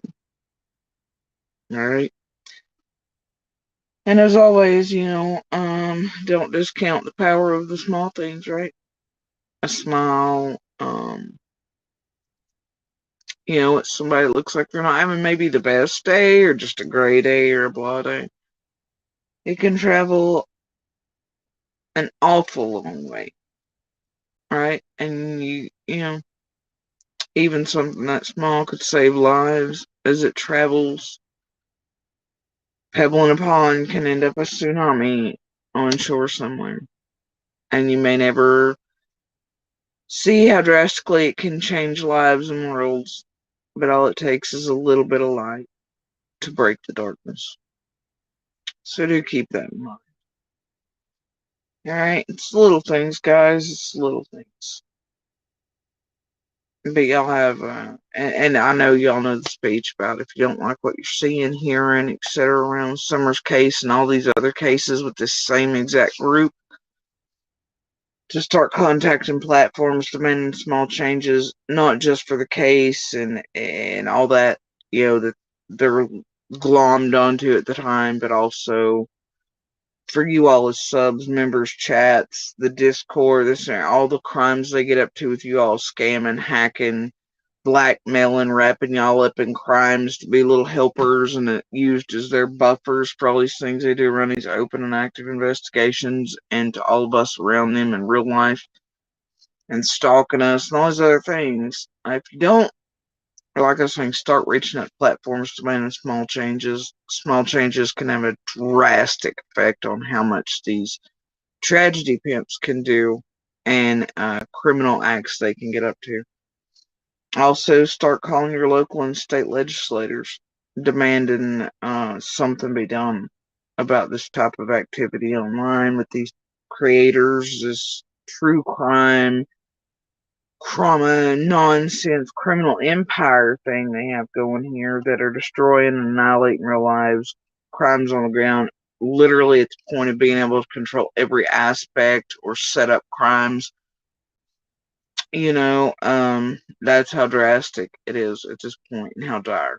They literally have that ability to control everything from rewards to people searching to services used by cops to children's services to, uh, you know, planning shit at crime scenes to having people on the ground like Annabelle with search certifications, you know, messing up trials much like they did in Jared Lysak's with Adventures with Purpose. I mean, here they go, you know, off hot night, whatever, in a live courtroom, and that screws up the court setting. And the other day, Justin again, out in the victim and survivor's info, which gets them targeted. I mean, there's lots of problems here, people, and it should be extraordinarily concerning.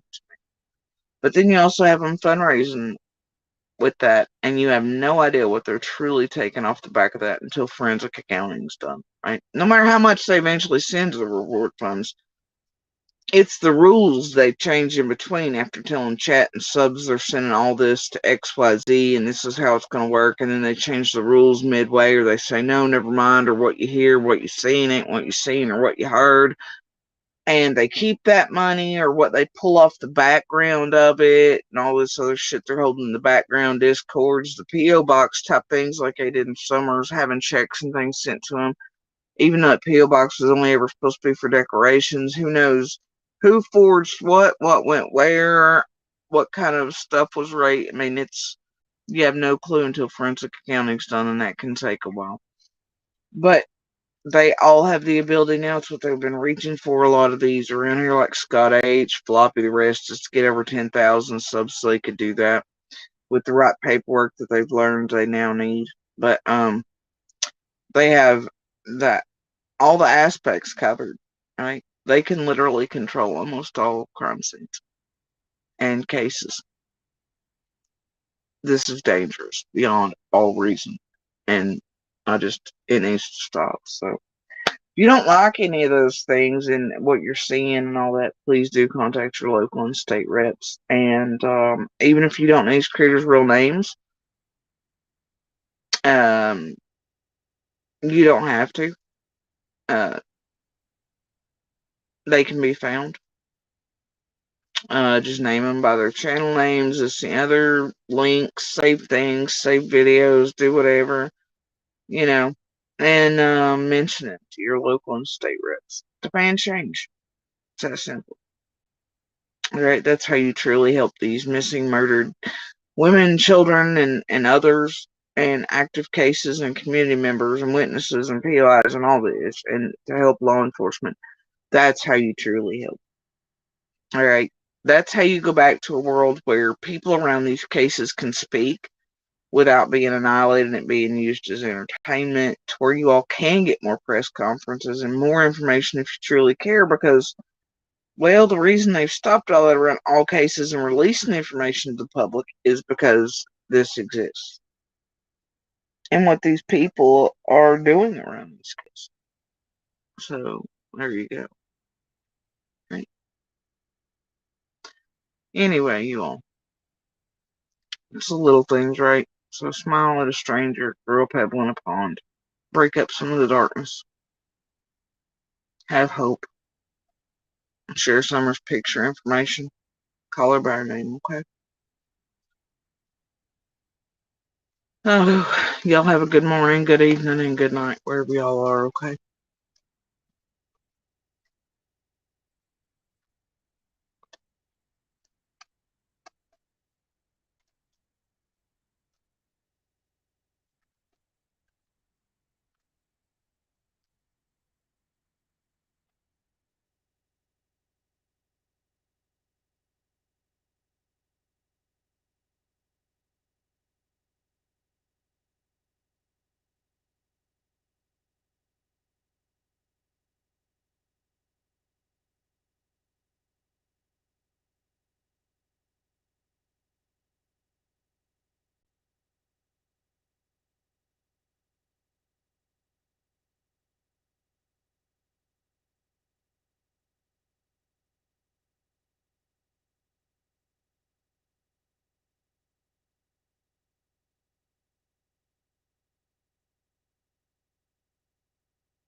I am everything that I said I am. Keep my shit tight, man. Motherfucking Hoover Dam.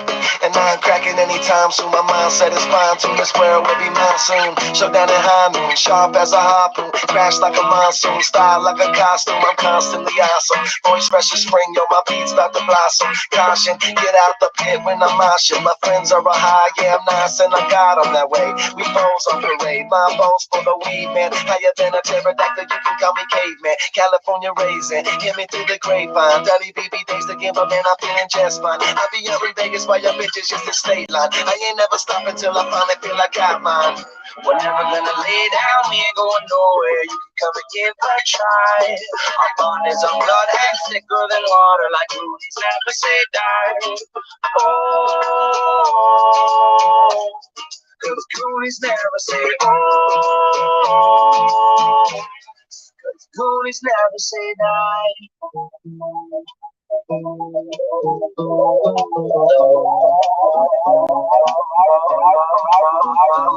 I keep it cool, right? I'm like an avalanche. I get stupid when I want to, Rain Man. I keep it flowing now. I do the rain dance. Man, everybody loves me, call me Rain Man. Here I go. I be getting so high like I'm standing on my tippy toes. Spread my wings and fly, but I got 2 arms where my wings should go. Hungry as an animal, tearing down the devil's door. He's selling me a soul for all the lyrics in my arsenal. Eyes red, lungs full, half-mast the flagpole. I'm about to kill this beat and throw it in a drowning pool. Airline style, cool, lyrics fresh, jet fuel. On this track, no looking back, I'm hippie like a hacky sack. Smoother than a Cadillac, the MCs needed Medivac. Yeah, I lost my shit, but bitch, you know I got my passion back. Locked inside my temper trap, I'm laughing at your pussycats. Cause I ain't never stopping till the top is what I'm looking at. We're never gonna lay down, we ain't going nowhere. You can come and give a try. Our bond is of blood and thicker than water, like movies never say die. Oh, cause Goonies never say oh. Cause Goonies never say die.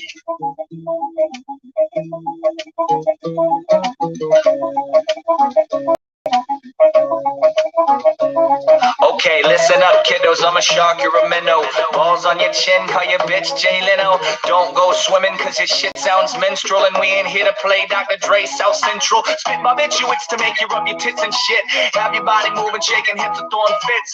Willie sitting high, just as high the time is 9 now. I'm throwing my DeLorean, Marty McFly. Yeah, anybody home, 2 spliffs to the dome. It's a headshot, dreadnought, noobs get owned. Yeah, I fucking said it, it was so last year. I got a pack full of gear and a trunk full of beer. Lay down, we ain't going nowhere. You can come and give a try.